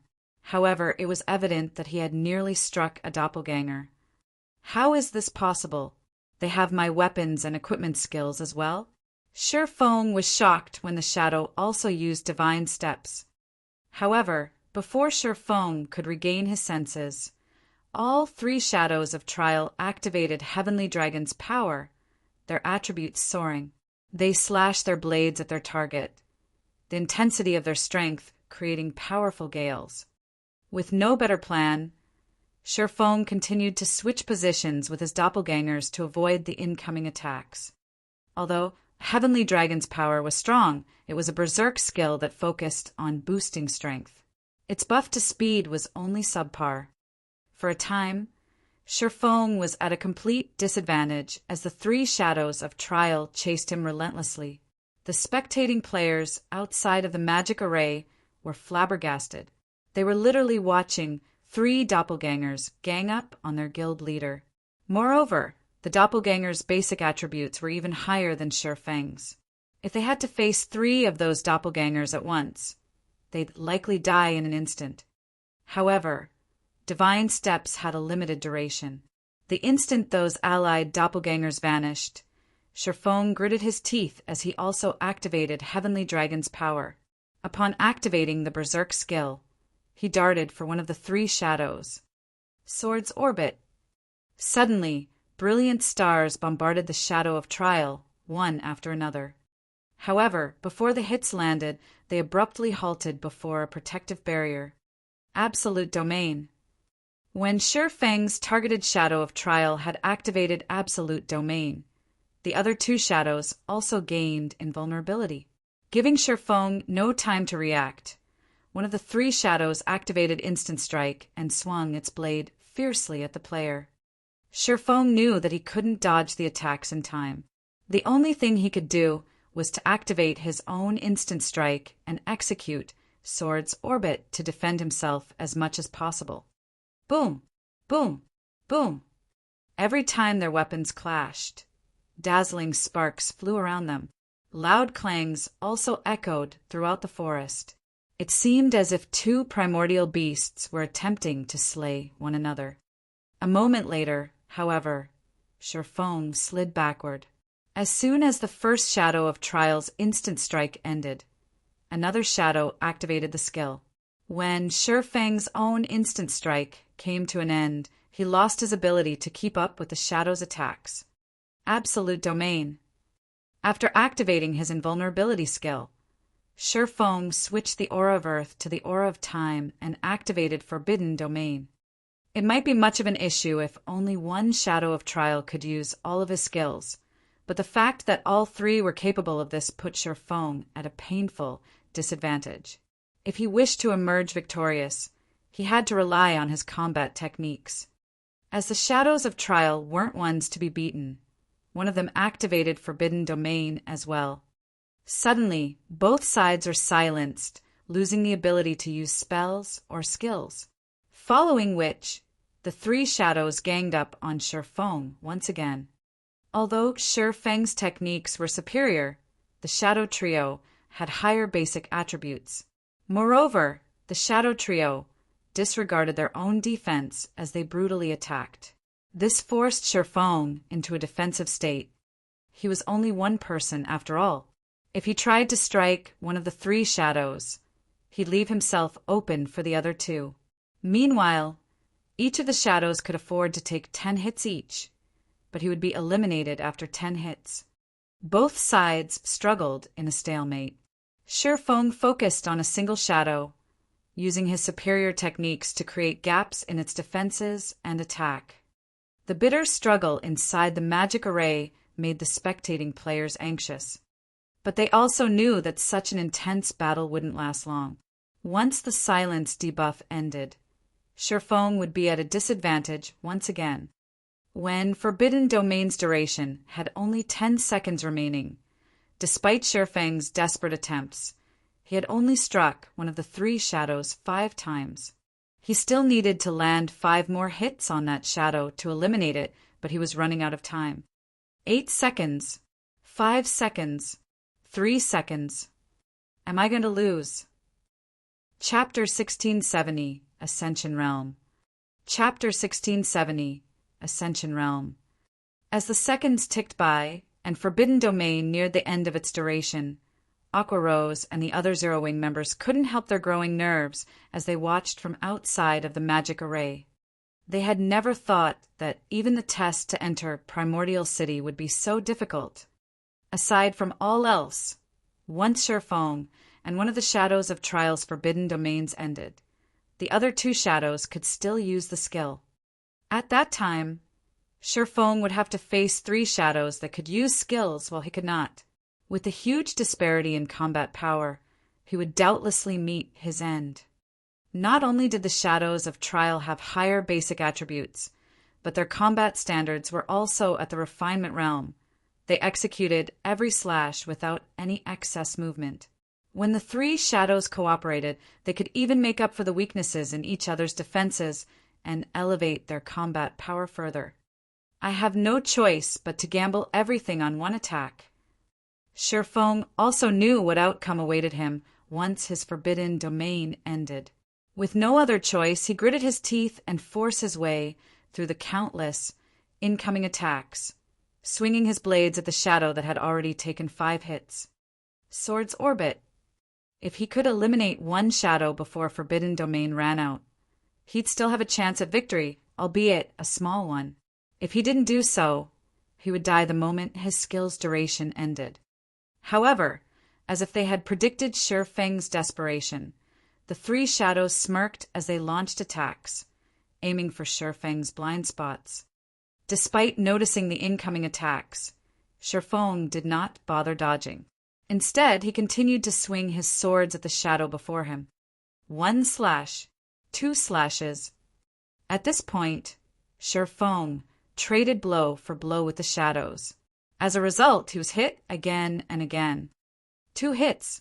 For hits. 6 hits. Faster. I need to be faster. As Feng frantically brandished his weapons, he gained unprecedented focus. The only thing on his mind was landing a hit on the shadow of Trial before him. However, despite Feng's flurry of attacks, his target could still endure 2 more attacks. Feng was only 2 hits away from elimination himself. Just as Feng's 2 swords were about to bite into the targeted shadow, the other 2 shadows, one behind and one to the left, simultaneously swung toward Feng's blind spots. It's over. Tyrol sighed faintly. The young man before him had just barely missed the mark. If Feng could have killed the shadow of trial before Forbidden Domain ran out, he would have had a chance of passing the Azura rank test. Is it over? Feng could sense the 2 shadows' long swords nearing his body, but he was powerless to do anything about the weapons. At most, he could take one of the shadows of trial down with him. As the 2 long swords soared closer to Feng's back and abdomen, something about the situation felt incredibly familiar.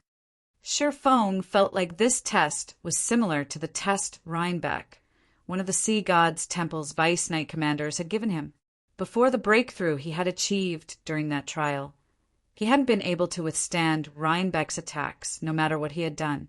He had only been able to watch as he had repeatedly been defeated. Rhinebeck? Feng's eyes shone with realization when he recalled his battle with Rhinebeck.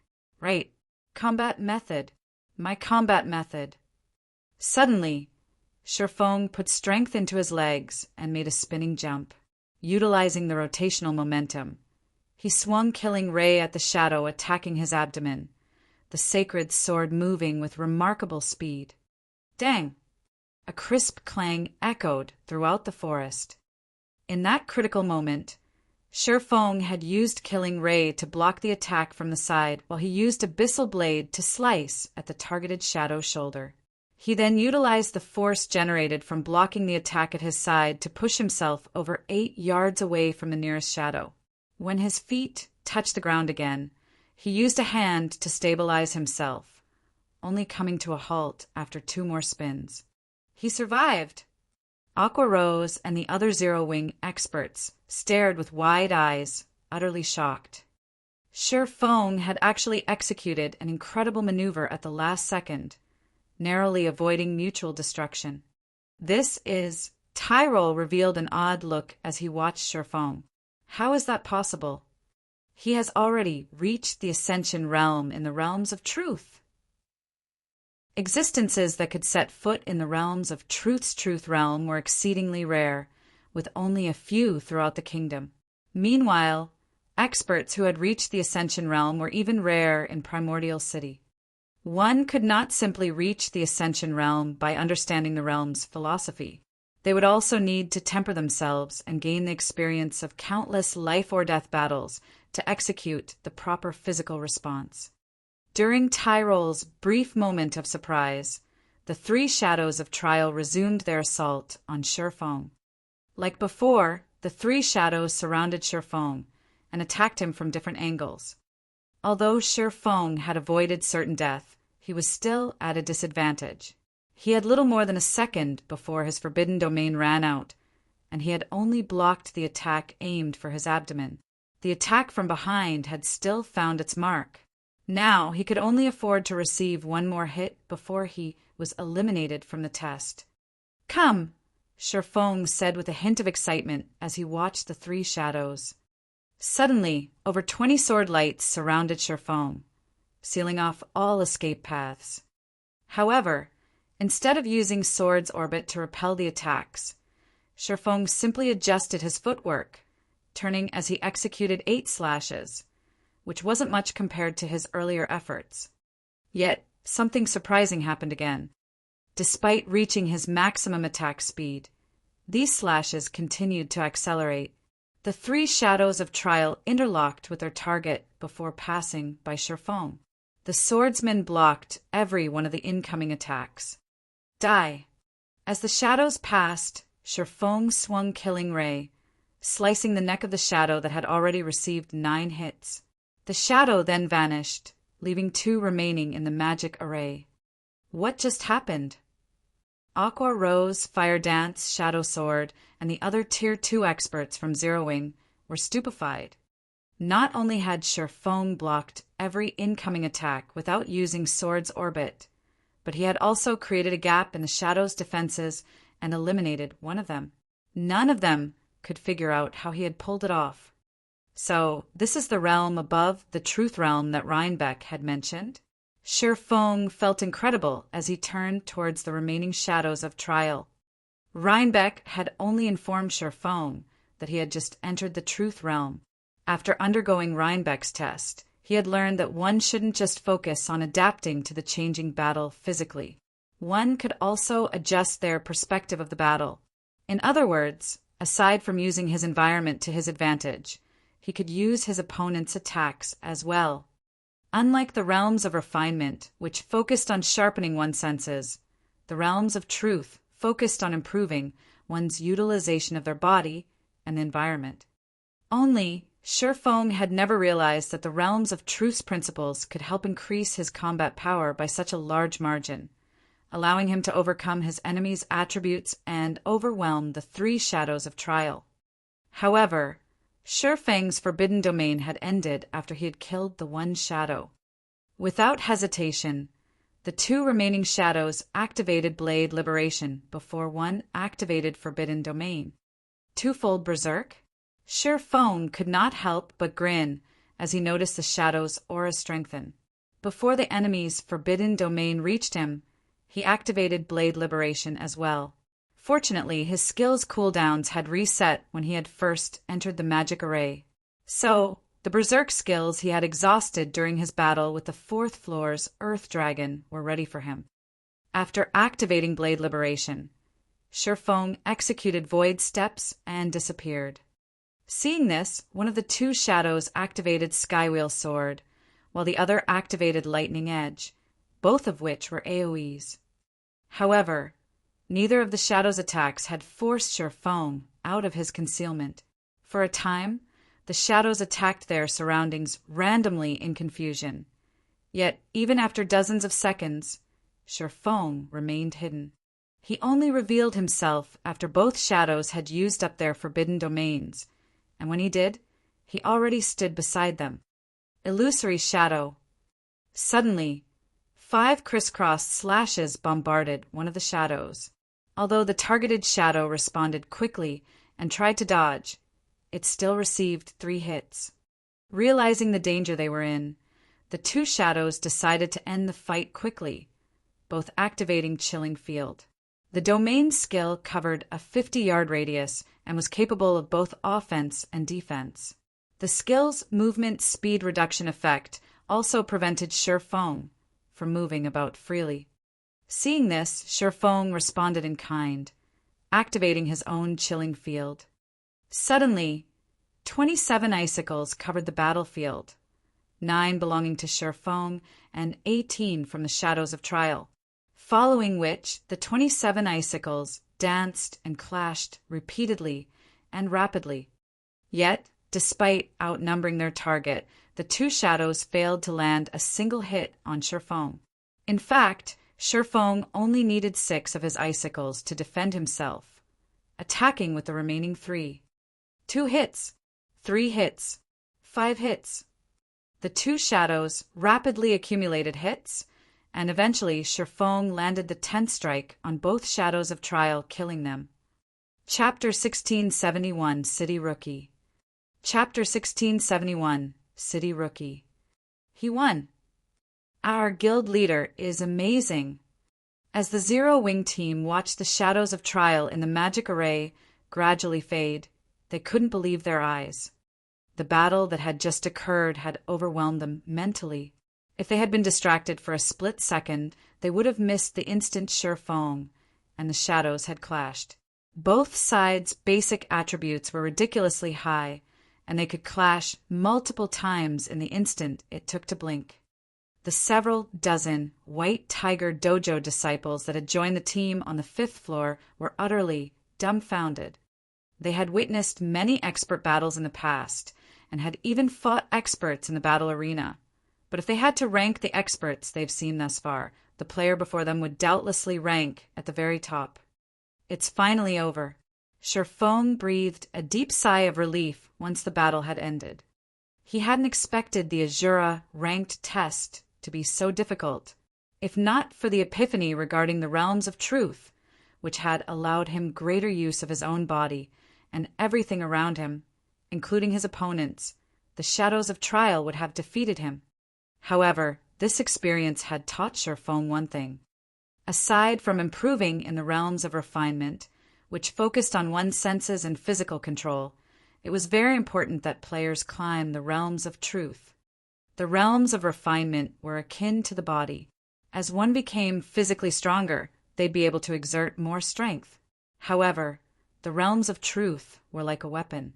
Although an individual could rely on physical strength to pose a threat, there was a limit to how much of a threat they'd become. But if that person were given a weapon to complement their strength, they could pose an even greater threat.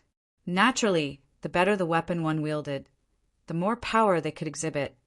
This also why experts who had yet to reach the refinement realm were sometimes capable of defeating refinement realm experts with their combat techniques. Combat techniques made use of the realms of truth's principles. It seems that we'll need to increase everyone's familiarity with the realms of truth in the future. Sherfong thought to himself.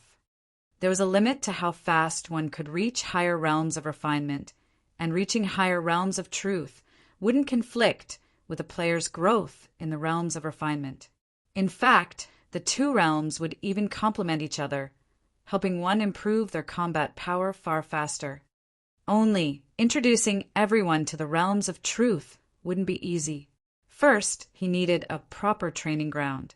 It was obvious that neither the battle arena nor the divine Colosseum could offer similar benefits as Rhinebeck's test.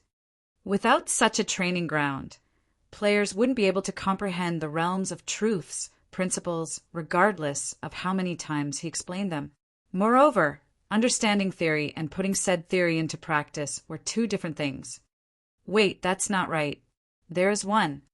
Suddenly, Sherfong recalled the White Tower within the Lost Town. While the White Tower seemed like a device designed to help players improve their combat standards and gain a better feel for the refinement realm, it actually operated very much like Rhinebeck's test. Hence, Sherfong should be able to use the tower to help his players comprehend the realms of truth.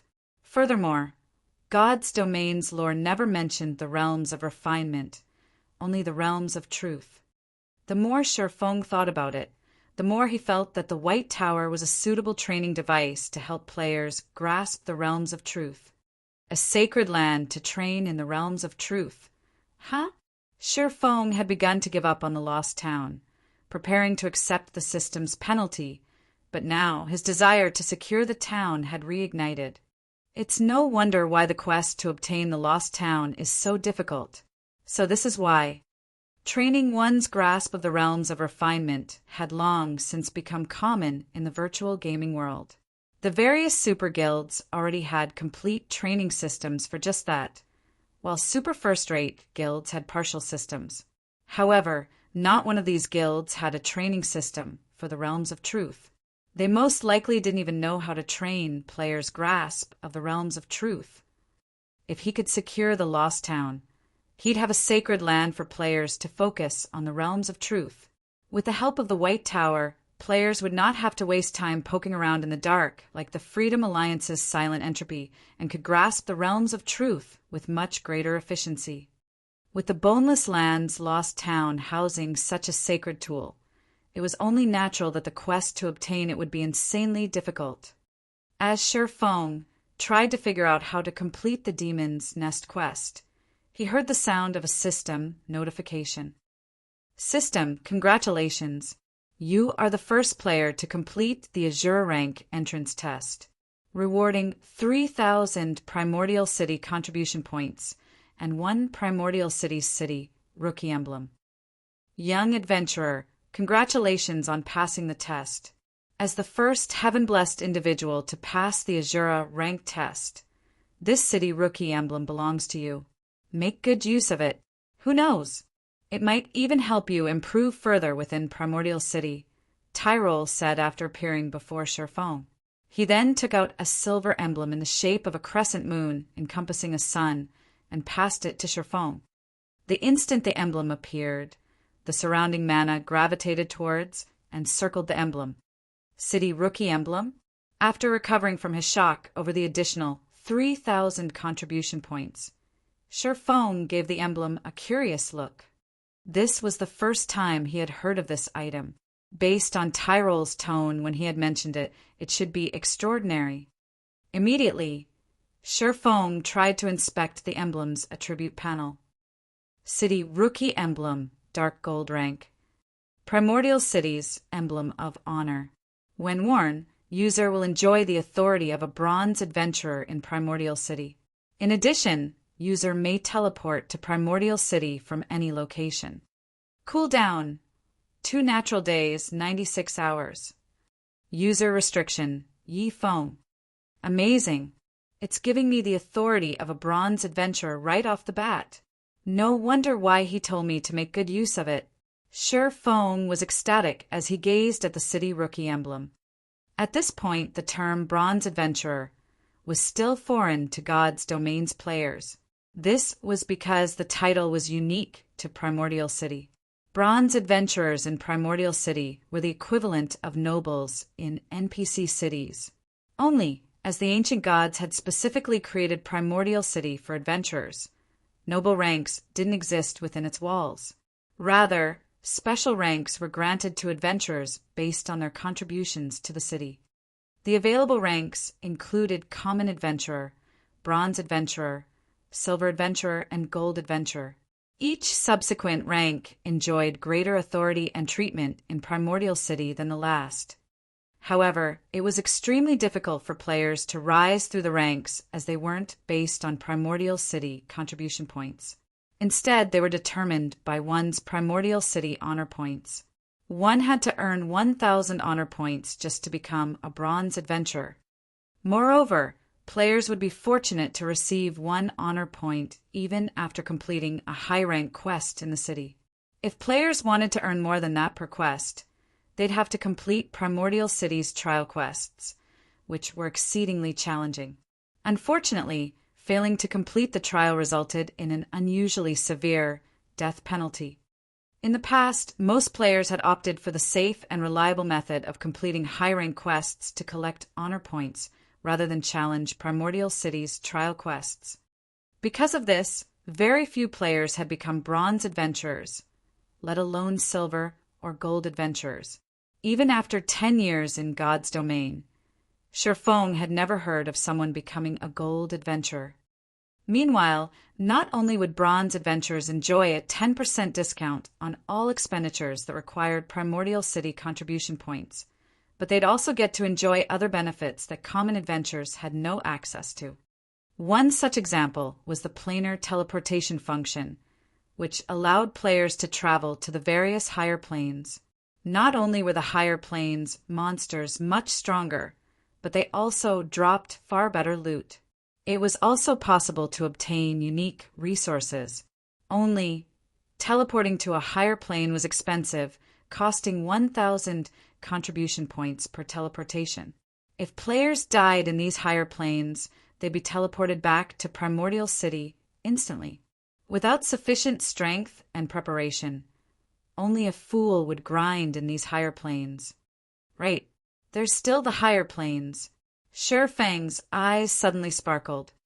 Other players might not know where to secure a large number of darkness stones, but he did. However, he hadn't had the means to reach these locations, but now he did. Sherfong immediately instructed his team to challenge the entrance test and told them what to do once they entered Primordial City. Meanwhile, he made his way, with Tyrole's help, to the city. When Sherfong arrived in Primordial City, every player within the Primordial Divine Ruin received a system notification about it. Chapter 1672, 7 Luminaries Temple. Chapter 1672, 7 Luminaries Temple. Many players were still fighting in the Primordial Divine Ruin, and the various superpowers on the 4th floor were preparing to raid the recently respawned Frostflame 2-headed Earth Dragon. However, before they could begin, they heard the crisp voice of the system. Primordial Divine Ruin Region System Announcement. A player has successfully entered Primordial City. From now onward, after 500 players have entered Primordial City, The entrance test's difficulty will increase by 30%. After 1,000 players have entered Primordial City, the difficulty will increase by 50%. Count resets, once per day. The system announcement repeated 3 times, its message becoming ingrained in everyone's minds. How did Zero Wing get into Primordial City so quickly? After the 500th player, the difficulty to enter Primordial City will increase. The upper echelons of the various superpowers stuck on the 4th floor revealed somber expressions upon listening to the system notification. Based on the system notification, they discovered that Primordial City did not have an entry limit. Players only needed to pass a test to enter the legendary city.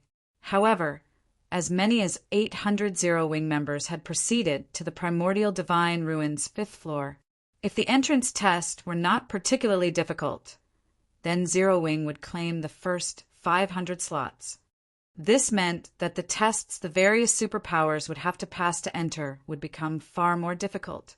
Due to the increased difficulty, players who would have been capable of passing the test might fail. This, in turn, would decrease the number of players the various superpowers could send into the city. Now that they had a clearer understanding of the situation, these superpowers became even more desperate to reach the 5th floor as soon as possible. Meanwhile, news of Zero Wing entering Primordial City quickly spread outside of the ruin. What? Zero Wing is the first guild to send players into Primordial City? Doesn't that mean Zero Wing will be the first to pioneer and explore the city? I'm afraid that it's not that simple. I've heard that only the first 500 players will face the normal difficulty entry tests, whereas other players' tests will be more difficult. The test's difficulty will increase yet again after 1,000 players have entered Primordial City. I've also heard that Zero Wing led 800 players to the 5th floor. It'll monopolize the first 500 slots.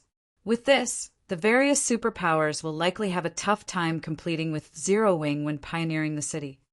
With that many of its members entering Primordial City, Zero Wing will reap a huge harvest. From what I learned after looking into it, it seems like it's pretty easy to obtain combat techniques from Primordial City. This is especially true for advanced combat techniques. Suddenly, more independent players from various kingdoms became interested in Zero Wing. Both basic combat techniques and advanced combat techniques were out of reach for independent players like themselves. The various large guilds treated these combat techniques like family heirlooms, and they had strict requirements for anyone who wanted to learn their combat techniques, such as becoming a core member and signing a restrictive contract with the guild. However, Zero Wing could procure a large number of combat techniques from Primordial City, and if that was the case, Zero Wing may have looser conditions for learning the techniques it collected. It might even make the combat techniques available to all of its members, rather than just the core members. With that hope in mind, many independent players, particularly experts, began to gather in White River City and Zero Wing City from other kingdoms.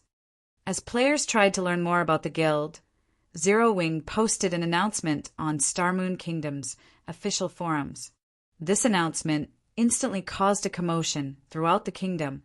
How generous of Zero Wing! With this, even independent players like us can learn combat techniques. But isn't 1,000 magic crystals a little expensive? Even experts will have to work hard for a long time to collect enough, let alone weaker players. You think that's expensive? You should see what the other guilds with combat techniques are demanding. Take Heaven's Burial, for example. Although the guild has plenty of combat techniques, anyone who wishes to learn them has to sign a very strict contract. In addition, members have to pay a certain price to learn each combat technique. Their price is only slightly under 1,000 magic crystals. It's better to learn the techniques from Zero Wing. At the very least, we'll retain our freedom.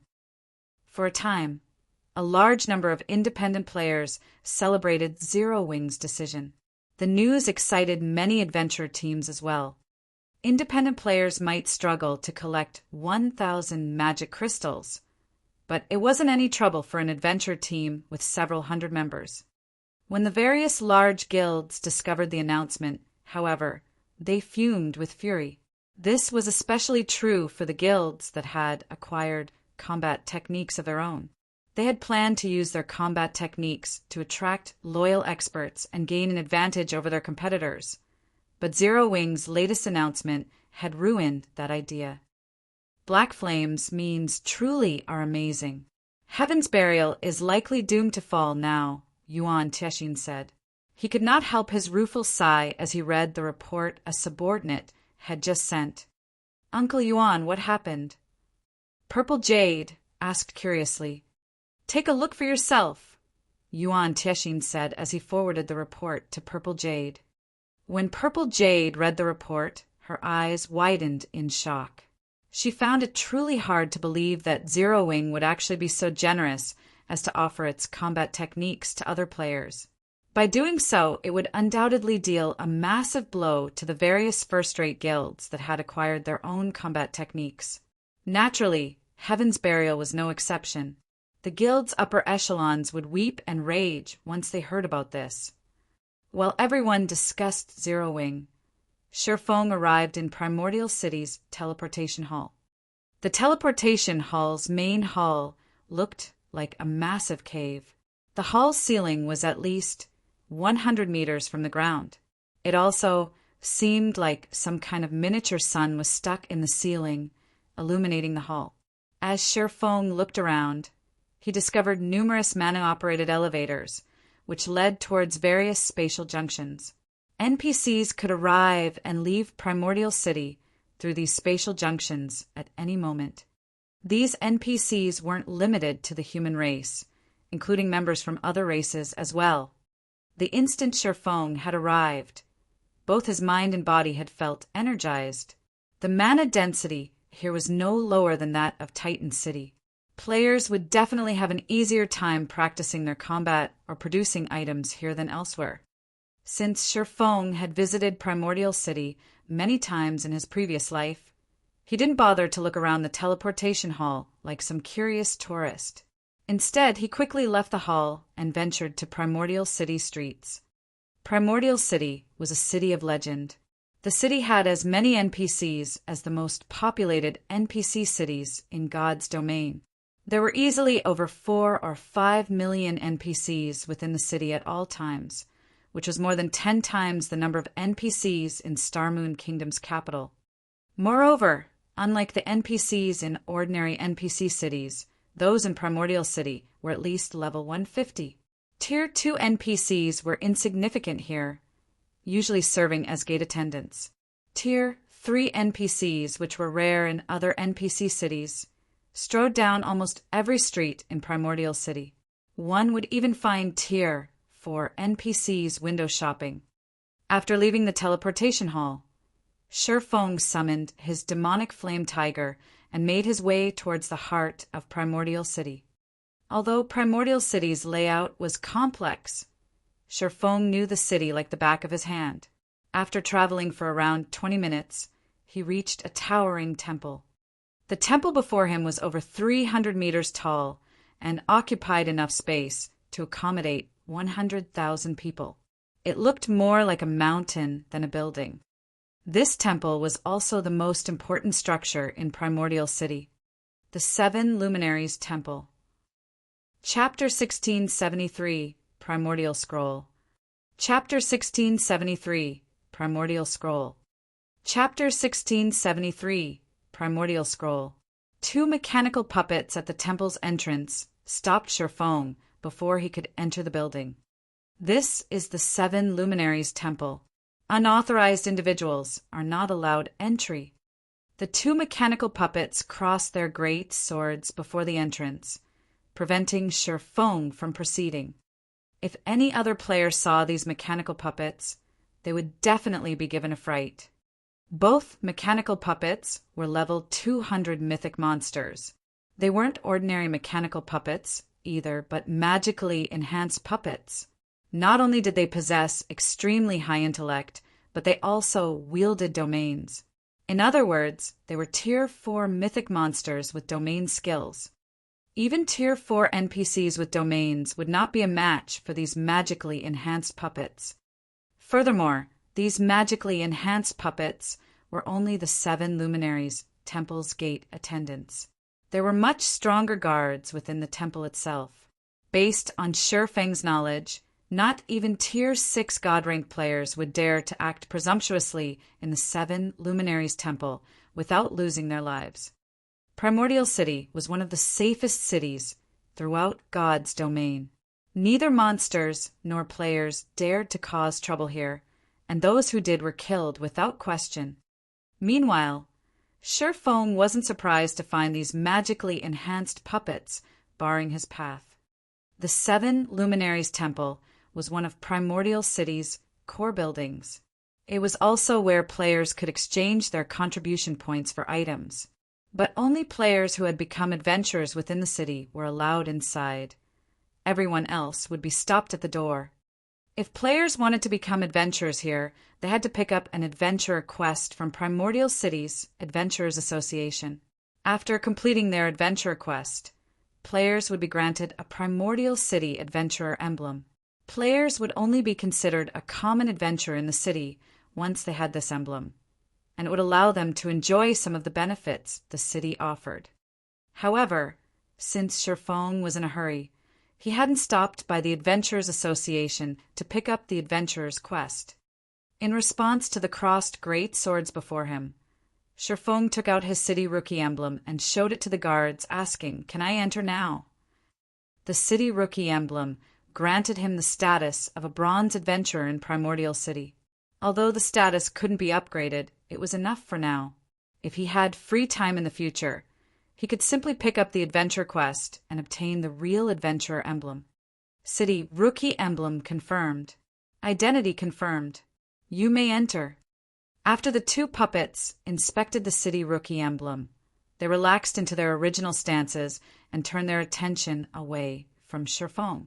Seeing this, Shifeng made his way into the 7 Luminaries Temple. The 7 Luminaries Temple's lobby was a beautifully decorated plaza. The scenery was spectacular. It contained areas where people could rest and chat, and it even offered open-air restaurants and bars. The food and beverages sold here were unique to Primordial City and couldn't be removed from the city. But the taste of these items was simply unforgettable. Even players who enjoyed delicious delicacies every day longed to dine here, but very few players could afford to do so. Every item in the 7 Luminaries Temple cost Primordial City contribution points. Neither coins nor magic crystals were accepted as currency. Meanwhile, a single meal here cost at least 100 CPs. Of course, players who consumed the meal would receive benefits that corresponded to the 100 CPs they paid, improving perception and focus. Unfortunately, the effects from a 100 CP meal would only last 2 hours. During that time, however, players could make use of the buff by renting a training room in the 7 Luminaries Temple to practice the combat techniques they had recently purchased. Likewise, the training rooms cost CPs to rent, with the basic training rooms costing 10 CPs per hour, intermediate training rooms costing 30 CPs per hour, and advanced training rooms costing 100 CPs per hour. To most players, though, this cost was astronomical. The system only granted free CPs on players' first visit to Primordial City, rewarding nothing for subsequent entries. Hence, it was very important that players carefully decide how to enter the Primordial City for their first visit. Aside from the first entry bonus, players could only obtain more contribution points by completing quests and through achievements in Primordial City. Shifeng didn't bother to look around after entering the 7 Luminaries Temple as he made his way for the exchange counter. "Sir, may I know what item you wish to purchase?" an elven beauty behind the counter asked with a smile. Although the female elf looked like a simple administrator for the exchange department, if one paid close attention, they discovered that she was actually a level 150, tier 3 great mage. Moreover, as a member of the elven race, her innate affinity with mana was incredibly high, making her slightly stronger than ordinary tier 3 great mages of the same level. Inside a minor NPC city, this female elf could easily serve as the city's magistrate. If this elven woman decided to attack Sherfong now, he'd die instantly unless he activated an invulnerability skill in time. "I wish to purchase primordial souls," Sherfong said. "Primordial souls are extremely rare, so each will cost you 200 contribution points. We also have a daily exchange limit on primordial souls. Only 100 primordial souls are made available each day," the elf explained. "May I know how many primordial souls you wish to purchase, sir?" 20, Sherfong stated. Primordial souls were rare tools that could help players when they challenged their promotion quests. They were also unique to Primordial City. Naturally, Sherfong had to purchase as many primordial souls as he could afford now. Meanwhile, aside from the 5,000 CPs he had gained for clearing the Azura ranked entrance test, he had received a bonus of 3,000 CPs from the system, giving him a total of 8,000 CPs, so spending 4,000 on primordial souls wouldn't put him in the red. He also wasn't sure how many Zero Wing members would make it into Primordial City. Fortunately, unlike other players, he had the city rookie emblem, which allowed him to earn CPs far more easily. All right. The elf administrator then retrieved 20 bottles from the spatial storage unit behind her and said, "Sir, as a city rookie, you enjoy a 10% discount on all purchases. Your total bill comes to 3,600 contribution points. Do you wish to purchase anything else?" After giving the matter some thought, Sherfong gritted his teeth and said, "I want to purchase 12 primordial scrolls and 1 teleportation stone to the darkness plane." Initially, he had planned to purchase advanced combat techniques after reaching Primordial City, but obtaining the Boneless Land's lost town was far more important right now. The darkness plane was one of the higher planes in God's domain, and the power of darkness on that plane was incredibly dense. Naturally, the monsters living in the darkness plane contained frightening amounts of power of darkness within them. When killed, they had a high chance of dropping a darkness stone fragment. Alchemists could use 100 of these fragments to synthesize a complete darkness stone, but their success rate was an excruciatingly low 30%. However, this was by far the best method to obtain darkness stones. On the other hand, if you tried to hunt darkness-type mythic monsters, the chance of obtaining a complete darkness stone was around 10%. When players in the past had to acquire darkness stones, they usually decided to do so in the darkness plane. However, as a higher plane, the darkness plane was extremely dangerous. With Sherfang's current strength, grinding there would be purely suicidal. He only dared to do so because he had the Bible of Darkness. If he wanted to increase his survival chances in the darkness plane, the primordial scrolls were necessary. The primordial scroll was a super rare scroll that could only be used in higher planes. Players could use the scroll to summon heroic spirits to aid them in battle, and it was akin to a Tier 3 summoning scroll. However, heroic spirits summoned this way operated differently from ordinary summoned creatures. A summoned heroic spirit's strength wasn't in direct combat. Rather, they tended to focus on support. They possessed plenty of support skills and spells that could significantly strengthen players' combat power. Like the primordial souls, there was a daily exchange limit for the primordial scrolls. Each primordial scroll costs 300 contribution points. Only bronze adventurers and above can purchase the Darkness Plane teleportation stone for 1,000 contribution points. Including the city rookie discount, that puts your new total at 7,740 contribution points, the elf administrator reported, smiling as she took out the items Sherfong had requested. Sherfong then paid his bill, instantly becoming a poor bastard. But he didn't mind the huge expenditure. Compared to the value of the lost town, spending this many contribution points was nothing. He then mailed the primordial souls to Aqua Rose while he teleported to the Darkness Plane. Chapter 1674, Darkness Plane. Chapter 1674, Darkness Plane. Chapter 1674, Darkness Plane. After Shifeng activated the teleportation stone, he abruptly blacked out. When he opened his eyes again, he found himself in an entirely different world.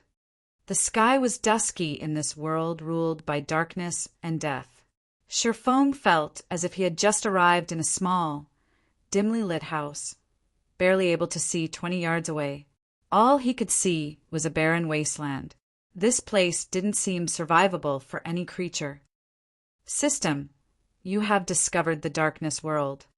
System, since you do not belong to this world, you find this world's power oppressive. All senses weakened by 50%, basic attributes decreased by 30%, and gained EXP decreased by 95%.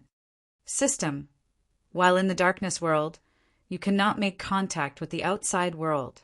Once you die, your soul will be directly expelled from the darkness world. 3 system notifications suddenly reached Shifeng's ears, one after another. Even Tier 2 players are suppressed so intensively. Shifeng frowned when he heard the system notifications. He wasn't particularly surprised that he had been suppressed. However, what he didn't expect was the degree of suppression. Not only were higher planes much larger than other worlds, but the discrimination within them was also more severe. His appearance in the darkness world was akin to trespassing. Meanwhile, the stronger the creature entering a foreign world was, the greater the suppression would be. He had also visited higher planes in the past. Only he had already been a Tier 3 player, so his basic attributes had only been suppressed by 40%. Even though he had been fully geared in epic equipment, his basic attributes had only rivaled a great lord of the same level. His physique had also been considerably weaker. He had even had trouble against the various higher planes' great lords of the same level. He hadn't expected the suppression on Tier 2 existences to be so severe. Tier 2 existences stood at the very bottom of the power hierarchy in higher planes. Even at the same level and tier, the higher planes monsters were much stronger than monsters on the gods' domain continent. This was because their life ratings were much higher than ordinary monsters, as were their combat standards. On the continent of God's domain, dragons were creatures of legend, but in the higher planes, monsters with life ratings to rival dragons were everywhere. Hence, before reaching a certain strength, players had an exceedingly low survival chance in a higher plane. Even though it was common knowledge that higher planes offered plenty of high rank and precious resources that were rare or non-existent on God's domain's continent, the various superpowers in Shifeng's previous life hadn't casually explored these higher planes. Aside from the world depression and its monster strength, the environment was the greatest difference between the higher planes and the continent of God's domain. Take the darkness plane, for example. Upon arriving in this world, Shifeng had felt his body become considerably heavier than before. It felt as if the area's gravitational force had increased by 3 or 4 times. Moreover, the environment's power of darkness continuously corroded his body. Without extremely high darkness resistance, the ambient power of darkness would slay players even if they stood in place and did nothing. Not daring to waste time, Shifeng took out the Bible of Darkness and summoned a Tier 3 demon. In response, a demon in crimson scale armor, wielding a great sword, appeared before its summoner. Blood Demon, demonic creature, Tier 3 demon, level 80, HP 34 000 000/34 000 Demons were considered dark creatures in God's domain, so in the darkness world they wouldn't be oppressed. Moreover, thanks to the Bible of Darkness's demon ruler skill, the blood demon had grown stronger. This was why Shifeng had boldly visited the darkness plane. Every monster in the darkness world was likely stronger than Shifeng, and he could only see up to 20 yards away. With such a disadvantage, monsters would likely discover him before he would sense them.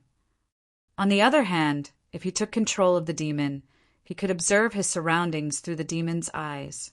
After giving it a try, he noticed the massive improvement to his range of vision. By seeing through the demon's eyes, Feng could see up to 500 yards away.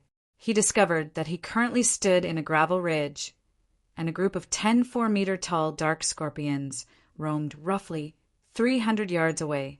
9 of the 10 dark scorpions had 3 tails, and the last had 5. Moreover, the 5-tailed scorpion radiated a light purple glow. Dark Scorpion, Dark Creature, Lord. Level 65. HP 18-000/18-000-000.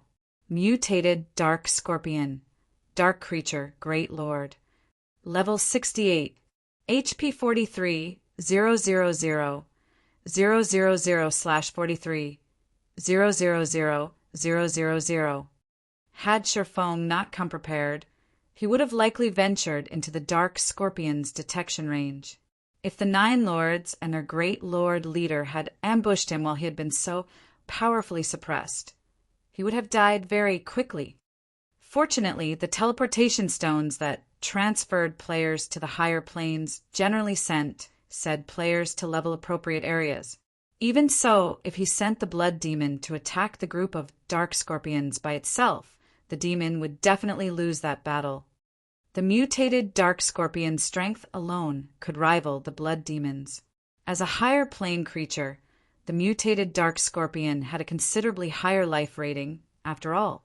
Furthermore, it had the support of 9 Lord-ranked dark scorpions to surround and annihilate the blood demon.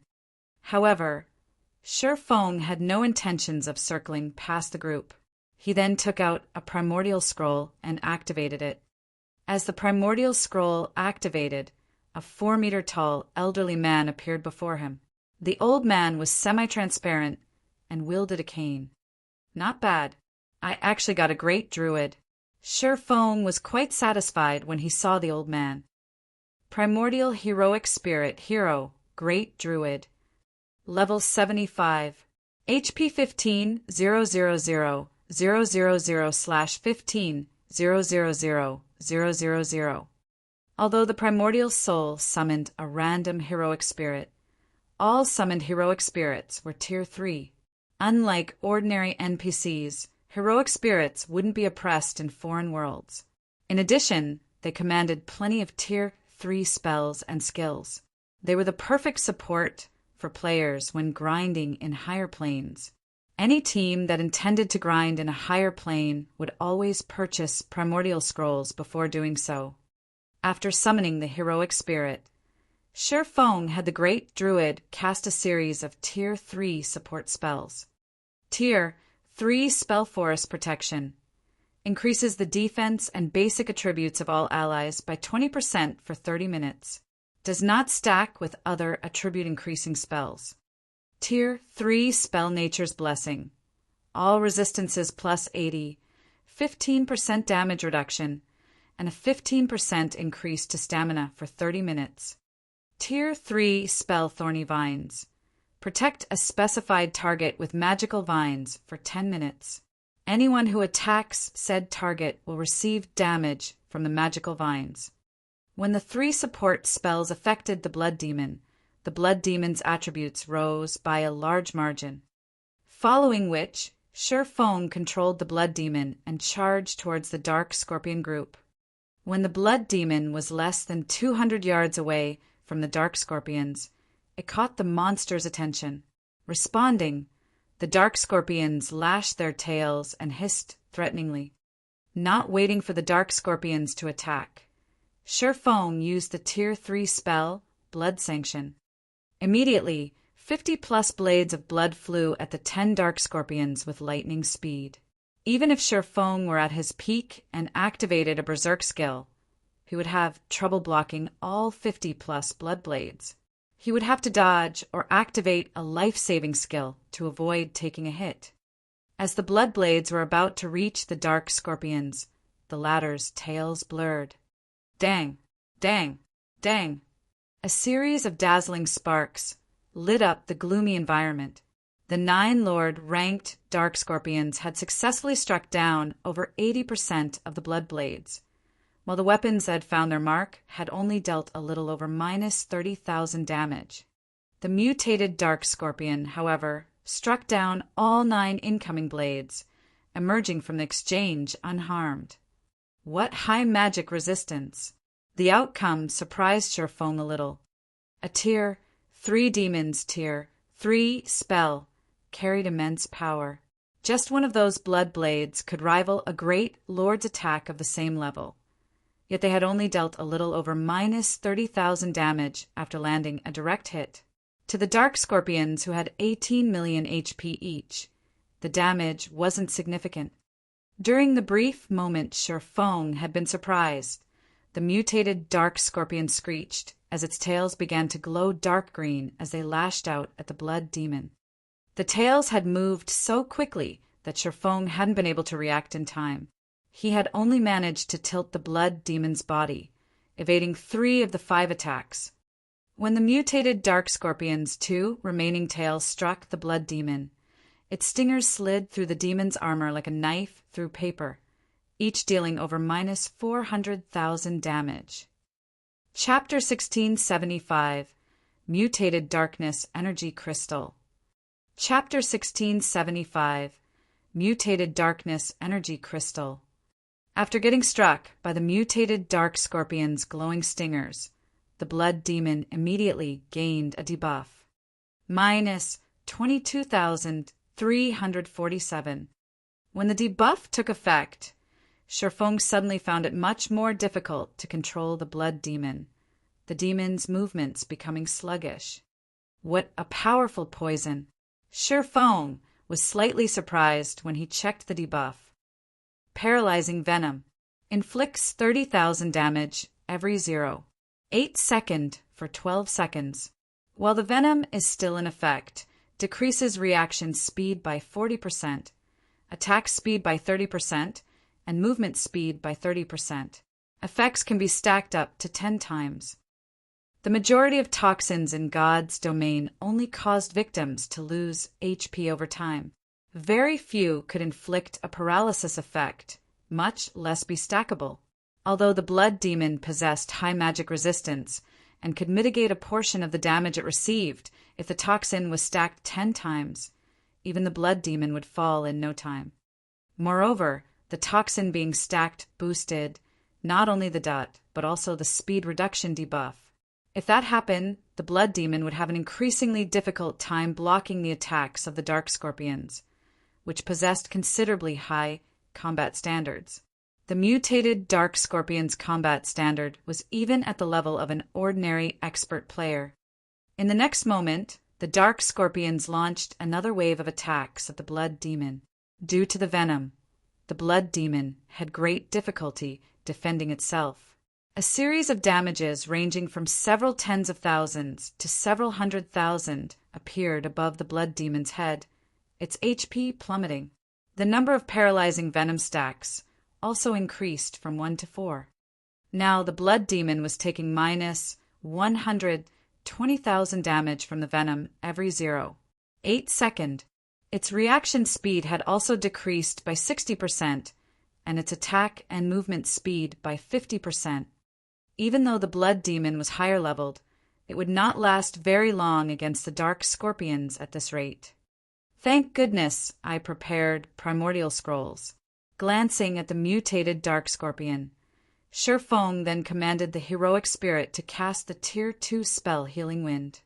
A light green gale immediately enveloped the blood demon. In the next moment, not only did the paralyzing venom debuff disappear altogether, but the blood demon also rapidly recovered the 10% or so HP it lost. In the blink of an eye, it was already back to full HP. Once Healing Wind ended, Sherfong had the heroic spirit cast the Tier 3 spell Earthen Vine. Suddenly, vines sprouted beneath the dark scorpion's legs and bound the monsters completely. Although the dark scorpions managed to cut and snap the vines in their struggles, new vines would always replace the broken ones, greatly restricting the mobility of the dark scorpions. Moreover, The earthen vines also dealt minus 50,000 damage every second to the dark scorpions, and the skill lasted for a full 20 seconds. This skill was perfect against monsters without control removal skills. After the dark scorpions were restricted, the blood demon brandished its great sword and began exterminating the dark scorpions. Each of its normal attacks caused around minus 40,000 damage, while its skills dealt over minus 100,000 damage each. Meanwhile, Shifeng also cast Flame Domain on the group of monsters. Although Shifeng was suppressed by the world and his basic attributes had decreased significantly, the sacred sword he wielded doubled the damage he dealt dark creatures. Following which, damages over minus 200,000 appeared above the dark scorpions' heads. Moreover, the damage Flame Domain dealt also increased by 20% with every passing second. By the time Flame Domain ended, the Lord-ranked dark scorpions had lost nearly 1/3 of their maximum HP. Shifeng then executed Lightning Edge and dealt each of the dark scorpions over minus 200,000 damage per second for 5 seconds. At this time, the heroic spirit standing beside Shifeng finished casting the Tier 3 curse Star Fury. Suddenly, streaks of starlight started raining down from the sky and bombarding the dark scorpions. The might of the AoE spell was stronger than even Shifeng's Flame Domain, each wave of attacks dealing over minus 600,000 damage to the dark scorpions. Moreover, unlike normal AoE spells, Star Fury aimed only at enemies within range. Hence, the curse did not do any damage to the blood demon. In total, 7 waves of starlight descended on the dark scorpions. By the time Star Fury ended, not only had the dark scorpions lost a significant amount of their HPs, but they also fell into a heavily injured state, their basic attributes, defense and combat power, decreasing to a certain extent. This turn of events allowed the blood demon to deal even more damage. Now, even its normal attacks inflicted around minus 80,000 damage on its tough opponents. Very quickly, the first dark scorpion fell to Shifeng's group. Afterward, even after Earthen Vine's duration ended, the heavily injured dark scorpions didn't pose much of a threat. To make the battle more efficient, Shifeng decided to have the blood demon focus on only dodging the mutated dark scorpion's attacks while maintaining its assault on the other dark scorpions. This strategy rendered the mutated dark scorpion useless in the battle. The Great Lord could only watch as its subordinates got picked off one after another. Only after the disposal of all the Lord-ranked monsters did Shifeng have the blood demon trade blow for blow with the Great Lord, forgoing all forms of evasion and defense. Although the blood demon would get poisoned and receive significant amounts of damage from doing so, there was the healing provided by the heroic spirit. Due to the blood demon's all-out offensive, the mutated dark scorpion lost HP rapidly. 72%, 70%, 65%. After roughly 10 minutes had passed since the battle began, Shifeng activated Divine Providence and landed the last hit on the mutated dark scorpion.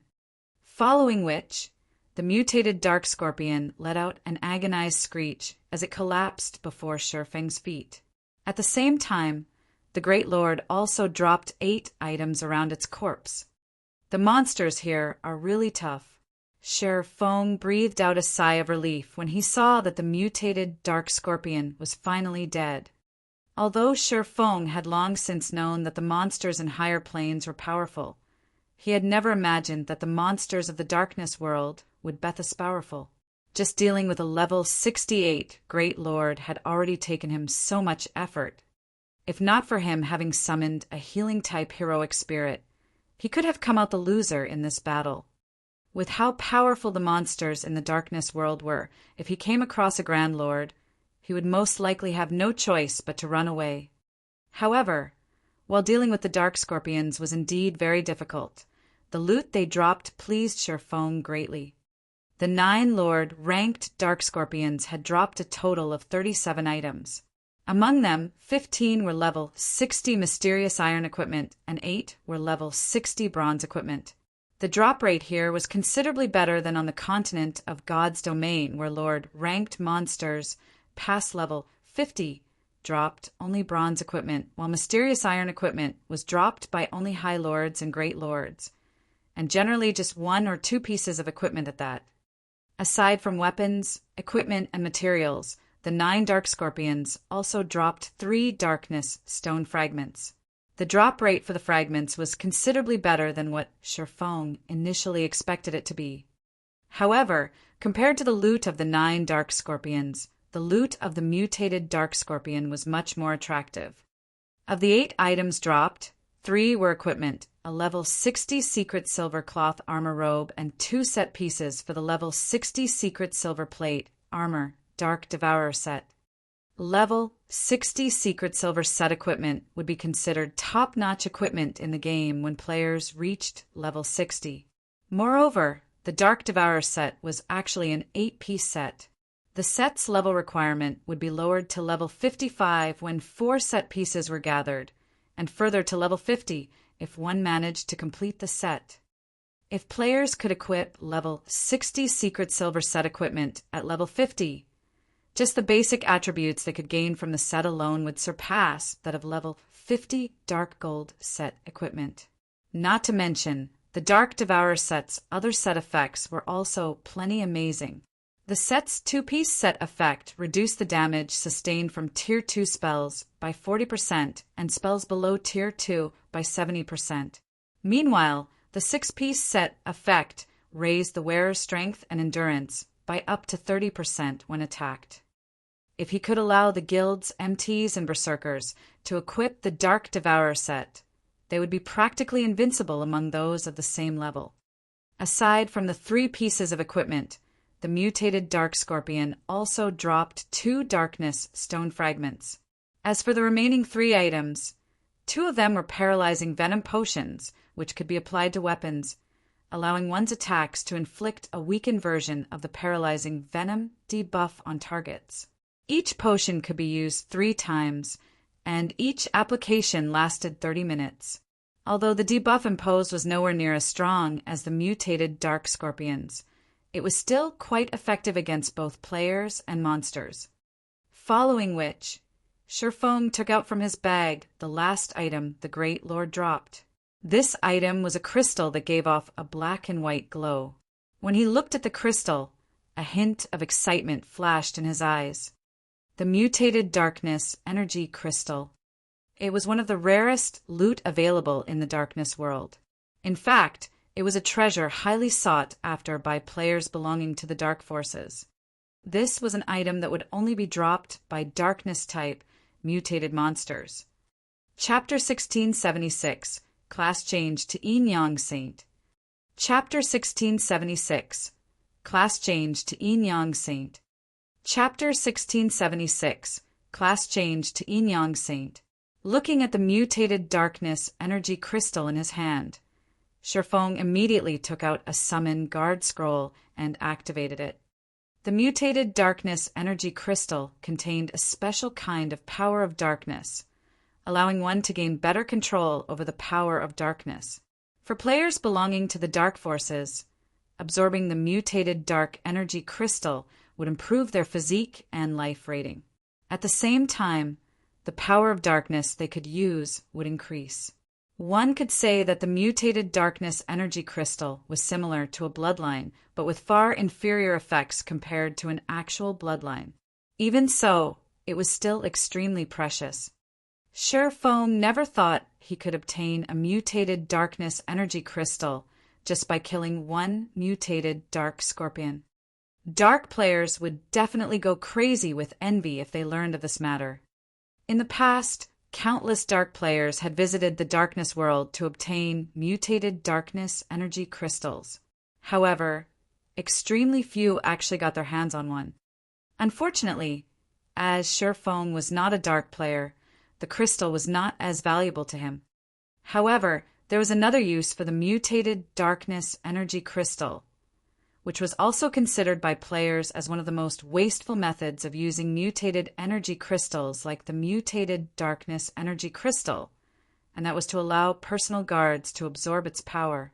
Letting a personal guard absorb the power of a mutated energy crystal gave the said personal guard an opportunity to awaken and assimilate that power.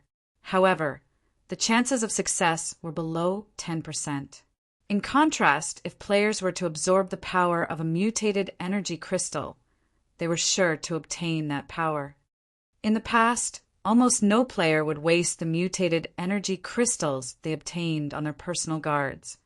Of course, there were always exceptions, such as righteous players who refused to trade with dark players no matter what.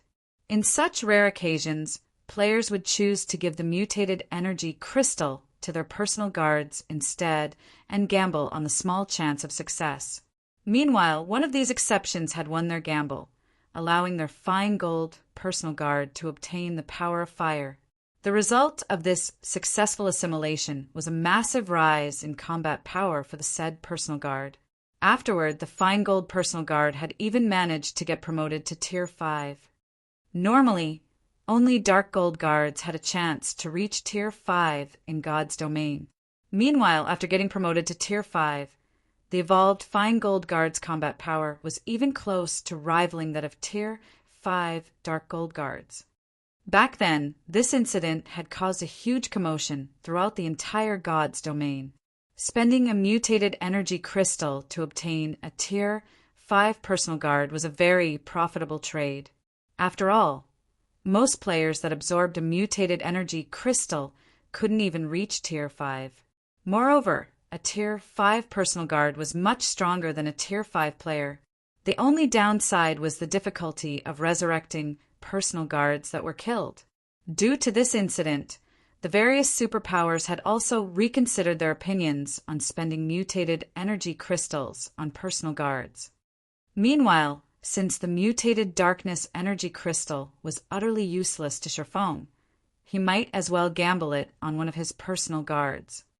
After Shifeng completed the incantation for the Summon Guard Scroll, a summoning magic array manifested before him.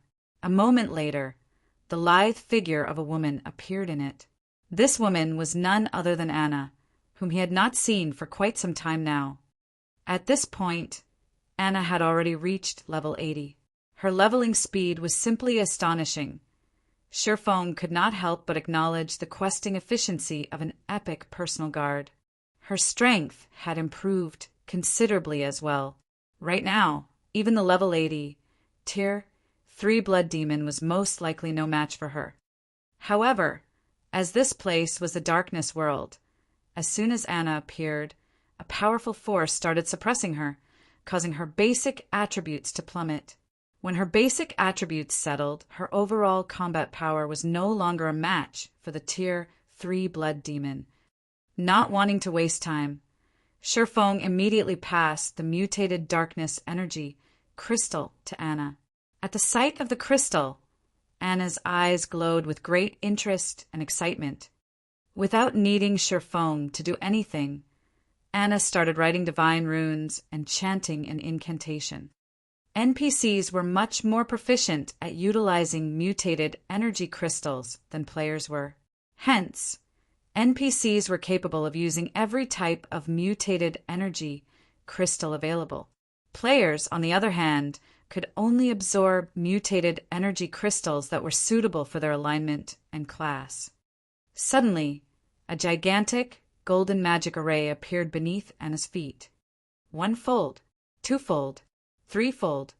The appearance of the magic array lit up the surrounding darkness brightly.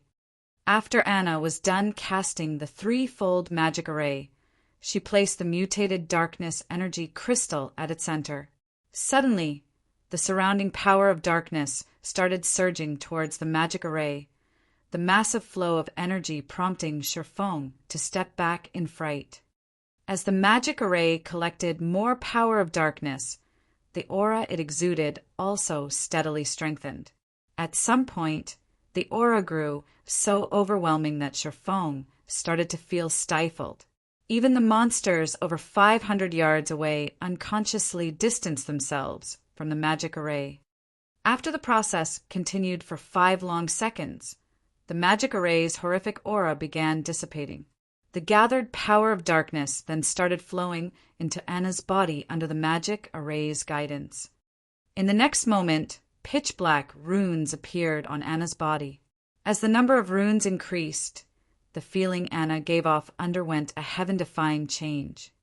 If in the past Anna was an angel that represented the light, then now she was a fallen angel that represented darkness. After runes covered Anna's entire body, she started giving off an unprecedented pressure. At this moment, Shifeng felt as if he was standing before Serena, the fallen angel guarding the World Summit, again. If Anna willed it, she could easily kill Tier 3 and Tier 4 existences with a wave of her hand right now. However, the horrific pressure lasted for only 1 second, then vanished without a trace. At the same time, the threefold magic array Anna stood on also started disappearing into the void. As for Anna herself, she had reverted to her original state. The only differences now were a dark purple mark at the center of her forehead and a hint of coldness in her aura. "Did you succeed?" Shifeng could not help but ask curiously as he eyed Anna, who looked as she normally did. In the past, he had heard that a huge commotion would arise whenever personal guards used mutated energy crystals. However, those commotions were far from being as massive as the one that just occurred. In fact, even the casting of a Tier 5 spell wouldn't cause such a massive disturbance. "Lord Count, it should be a success?" Anna said as she looked at herself, uncertainty in her tone.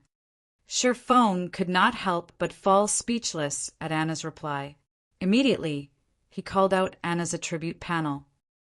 Anna, Yi Feng's personal guard. Class, Tier 2P class, Yin Yang Saint. Level 80. Loyalty, 97. Growth potential, 113. Shifeng was at a loss for words as he looked at the updated values in Anna's attribute panel. He had never imagined that Anna would not only gain control over the power of darkness, but also class change into a Yin Yang Saint, a peak class. Moreover, her growth potential had even risen from 105 to 113 points. Anna had actually improved that much just by using one mutated darkness energy crystal. This was definitely a massive jackpot. After all, every point increased in growth potential would allow a personal guard to gain considerably more attribute points with each level up. Now that Anna had 8 more points in growth potential, she would no doubt become an even more terrifying existence in the future. Not to mention, Anna had even class changed into a Yin Yang Saint. In God's domain, class legacies held much greater importance to NPCs than to players. In a situation where both sides were of the same level and tier, an NPC with a basic class had almost no chance of defeating an NPC with an advanced class, and likewise an NPC with an advanced class had no chance of defeating an NPC with a P class.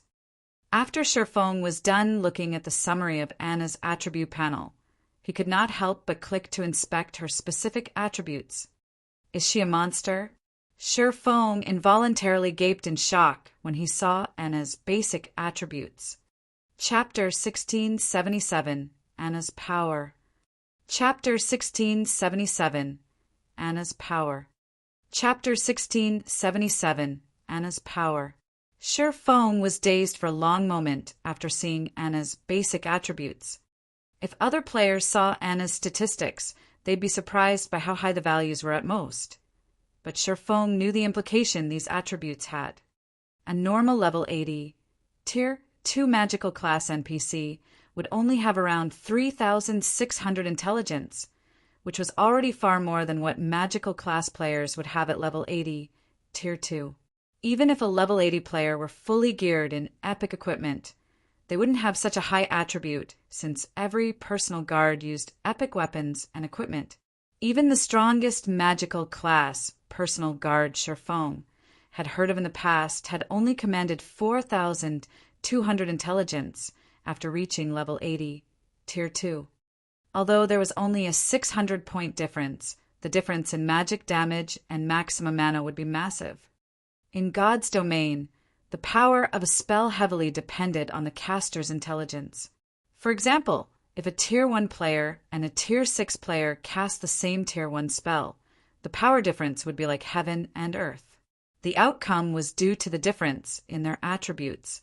Meanwhile, high-tiered spells and skills only allowed one to display more of their raw power. Previously, Anna's intelligence had only risen to 4,346, and she had barely been able to contend with ordinary great lords of the same level in terms of raw magic damage. However, if she used the powerful skills in her arsenal, she could have easily overwhelmed a great lord of the same level. Now, Anna's intelligence had risen to 5,031 points. With such high intelligence, she could overwhelm great lords with ordinary Tier 2 spells. Now, I won't have to worry about needing sufficient help in the darkness world. Looking at Anna, Sherfone could tell that she could easily stomp out great lords of the same level. Aside from the improvements they granted players and NPCs, mutated darkness energy crystals would force the darkness world to recognize their users. With this recognition, the world would no longer consider them an intruder and suppress them. This was why dark players desired mutated darkness energy crystals. Although dark players were members of the dark forces and contained a small amount of power of darkness within, the darkness world still considered them trespassers. The world would still suppress them, although the suppression wouldn't be as severe due to the power of darkness they contained. However, if they absorbed a mutated darkness energy crystal, they could proceed without any suppression. They could then explore the darkness world as if they were in their element. Now that Anna had absorbed the mutated darkness energy crystal, she, too, had been recognized by the darkness world. The world would accept her as one of its own, and she'd be able to exhibit all of her strength. Sherfone then began his search for the next group of monsters. Although resources within the darkness world were abundant, this world didn't have as many monsters as the continent of God's domain. If the darkness world's monsters moved in large groups as they did on the continent of God's domain, players would have no hope of surviving here. Now that Sherfone had the powerful support Anna offered, hunting down monsters like the Dark Scorpions was a waste of time. He needed to find stronger monsters to allow Anna to display her full potential. After searching for around 30 minutes, Sherfone finally found a pack of two-headed dark wolves resting at the foot of a mountain. There were 12 dark wolves in total, including 1 Grand Lord and 11 lords. The Lord-ranked wolves were around 4 meters tall, while the Grand Lord was double that size. Aside from looking like a miniature mountain, the Grand Lord-ranked dark wolf gave off an intense pressure. Two-headed dark wolf, dark creature, Lord. Level 67. HP 21 000 000 /21 000 000. Two-headed dark wolf king, dark creature, Grand Lord. Level 70. HP 95 000 000 /95 000 000. Challenging a Grand Lord in the darkness world was very dangerous, but even if Sherfone weren't a match for the monster, he was confident that he could retreat safely if needed. If he weren't, and he settled for weaker monsters, he wouldn't be able to acquire then 100 darkness stones he needed even after 10 solid days of grinding. The darkness world's Grand Lords had a chance of dropping complete darkness stones. On the other hand, only mythic rank or above darkness-type monsters would drop the stones on the God's domain continent. That being said, Grand Lords in this world had a slightly lower chance of dropping them. However, he could use Icarus's heart to compensate for the low drop rate. As long as the Grand Lords had a chance of dropping the stones, it was worth a try. Sherfone had only planned to challenge Grand Lords after he could summon 3 demons with the Bible of Darkness. He'd also be able to use another primordial scroll in 2 hours. With 5 tier, 3 monsters, and a healer, he had a considerably good chance of defeating the Grand Lords. At worst, he could always suppress his opponents with the Ring of Gospel. But now that he had a monster of a personal guard like Anna, there was no need to wait. "All right, let's begin," Sherfone commanded once everyone was in position. Anna instantly began to write divine runes, chanting an incantation at the same time. A short moment later, 10 level 80 Lord ranked rock guardians formed before Anna. A level 80 Great Lord ranked golden giant had joined them. Due to the significant boost to Anna's intelligence, her summoned creatures had also received a boost to their attributes. The summoned creatures were 15% stronger than they had been previously, but Anna wasn't done yet. Following which, she cast Magic Strengthening, further increasing the Rock Guardians and Golden Giant's basic attributes. In the blink of an eye, Sherfone had a powerful monster army. As the 11 summoned creatures prepared to charge, the old man beside Sherfone cast enhancement buffs on them as well, strengthening the summoned creatures even further. "Go," Sherfone commanded once the preparations were complete. The Golden Giant and Blood Demon led the charge with the 10 Rock Guardians closely behind them. When the group of summoned creatures came within 200 yards of the Darkwolf pack, the Darkwolves howled with anger. The two-headed Darkwolf King stood and glared at the Golden Giant and Blood Demon. Emanating a low growl, it pushed its paws against the ground and shot forward. The Darkwolf King was as fast as lightning, leaving a trail of afterimages and powerful gales of wind. The Darkwolf King arrived before the Golden Giant almost instantly, smacking the Great Lord with one of its front paws. Pum! Under Anna's control, the Golden Giant raised its arms to protect itself. When the Darkwolf King's paw collided with the Golden Giant's arms, the ground beneath the summoned Great Lord cracked and shattered, and the Golden Giant sunk into the ground. The Dark Wolf King's strength was higher than Sherfone had expected, and despite blocking the attack, the Golden Giant had lost over 100,000 HP. Realizing that its first attack had failed to get rid of its target, the Dark Wolf King turned and swiped its tail at the Golden Giant. As the Wolf King's bushy tail moved, power of darkness gathered around it, turning the harmless-looking tail into a sharp blade that sliced at the Golden Giant. Tier 2 skill, Darkness Blade. When the attack landed, the impact sent the Golden Giant flying over 20 yards back.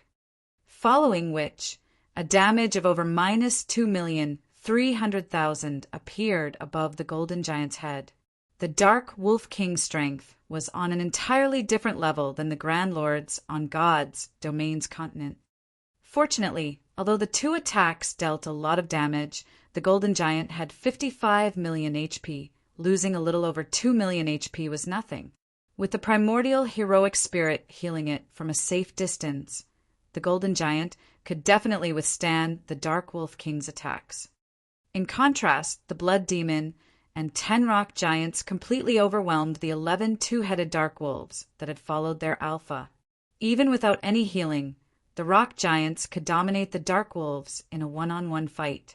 Furthermore, they had the help of the Tier 3 Blood Demon. Naturally, Anna didn't sit idle. After becoming an Yin-Yang saint, she had gained more than just summoning skills. She now had powerful attack spells in her arsenal. Anna cast Holy Light Spear, a Tier 2 light-type spell, launching 18 holy spears at the Dark Wolf pack. Each spear carried nearly as much strength as a Tier 3 Great Lord of the same level. Moreover, the holy spears dealt an additional 50% damage to dark creatures. When the holy spears found their marks, the Dark Wolves cried in agony as damages of over -400,000 appeared above their heads. In less than 10 minutes, Sherfang's team had wiped out the 11 Lord-ranked two-headed Dark Wolves, the creatures decorating the ground with loot upon their deaths. Now, only the two-headed Dark Wolf King remained, still fighting the Golden Giant. However, the Golden Giant looked miserable. Despite the heroic spirit's constant healing, the Great Lord's HP continued to decrease. Sherfone had even been forced to activate Life Domain halfway through the battle to keep the summoned creature standing. Once the 11 Lord-ranked dark wolves had been dealt with, Anna began to chant a long incantation, writing many lines of divine runes in the air before her. Suddenly, a gigantic silver, twofold magic array appeared beneath Anna's feet.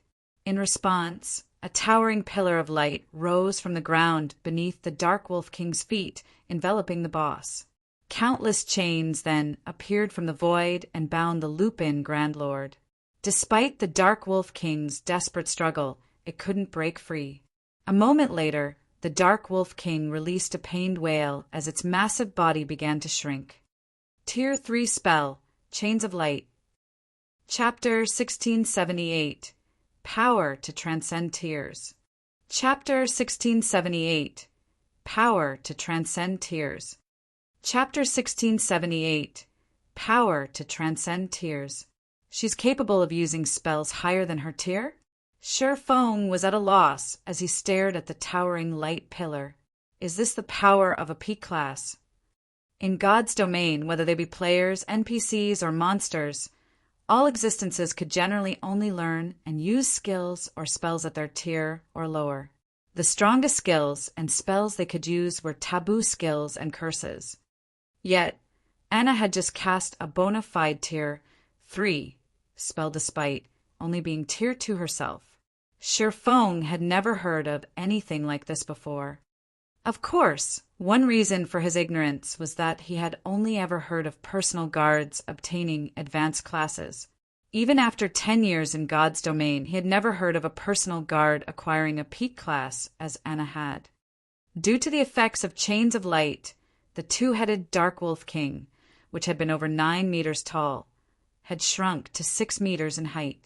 The chains around its form also greatly limited its movement. This allowed the Golden Giant to block every one of the Grand Lord's attacks. Now, the Golden Giant only lost around 80,000 HP after it received one of the Dark Wolf King's attacks. It was clear that the Dark Wolf King's strength had decreased considerably. After the decrease, it was only as powerful as an ordinary Grand Lord on the continent of God's domain. The heroic spirit's healing was now more than enough to keep the Golden Giant alive. After Anna had cast Chains of Light, she proceeded to write another series of divine runes. Under Anna's control, the 10 rock guardians surrounded the Dark Wolf King. The rock giants then transformed into 10 stone pillars, and after Anna finished over 24 lines of divine runes, she lightly tapped the butt of her staff against the ground. Golden divine runes began to surface on the 10 stone pillars, releasing arcs of golden electricity that lined the pillars and created a magic barrier around the Dark Wolf King. The Dark Wolf King's basic attributes began to decrease rapidly.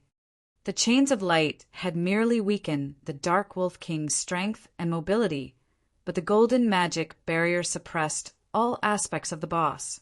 In the blink of an eye, the Dark Wolf King's maximum HP had fallen by 30%. This magic barrier could even rival a top-tier intermediate magic array. After seeing this, Shi Feng finally understood why there was such a huge difference between the strength of NPCs' classes. It wasn't just a matter of higher basic attributes, but a matter of superior spells and skills. Even without the Blood Demon and Heroic Spirit, Shi Feng was confident he could defeat a level 70 Grand Lord with Anna's help alone. If the party had a strong healer, Anna could even whittle down the Dark Wolf King without too much exertion. This will save me plenty of primordial scrolls. As Shi Feng watched the two-headed Dark Wolf King, whose attributes had already fallen below a Grand Lord standard, he realized that he wouldn't have to rely on primordial scrolls to grind in the darkness world anymore. The heroic spirits players summoned with primordial scrolls could only exist for 12 hours. Meanwhile, Shi Feng only had 12 of these scrolls. Even if he used them efficiently, they would only last him for several days. With Anna's help, though, he could grind in the darkness world for much longer. Due to the magic barrier, the Golden Giant had a much easier time dealing with the Dark Wolf King. The Great Lord even began to trade blows with the Grand Lord, increasing the party's overall DPS. After including the Blood Demon, Anna, and Sherfang's attacks, the Dark Wolf King's HP began to deplete steadily. Although the Grand Lord's battle recovery and high defense slowed their progress, it was only a matter of time before the Dark Wolf King died. 90%, 85%, 80%.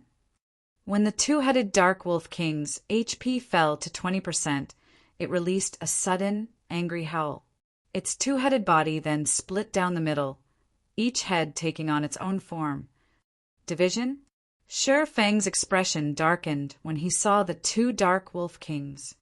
Bosses that had grasped doppelganger skills in God's domain were extremely difficult to defeat. Unfortunately, slaying bosses that had grasped division skills was even harder. With doppelganger skills, a boss's main body and its doppelganger shared HP. If either form were killed, regardless of whether or not players slew the main body, both would die. However, bosses with division skills were a different story. Each copy had its own, independent HP. This essentially meant that players had to face two bosses simultaneously. Moreover, when a boss used a division skill, all debuffs on the boss would be removed. In the next moment, the chains of light originally binding the two-headed Dark Wolf King vanished. The two Dark Wolf Kings then revealed a sinister grin as they looked at Sherfang's group, their expressions seemingly saying, "You're dead meat now." The two Dark Wolf Kings immediately pounced on the Golden Giant and the Blood Demon. Gathering power of darkness in their paws, they smacked their respective targets. Both the Golden Giant and the Blood Demon attempted to block the incoming attacks, but just as they seemed to succeed, the Dark Wolf King's paws transformed into shadows, piercing the elemental and demon's defenses. The attacks struck their targets, and both the Golden Giant and the Blood Demon were thrown over 20 yards away, a damage exceeding -2 million appearing above each of their heads. Before the two summoned creatures could regain their footing, the two Dark Wolf Kings pounced again, launching the same attacks. The prior scene replayed, with the Golden Giant and the Blood Demon flying backward and losing over 2 million HP each. As expected of a Grand Lord in the Darkness world. In addition to a division skill, it has an unblockable offensive skill. This boss could even annihilate a 20-man team of Tier 2 experts of the same level. Despite realizing the seriousness of the summoned creature situation, Sherfang remained unfazed. Instead, he calmly told Anna, "Let's see what you've got." Nodding, Anna's aura abruptly changed. The dark purple mark on her forehead disappeared, transforming into runes that covered her body. After Anna obtained a P class, she had learned 2 over-tier spells and 1 epic rank skill. Although she had displayed the Tier 3 spell, Chains of Light, she had yet to reveal her other over-tier spell and epic skill. The move Anna had just used was none other than the epic skill, Yin-Yang Power. Not only did Anna's basic attributes soar under the skill's power, but the strength of her light and darkness type skills and spells would also rise by 1 tier, to a maximum of Tier 4. This was the Berserk skill unique to peak legacies. Anna's Tier 2 spells and skills already had the power to rival Tier 3 attacks, but now her attacks were even more powerful than a Grand Lord's of the same level. Furthermore, while Yin-Yang Power was in effect, all of her spells and skills would increase by 1 tier. It was by no means an exaggeration to consider Anna a level 80, Tier 3 NPC. Anna proceeded to cast the Tier 2 spell, Holy Light Spear, once more, but unlike her previous use, the number of holy spears she summoned had doubled to 36. Moreover, each spear carried more power than before. Under Anna's control, the holy spears transformed into streaks of white light that bombarded the two Dark Wolf Kings. While the two Dark Wolf Kings happily bullied the Golden Giant and Blood Demon, the holy spears appeared before them. Even with the Dark Wolf King's incredible reaction speeds, they only blocked half of the incoming spears. The rest of the shining weapons found their marks. When the holy spears met the Dark Wolf King's tough fur, the two Grand Lords howled in pain. Each spear dealt over minus 600,000 damage. By the time the two Dark Wolf Kings had recovered from the Holy Spear's bombardment, Anna had finished casting the Tier 2 spell, Feathers of Light. Suddenly, countless white, immaculate feathers descended from the sky, decorating the area around the two Grand Lords.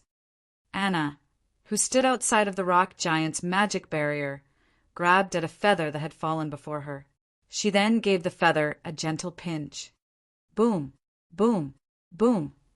The hundreds of immaculate feathers surrounding the two Dark Wolf Kings began to explode, one after another. Although each feather's explosion was not particularly powerful and only devoured a few tens of thousands of the Grand Lord's HPs, the total accumulated damage was frightening. After a short moment, the two Dark Wolf Kings, who had only held on by a small amount of HP, fell to Anna's spell. Anna had killed the two Dark Wolf Kings so quickly that Sherfong hadn't even had enough time to use Divine Providence and land the finishing blow. Chapter 1679, Ancient Rock Cities, Shocking Transformation. Chapter 1679, Ancient Rock Cities, Shocking Transformation. Chapter 1679, Ancient Rock Cities, Shocking Transformation. Seeing the corpses of the divided, two-headed Dark Wolf King reaffirmed Anna's strength for Sherfong. Although light-type spells had striking effects against dark creatures, they shouldn't allow a level 80, Tier 2 NPC to overwhelm the two-headed Dark Wolf King to this extent. Not even ordinary Tier 3 NPCs of the same level were capable of such a feat.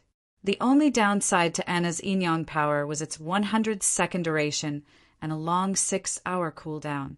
If she could use this berserk skill frequently, she could massacre one level 70 Grand Lord after another. When the two-headed Dark Wolf King had died, it had dropped a pile of loot before them. It had also granted both Sherfong and Anna a large amount of EXP.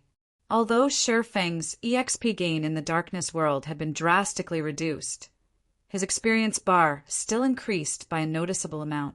As for Anna, although her EXP gain was no longer affected, the EXP she had gained from killing the level 72-headed Dark Wolf King was insignificant compared to how much she needed to level up, since she had already reached level 80.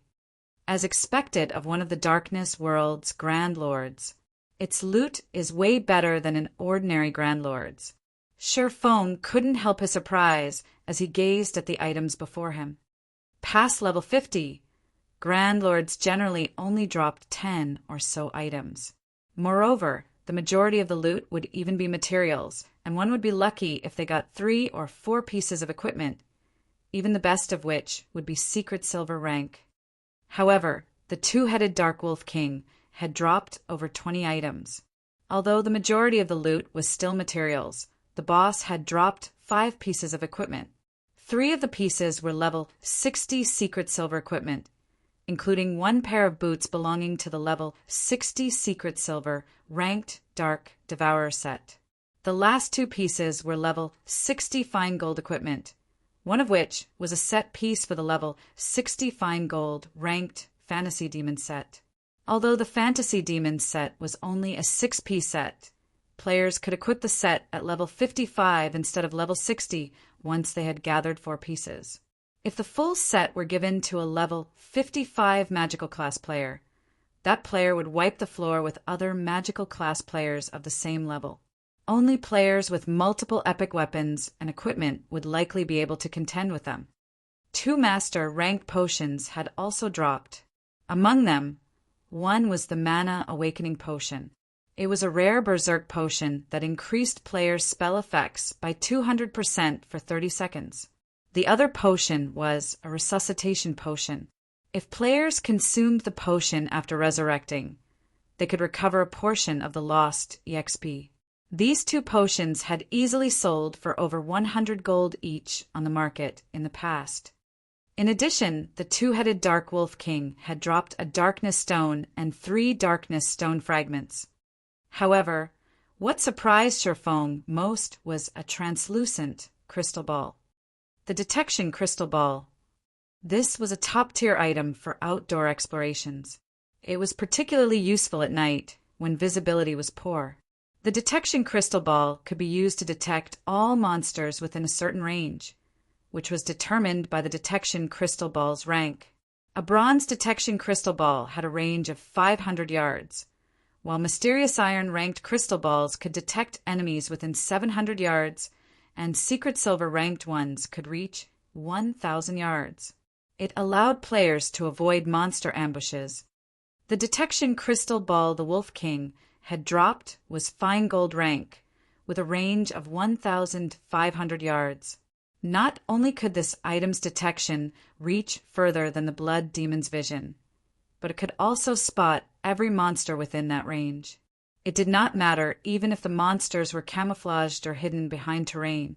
Unfortunately, it did cost 1 magic crystal to operate per hour. Ordinary players might not be willing to pay this price, but it wasn't an issue for Sherfong, and it would be of great help as he explored the darkness world. There weren't as many monsters in the darkness world as there were on the continent of God's domain, making them troublesome to find. Since Sherfong was looking for specific targets, his hunt was even more time-consuming. With the detection crystal ball, however, he could save plenty of time and avoid unnecessary battles. "This will save me a ton of time." Sherfong smiled. Without hesitation, he spent 1 magic crystal to activate the detection crystal ball and looked for his next target. Although Anna wouldn't be able to use her berserk skill again for a short time, Sherfong had summoned another Tier 3 demon to assist him as soon as the demon's summoning skill's cooldown had ended. With the extra Tier 3 demon, his party could slowly whittle down another level 70 Grand Lord, even without the personal guard's berserk skill. In such a way, Sherfong continued to hunt Grand Lords in the darkness world. As for his stamina and concentration recovery, Sherfong had used the life essence he had accumulated with the blood refining crystal to remain battle-ready. In addition, every monster he killed in the darkness world granted varying amounts of blood energy, which he could use to create more life essence. In the end, Sherfong grinded monsters for a full day without rest. With the help of divine providence, he had collected 28 darkness stones and 200+ darkness stone fragments during that time. At this rate, he should be able to collect 100 darkness stones in no time. In addition, he had collected over 100 pieces of level 60 secret silver and fine gold weapons and equipment. He also managed to complete 1 Dark Devourer set and now had 4 set pieces of the Fantasy Demon set, only missing the helmet and gloves. Although Sherfong was in high spirits and more than eager to continue his grind, his many years of experience in God's domain had taught him that it was important to balance work and rest properly. Although the life essence replenished his stamina and concentration, it was more of a stimulant than a replacement for actual rest. If he wanted to rest his mind, he had to log out of the game. After returning to reality, Sherfong planned to see to his basic training, as usual, maintaining his physical fitness. He then planned to make the necessary arrangements to expand the Zero Wing workshop. Now that the Zero Wing Guild was on the right track to becoming a superpower and had acquired a city of its own, the guild would only grow as it moved forward. Naturally, the guild's management would become more complex. He needed more personnel to manage Zero Wing, and so he needed to expand his workshop and recruit more internal members. But before Sherfong could leave his room, the quantum watch on his wrist, which was connected to his virtual gaming cabin, rang. The display on his watch showed that the caller was Aqua Rose. "Guild leader, I finally got through to you," Aqua Rose said as soon as the call connected, sounding a little rushed. "Has something happened to the guild?" Sherfong asked curiously. "Something big has happened," Aqua Rose stated. "While you were grinding in the darkness world, Heaven's Burial has been trying desperately to fend off the various superpowers surrounding it. It has even mobilized countless evil demons and evil beasts. But midway through the siege, one of the superpowers mobilized powerful siege weapons and a large number of NPC mercenaries. The battle continued for several more hours, and after suffering immense casualties, the various superpowers finally broke past ancient Rock City's walls and charged into the city, Lord's mansion. So, ancient Rock City has been taken. Shirfong could not help but smile. He had destroyed ancient Rock City's defensive magic arrays precisely so that he could cut off one of Heaven's Burial's revenue sources. If another power claimed ancient Rock City, it was definitely worth celebrating for Zero Wing. No, Aqua Rose said, shaking her head. No, haven't they broken into the city, Lord's mansion? With the various superpower strength, they should have no issues getting to the city, Lord's tablet, even if there are evil demons in the building. Aqua Rose's reply left Shirfong slightly confused. The various superpowers were recognized as such due to the large number of experts they employed. While Refinement Realm experts couldn't do much in a war involving tens of thousands of players, they could exhibit tremendous combat power in compact fights with a limited number of opponents. Even if level 100 NPC soldiers were stationed inside the city, Lord's mansion, those NPCs wouldn't be able to stop every Refinement Realm expert from reaching the city, Lord's tablet. The various superpowers have stormed the city, Lord's mansion, but some Tier 4 NPC appeared suddenly and transformed ancient Rock City into an evil demon nest. Not only has the city become a forbidden land for players, but the evil beasts and demons are also expanding their influence and capturing areas around ancient Rock City.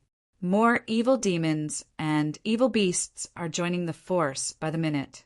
Just some time ago, we received a report stating that the other guilds' towns in the Orc Empire have fallen to these evil demons. According to our scouts, the evil demon army is spreading towards Star Moon Kingdom's borders. By the looks of it, Zero Wing City is the army's target. Chapter 1680, Evil God's Branch Temple. Chapter 1680, Evil God's Branch Temple. Chapter 1680, Evil God's Branch Temple. A Tier 4 NPC appeared in ancient Rock City, and the NPC transformed the city into an evil demon nest? How is that possible? Shirfong was stunned after listening to Aqua Rose's report. Suddenly, a possibility came to mind, and he could not help but ask, "Do you have the latest image of ancient Rock City?" "Yes, I'll send it now." Aqua Rose nodded. The fact that ancient Rock City had become an evil demon nest had frustrated the various superpowers. Hence, they had sent plenty of scouts to investigate ancient Rock City's current state in the hopes of wresting back control of the city. Meanwhile, Zero Wing had collected quite a bit of information from those superpowers. Following which, Shirfong entered his virtual gaming cabin again and logged into his rest space. He could still make contact with players in God's domain from within the rest space. Once he had logged in, Shirfong noticed the pictures of ancient Rock City Aqua Rose had sent. In addition to that, she had sent video recordings and statistics reports about the current forces inside the city. What a terrifying number! Shirfong was shocked as he watched the videos. Evil demons and evil beasts crowded ancient Rock City, both on its walls and inside the city itself. Several million monsters had taken control of the city, far more than any single player could control. Based on the information the various superpowers had gathered, there should be roughly 3 million evil demons and evil beasts defending ancient Rock City. Moreover, this number continued to grow as time passed. However, the number of monsters within the city wasn't the most important aspect. It was these monsters' levels. The lowest leveled monster present in the city was level 50, while the higher leveled ones had reached level 80. Moreover, there were mythic ranked evil beasts and evil demons outside of the city. Based on current reports, there should be more than 10 mythic ranked evil beasts and evil demons protecting ancient Rock City. There was also a level 80 Tier 4 NPC stationed in the city. This NPC was the true Grim Reaper to players due to its Tier 4 domain skill. Based on the reports, hostile players that tried to approach this Tier 4 NPC would be transformed into evil demons before they could get near the NPC. Sure enough, Shi Feng frowned as he gazed at the towering temple in the heart of ancient Rock City. They sure are ruthless. They actually built a branch of the evil god's temple in ancient Rock City. The only way to transform a city into an evil demon nest was to create an evil god's temple, branch temple in the city. If a branch temple descended, one could instantly teleport all of the evil beasts and demons under their command to the temple, essentially fortifying the city with an army. However, it was extremely difficult to get a branch temple to descend. First, the descent's target must not have any defensive magic arrays, and second, one would need a large number of precious materials and souls.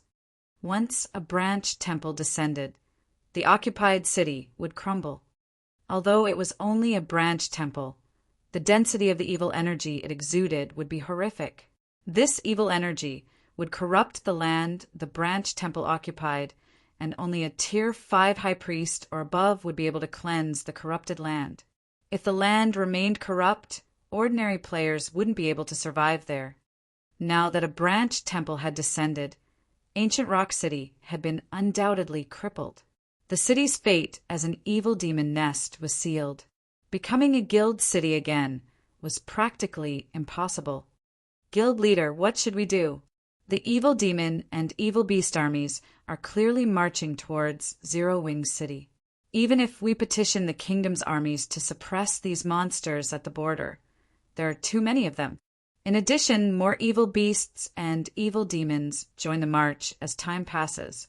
On the off chance that the kingdom's armies fail to hold off these monsters and they reach Zero Wing City, we'll definitely be in trouble. Aqua Rose expressed her concern. If such a frightening number of evil beasts and evil demons assaulted Zero Wing City, it would only be a matter of time before the city fell, even if it had a stronger defensive magic array than Stone Forest Town. Mythic ranked creatures marched alongside the evil beasts and demons towards Zero Wing City after all.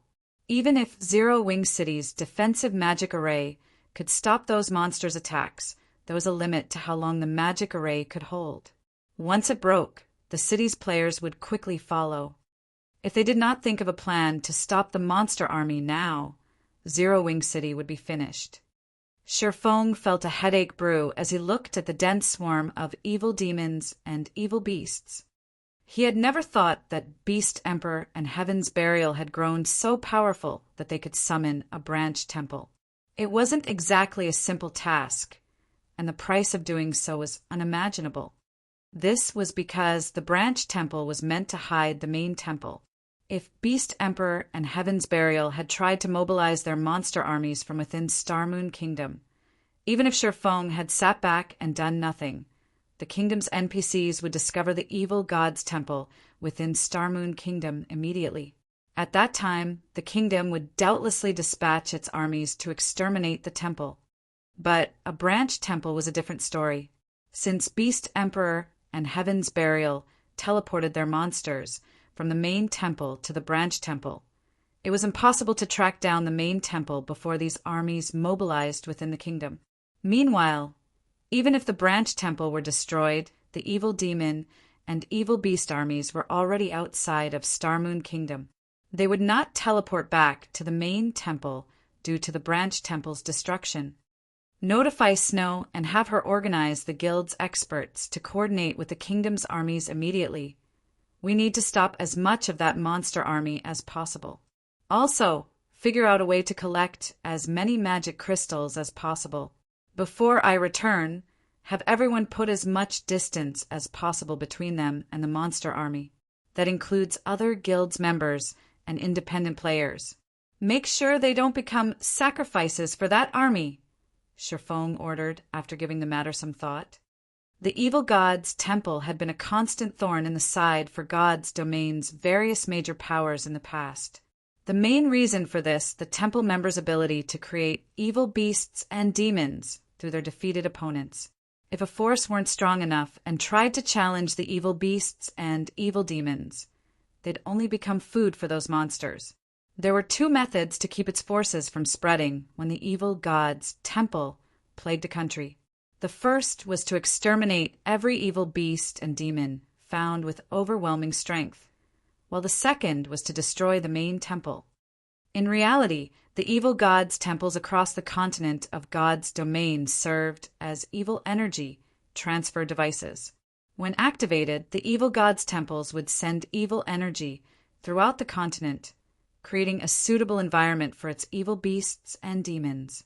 As long as one destroyed the activated evil god's temple, they could stop the transfer of evil energy.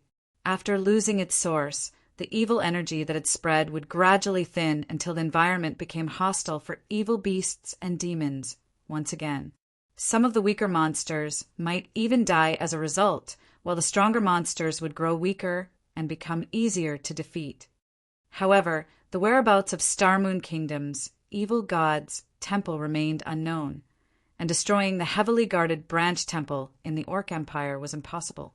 The only hope of fending off the monster army that marched toward Zero Wing City was to send expert players to work alongside the NPC armies, whittling away as many of the evil beasts and demons as possible. The monster army could only grow if it had sacrifices. It couldn't bolster its numbers without a cost. Understood. I'll notify Snow right away. Aqua Rose nodded before disconnecting the call. Not daring to waste time, Sherfong immediately logged back into God's domain and continued to grind for darkness stones.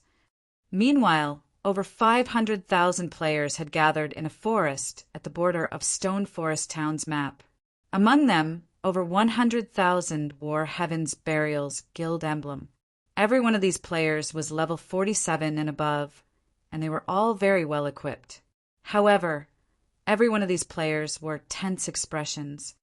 Beast Emperor, I've prepared the 400,000 players you've asked for. I hope that you will fulfill your promise. Singular Burial, who stood atop a hillside, told the middle-aged man beside him. The middle-aged man had ashen skin covered in runes. The man also wielded a staff made of pitch-black jade. This man was none other than Beast Emperor. However, he was no longer covered in bandages. Relax. When have I ever broken a promise to you? Beast Emperor laughed. Turning his sight towards the player army at the bottom of the hill, he commanded, "All right, let's begin." Chapter 1681, Brute Force. Chapter 1681, Brute Force. Chapter 1681, Brute Force. After Beast Emperor finished speaking, he immediately began writing divine runes and chanting an incantation. Suddenly, a gigantic magic array formed beneath Beast Emperor's feet and continuously expanded outward. Only after reaching a radius of 500 yards did it stop growing. The magic array then conducted a massive amount of mana that no single player would be capable of.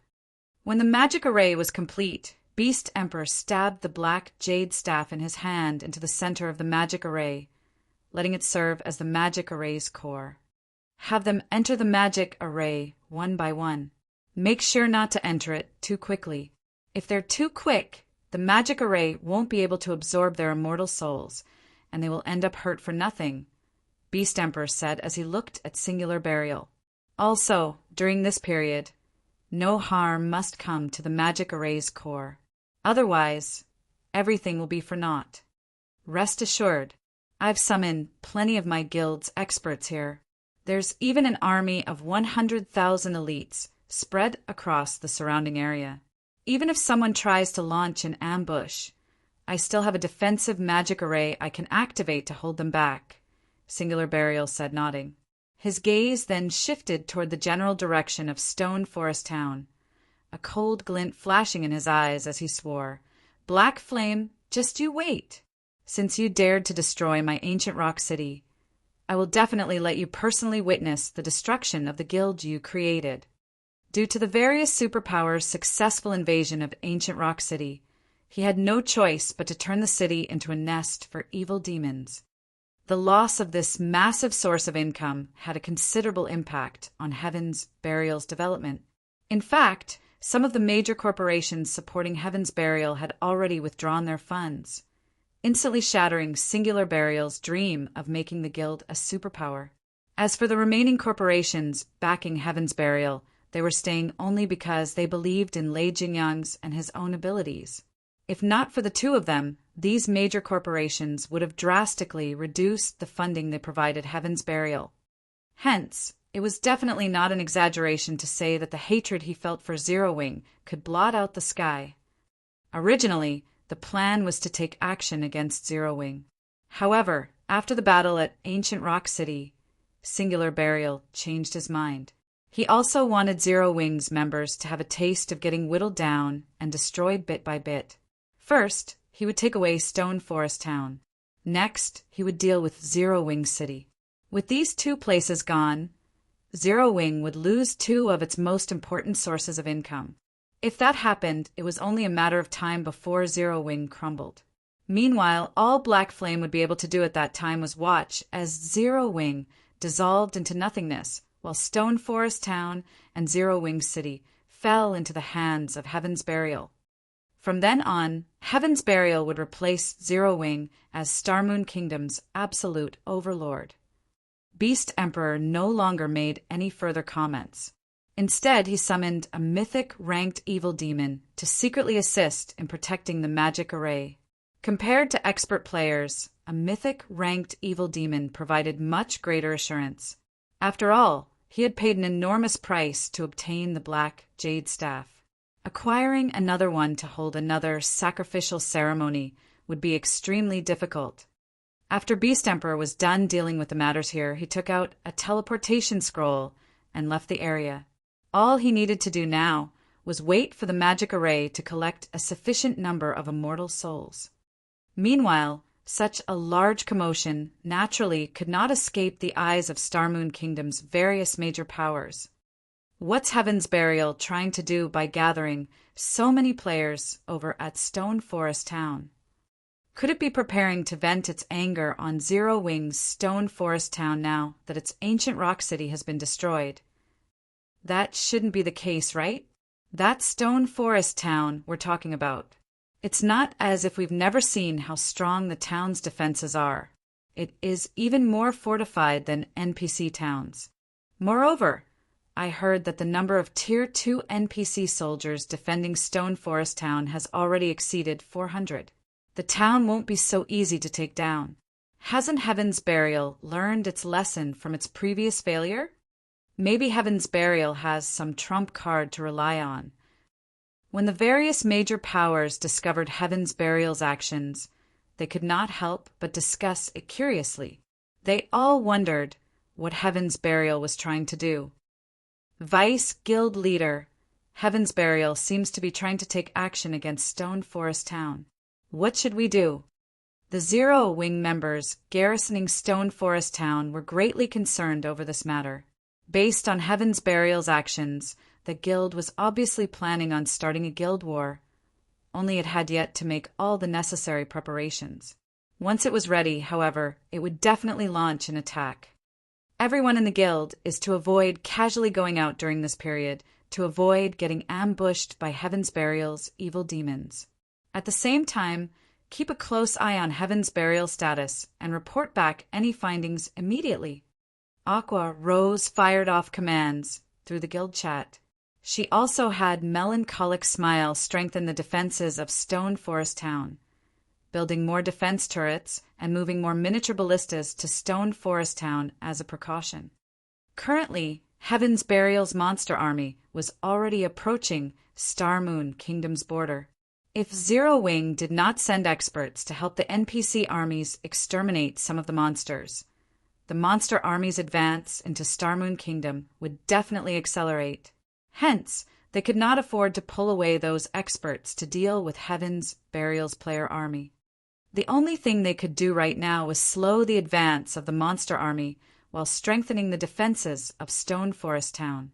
Not to mention, the odds were that Heaven's Burial's player army was capable of summoning a large number of evil demons to aid the army in battle. If Zero Wing launched a half-hearted attack on Heaven's Burial's player army, Zero Wing's members would definitely be beaten black and blue. After all, Without the help of static defenses and NPC soldiers, players couldn't contend against the powerful evil demons. For a time, the atmosphere in Starmoon Kingdom turned awkward. Aside from Zero Wing, the other guilds in the kingdom were also making their own preparations for war. After all, nobody knew for sure what Heaven's Burial was actually trying to do. There was always a chance that the guild would go crazy and start attacking every guild town in sight. Although the NPCs of Starmoon Kingdom had already tightened its security measures against evil beasts and evil demons, if players wanted to have the kingdom's armies mobilized to assist them in dealing with these monsters, they needed to provide concrete proof that these monsters had actually appeared. Only then would the kingdom's armies move out. Moreover, the kingdom's armies would need some time to get to the battlefield. If their guild towns failed to hold out until the kingdom's armies arrived, then there would be no point in notifying the kingdom. Hence, the various large guilds had all started building up the defenses of their respective towns. Meanwhile, back at the Darkness World, Shifeng had also started grinding grand lords with greater urgency. Now he had 2 heroic spirits participating in the battle simultaneously. With the help of Anna and 3 Tier 3 demons, killing level 70 or so grand lords became significantly easier. However, grand lords still weren't available in great abundance. After half a day or so of wanton slaughter, Shifeng had basically killed every grand lord present on the map he was currently in.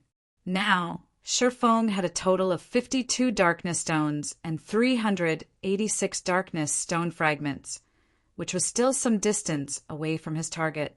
Meanwhile, if he wished to find and kill more grand lords, he had only 2 options to do so. The first option was to wait for the grand lords he killed to respawn. However, grand lords generally took 2 or 3 natural days to respawn. Killing the grand lords too quickly had left him with no grand lords to grind. However, Shifeng couldn't do anything about this situation. Anna was simply too strong. The second option was to head to other maps. The grand lords of other maps remained untouched. They were all alive and kicking. The only problem was getting to other maps. The Darkness World was different from the continent of God's domain. On the continent of God's domain, players faced no hindrance when moving between maps. In the Darkness World, however, the maps had strict level restrictions preventing players from going wherever they wished. In a sense, the Darkness World was similar to the Ice Crystal World. Players needed to defeat the designated Guardian boss in order to proceed to other maps. Otherwise, they would be stuck in the same map forever.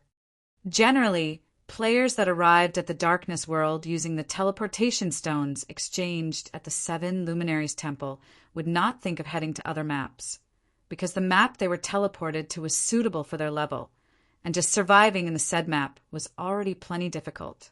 They would not even have time to think about heading to other maps. Shifeng was definitely a unique case. It seems I have no choice but to force my way through, Shifeng thought as he looked at the 30-meter tall monster sleeping inside the canyon ahead of him. He then advanced towards the monster together with Anna. Now that the evil demon and evil beast armies were invading Starmoon Kingdom, he naturally could not waste time waiting for the Grand Lords he had killed to respawn. His only choice was to head to another map and hunt the Grand Lords there. Chapter 1682, High Demon. Chapter 1682, High Demon. Chapter 1682, High Demon. Inside the quiet canyon, when Shifeng got within 1,000 yards of the next map, he suddenly felt a powerful pressure washing over him. The pressure he felt now was completely different from what he experienced from the monsters he encountered before. In other words, there was a qualitative change to the pressure he felt. Currently, Shifeng had already reached Tier 2, yet the pressure still made him extremely uncomfortable. His body felt as if it was fully submerged in a pool of water. The pressure is so strong despite the 1,000 yards separating us. Shifeng stared at the massive figure displayed on his detection crystal ball in disbelief. The crystal ball showed a humanoid figure with the head of a goat sprawled across the ground before the canyon's exit. The figure also had a massive serpent for a tail and the bat-like wings commonly seen on demons. As the figure exhaled, flames surged out of its nostrils and scorched the ground before it. What? A high demon? Feng was dumbfounded as he looked at this figure. There were many demonic creatures in God's domain. Aside from having a difference in strength, these demonic creatures were also distinguished by lineage. In fact, the hierarchy among demons was largely determined based on lineage. Demons with noble lineages ruled over demons with ordinary lineages. Naturally, the nobler the lineage a demon possessed, the greater their potential for growth. In God's domain, most demons at the Demon King standard were high demons. It was very difficult for a demon with an ordinary lineage to grow into a Tier 5 Demon King, much less a Tier 6 Demon God. Demons with noble lineages were known as high demons. In terms of life rating, they were superior to even archaic species. At the same tier, only dragons or ferocious beasts would be capable of suppressing high demons. Needless to say, the ordinary demons Feng summoned were no match for high demons. Nevertheless, the guardian boss stationed at the entrance to the next map was actually a high demon. Due to the extreme distance, the detection crystal ball couldn't detect the statistics of the high demon. However, when Feng arrived within 600 yards of the high demon, its statistics entered his eyes. Baphomet, High Demon, Grand Lord. Level 73. HP 120. 000. 000/120. 000/000. A level 73 Grand Lord. Feng fell into deep thought as he looked at Baphomet's statistics. Compared to an archaic species of the same level, a high demon had much less HP. Even so, 120 million HP was still a horrifying amount for him to deal with. Just Baphomet's battle recovery alone allowed it to recover 1,200,000 HP every 5 seconds. If his DPS was lower than 240,000, Baphomet would be an invincible existence to him. The only stroke of luck was that Baphomet was a demon. So long as his opponent was a demon, the Bible of Darkness would be able to suppress it. Although he couldn't use the Bible of Darkness to turn Baphomet into his subordinate, he could greatly suppress the high demon's basic attributes. Moreover, this suppression was absolute. Its effects would not weaken in the slightest, unlike how magic arrays and the like did when the target monster was too strong. All the same, a high demon was still a high demon. Baphomet wasn't just strong in terms of basic attributes. The skills, spells, and combat standard it possessed were beyond those of an ordinary demon. I can only give it a try. Gritting his teeth, Feng took out another primordial scroll from his bag and summoned a third primordial heroic spirit. Although Zero Wing City's defenses were far superior to an ordinary guild city's, the current situation was unlike before. The quantity and quality of the evil beasts and evil demons surging into Starmoon Kingdom were extraordinary. If the monsters broke through the defensive network of the kingdom's army and reached Zero Wing City, Feng was unsure whether Zero Wing City could hold its ground against them. If he could secure the Lost Town before this happened, the numerous mana weapons stored inside the Lost Town would undoubtedly raise Zero Wing's strength by a significant margin. At that time, the chances of defending Zero Wing City would also improve significantly. Looking at Baphomet, Feng did not hurry to have his 3 demons charge at the high demon. Instead, he waited out the cooldown of Anna's skills. Afterward, he had the 3 heroic spirits cast one buff after another on everyone in the group, causing their basic attributes to skyrocket, particularly those of the level 80 Golden Giant, which already possessed immense strength. After being buffed up by the 3 heroic spirits, its strength was already close to rivaling a Grand Lord's of the same level. Following which, Feng gave the command to attack. Taking the lead, the Golden Giant and 3 Tier 3 demons charged forward, the 10 rock guardians following closely after them. If a player were to witness this scene, they would definitely turn around and flee. However, Baphomet simply yawned, paying no heed whatsoever to the approaching enemies. Only when the Golden Giant and 3 demons arrived within 200 yards of Baphomet did the High Demon look at the Golden Giant. Suddenly, as if they had just stepped into a muddy swamp, the Golden Giant, demons, and rock guardians' speed decreased abruptly.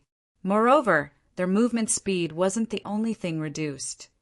Even their reaction speeds turned sluggish. Following which, Baphomet stomped on the ground and disappeared from where it stood. When Baphomet reappeared, it had moved over 50 yards from its original position. The High Demon was practically faster than even an ordinary mythic monster. Before the Golden Giant could react, Baphomet already stood before it, the High Demon looking no different from a child compared to the Golden Giant. After appearing before the Golden Giant, Baphomet waved its hand lightly as if it were sweeping away dust. In the next moment, the Golden Giant and the demons and rock guardians standing beside and behind the Golden Giant were all sent flying over 20 yards back, damages appearing above the summoned creatures' heads. Among the group, the Golden Giant, which possessed the highest defense, lost over 700,000 HP, whereas the Lord-ranked rock guardians lost over 1 million HP each. Sure enough, it's very strong. Feng was deeply shocked by the strength Baphomet displayed. Baphomet was much more powerful than any of the Grand Lord-ranked archaic species he had gone up against before. Moreover, based on the performance Baphomet just displayed, Feng could tell that the High Demon's combat standard should be at the 6th floor Trial Tower standard. With the High Demon's mythical speed, even a 100-man team of Tier 2 experts would be like fish on a chopping board if it went up against Baphomet. Afterward, a series of exchanges took place between both sides. Unfortunately, although the Golden Giant and 3 demons retaliated, they only managed to land a few spells on Baphomet. Relying on its mythical speed, the High Demon easily dodged every normal attack sent at it. In contrast, despite being healed by Tier 3 heroic spirits, the Golden Giant and demons still continually lost HP. Although the Golden Giant and demons tried blocking and dodging Baphomet's attacks, their weakened reaction speeds prevented them from doing so.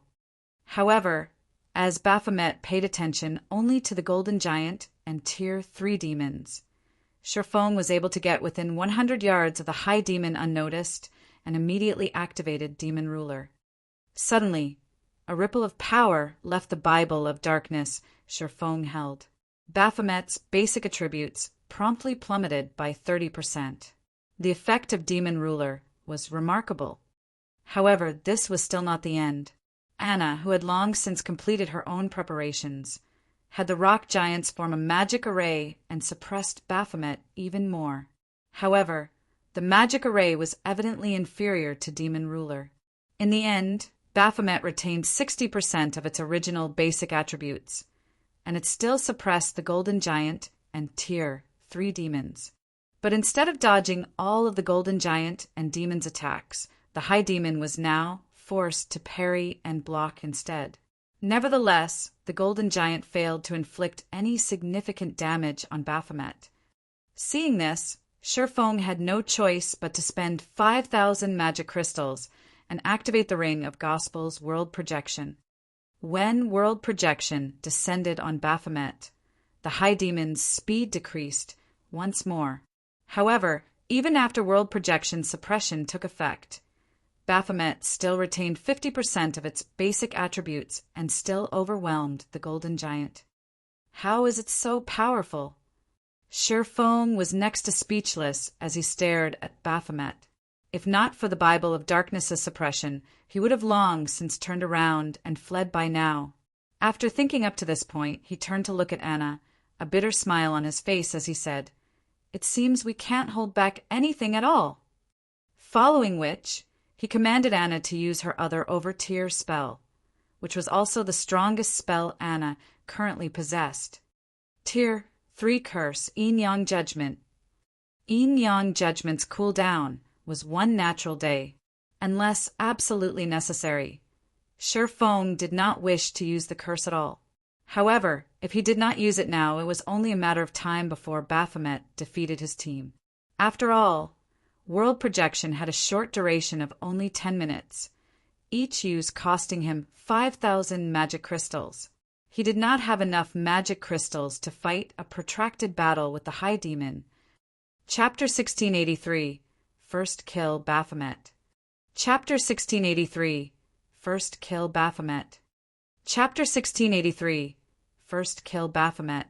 After Anna completed the final verse of her incantation, 2 magic arrays, one glowing white and the other black, appeared above Baphomet.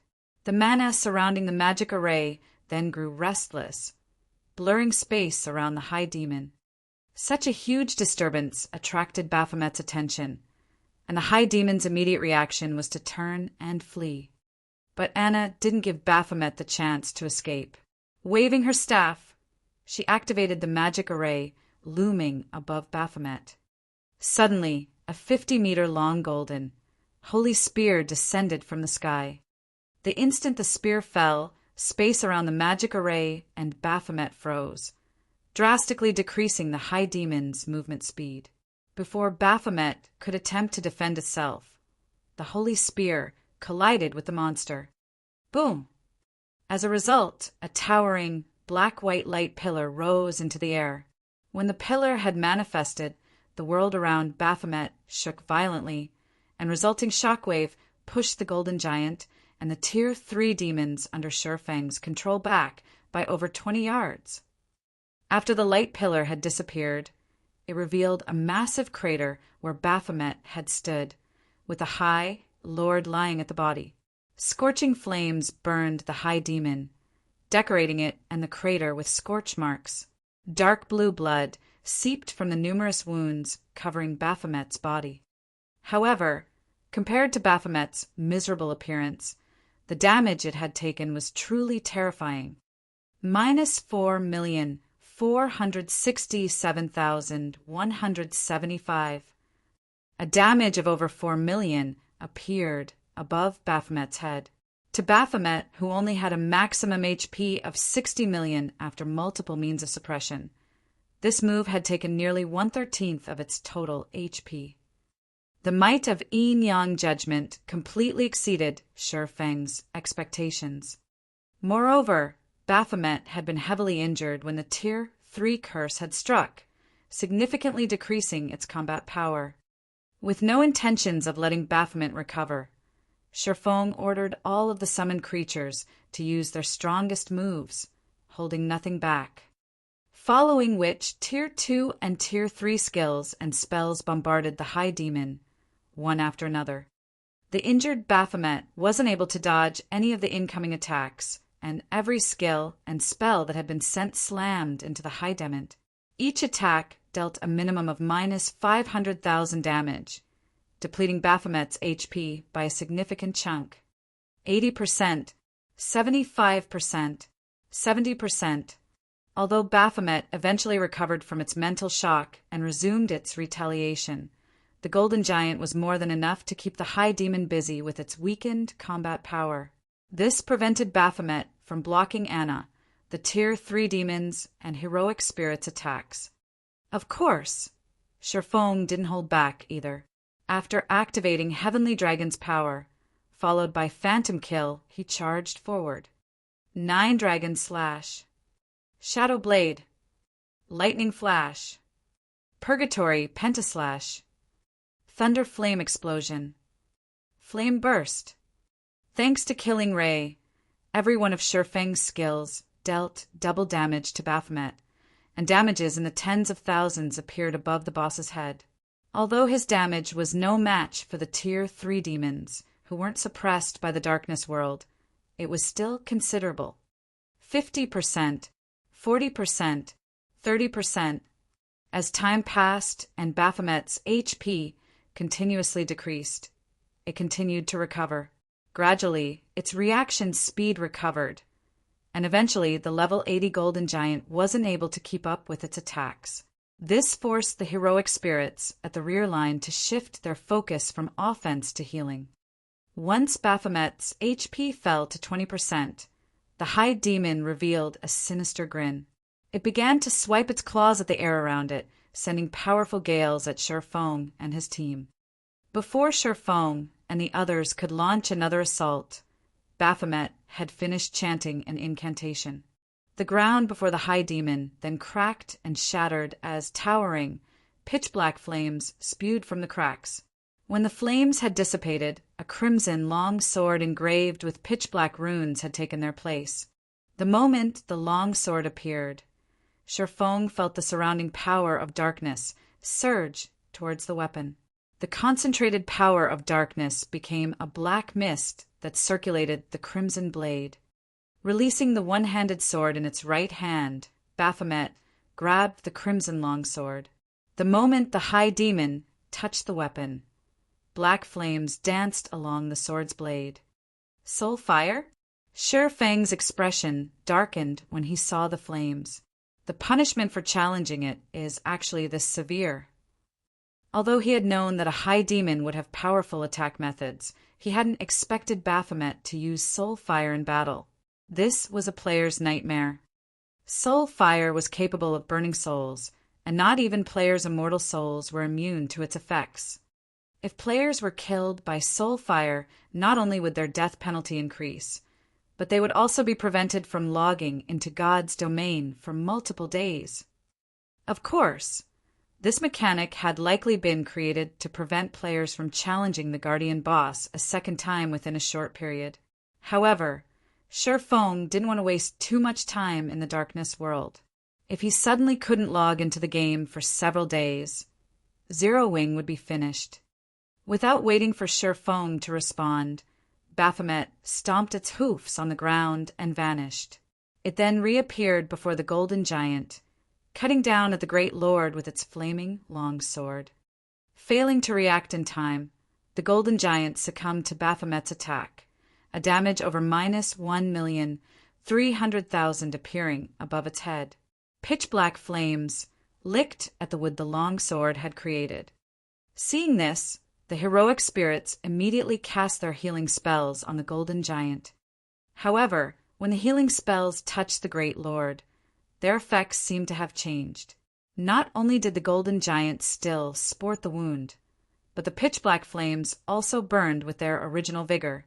In fact, the golden giant had only received 30% of the spell's normal healing. When he saw this, Shurfeng's expression darkened further.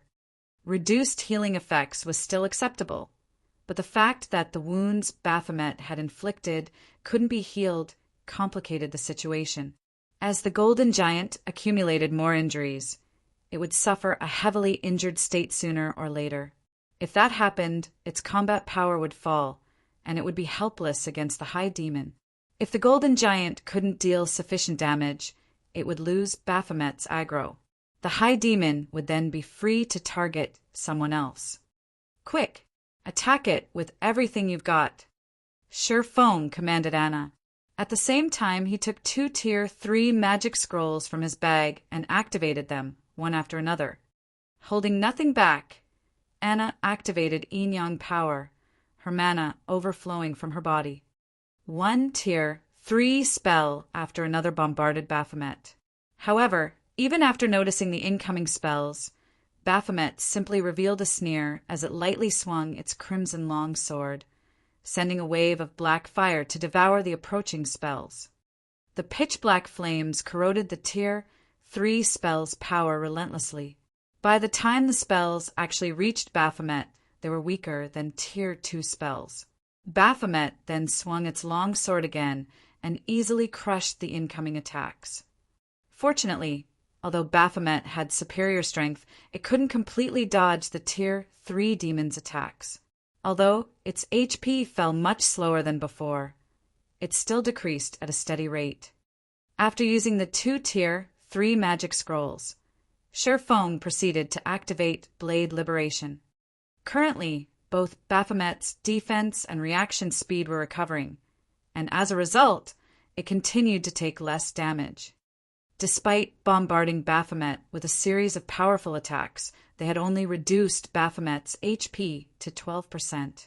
In contrast, the Golden Giant had become heavily injured after receiving 10 hits from the High Demon's Crimson Longsword, and it could no longer serve as a proper MT. Baphomet then turned its attention to the Tier 3 demons. If this continued, it was only a matter of time before they team-wiped. After activating Blade Liberation, Shifeng's attributes skyrocketed yet again, and his basic attributes now surpassed the level 80 Golden Giants.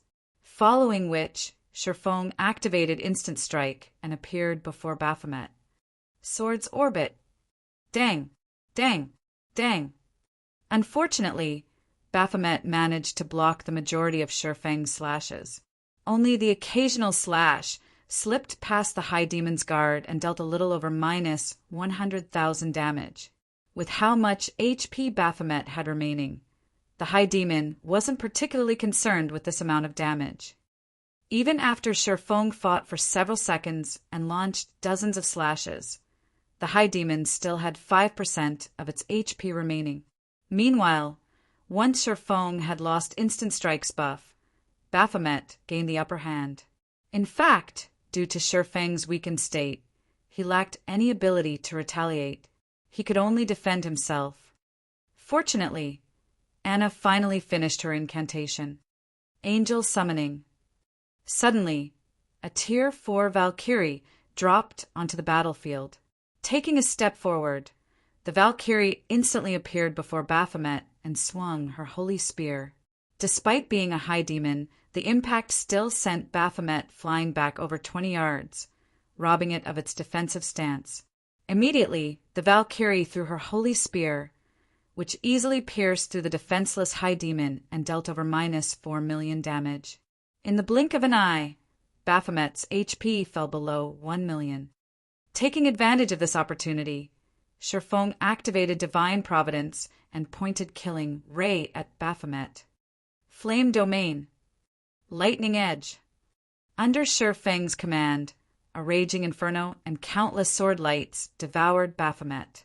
Damages of over minus 200,000 appeared above Baphomet's head, one after another, tearing what little remained of the High Demon's HP away. Baphomet then died and collapsed to the ground. Following which, Shifeng watched his experience bar increase rapidly. At the same time, the sound of a system notification reached his ears. System, congratulations. You have obtained the first kill on Baphomet, the guardian boss of Dark Sin Canyon. Rewards doubled. Acquired High Demon's Soul. Chapter 1684. Repairing the Bible of Darkness. Chapter 1684. Repairing the Bible of Darkness. Chapter 1684. Repairing the Bible of Darkness. After watching Baphomet die, Shifeng breathed a deep sigh of relief. Despite the fact that the Darkness world reduced Shifeng's EXP gain, his experience bar had risen by 7%, pushing him to 62% of level 65. If not for the 95% reduction in EXP gain, he definitely would have climbed to level 66. With the High Demon's death, loot rained down from above, creating a dazzling sight to behold. If the various superpowers learned of this, they'd die from envy. The Darkness world's monsters already dropped excellent loot, and as a map's guardian boss, Baphomet's loot was far better than the map's other monsters. Including the first kill bonus, one could just imagine how bountiful the High Demon's loot was. Giving the loot a rough glance, Shifeng estimated that there should be over 100 items. As items rained from the sky, a crystal, radiating a golden glow, landed before Shifeng. His curiosity piqued. Shifeng promptly picked up the crystal and inspected it. High Demon's Soul, epic rank consumable. Sacrifice magic crystals to create a new body for High Demon Baphomet. Spend 2,000 magic crystals to create a Tier 3 body that is 10 levels higher than the user. 5,000 magic crystals to create a Tier 4 body that is 15 levels higher than the user. Can be used 3 times. Cooldown, 5 minutes. Current usage count, 0. What a powerful epic consumable. Sure Feng was stunned as he read the crystal's introductory text. Epic consumables were incredibly rare in God's domain, and each one was incomparably powerful. Take the Demon King's horn, for example. It had enabled Sure Feng to destroy a city's defensive magic array instantly. Meanwhile, the High Demon's soul was similarly extraordinary. At this stage of the game, a Tier 4 High Demon was practically invincible to players. Moreover, Sure Feng could use the item 3 times. Also, the High Demon's soul was different from the Divine Beast's Descent magic array. In the latter's case, if the magic array's operation were interrupted, the summoned Divine Beast would disappear. In the case of the High Demon's soul, the summoned High Demon would only be cancelled if the owner were killed. It was a perfect tool of war. Sure Feng then stored the High Demon's soul and collected the loot scattered across the ground. In total, Baphomet had dropped 154 items, including 45 epic materials and 31 magic scrolls. Among the magic scrolls, 6 were Tier 3 magic scrolls, 2 large-scale destruction magic scrolls, 1 summoning scroll, 2 defensive magic scrolls, and 1 single-target attack magic scroll. There was also 1 Tier 4 large-scale destruction magic scroll. The Guardian boss had dropped 1 Grandmaster and 33 Master rank potions as well. The Grandmaster potion was a growth potion that, when consumed, would temporarily increase the user's potential and forcefully elevate them by a single tier. This potion wasn't particularly useful to Tier 1 players, but to Tier 2 players and above, this potion's effects were even stronger than a Berserk skill. A Berserk skill only granted players additional basic attributes. However, this growth potion elevated players by a single tier. Not only would this increase grant players a boost to their basic attributes, but players' physique would also improve. This potion would be miraculously effective in dungeons. As for the remaining 44 items, there are 10 designs and recipes of various kinds among them. There was even a Master-ranked potion recipe and a Master-ranked engineering design. The Master-ranked potion in question was the Life Potion. Not only would this potion heal players for 70% of their maximum HP instantly when consumed, but it would also grant an hot buff that recovered 2% of the user's HP every second for 10 seconds. In addition, it healed any heavy injuries and replenished 10% of the player's stamina and concentration. Unfortunately, the potion had a 5-minute cooldown, so it could only be used once or twice in most battles. Even so, it was much stronger than any advanced, ranked recovery potion available on the market currently. Aside from the HP regeneration it provided, the fact that it could heal heavy injuries and replenish stamina and concentration made it extremely valuable. The potion would be particularly effective when players fought intense battles and when their stamina and concentration were nearly exhausted. The potion would also be very useful against bosses that increased stamina and concentration consumption. Although the life potion only recovered 10% of the player's stamina and concentration, it could save the player's life or help the team defeat a powerful boss if used during a critical moment. When the life potion had been introduced to the market in Sure Feng's previous life, each bottle had easily sold for 5 gold.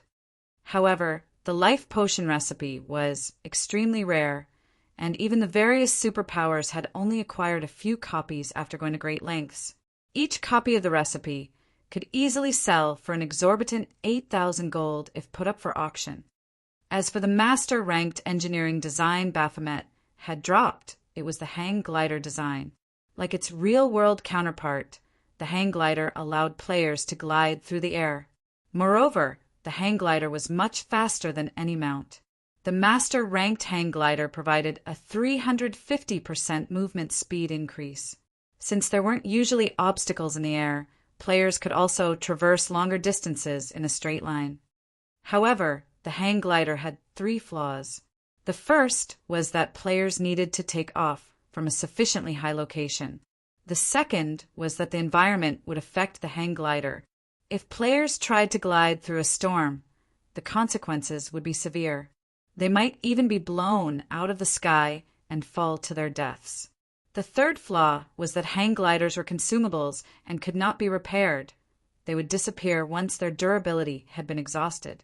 Meanwhile, even a common hang glider cost around 18 gold to produce. They weren't much cheaper than common mounts, which players could use indefinitely. However, to players who valued time and speed, these flaws did very little to stop them from using the hang gliders. In the past, many experts had opted to use hang gliders whenever they could to save on travel time. They paid no attention to the cost. As Sherfong gazed at the hang glider design, his eyes sparkled with joy. Since mounts weren't yet popular in God's domain, players' demand for hang gliders would be intense if he sold them. At this point, the various large guilds were starting to shift the focus of their development to neutral maps between kingdoms and empires, after all. In a situation where no one had obtained a town building order or town migration order, players were forced to walk to these neutral maps. In addition, neutral maps themselves were very large. Even with a mount, players would need a considerable amount of time to explore the map fully. However, players could save a lot of time if they had a hang glider. If the Candlelight trading firm introduced the hang glider to the market now, it would definitely be well received. In addition, since Candlelight would have the monopoly over the hang gliders, it would make a fortune off of the transportation tool. The extra funds would help Zero Wing City's development tremendously. Meanwhile, among the other 8 recipes and designs Baphomet had dropped, there was also an advanced hang glider design. Although the advanced hang glider was inferior to the master hang glider, it still increased players' movement speed by 300%. It seems I'll have to find some time to grind hang glider recipes, Sherfong thought to himself. Although the master hang glider was super rare, the advanced version wasn't. Level 70+ Grand Lords and above all had a chance of dropping the recipe. The field bosses of a few particular maps even higher drop rates. In the past, the various large guilds had generally opted to grind those field bosses to obtain more advanced hang glider recipes. Zero Wing's main force was already considerably strong. With the help of his Bible of Darkness, they could definitely grind for more advanced hang glider recipes. After storing the master hang glider design, Sherfong shifted his sight to a tattered page in his bag. The words on the page had long since become indiscernible. However, the page still radiated a faint trace of divine might. Moreover, the surrounding power of darkness gathered around the page when he pulled it from his bag. When Sherfong inspected this page, he became indescribably excited. This was because this page was actually part of the Bible of Darkness. Despite repairing the Bible of Darkness's core, it wasn't complete. The book was still missing pages. The page before him was none other than one of those missing pages. System, you have discovered a page of the Bible of Darkness. Do you wish to spend 500 magic crystals to assimilate this page with the Bible of Darkness and repair it? Repair.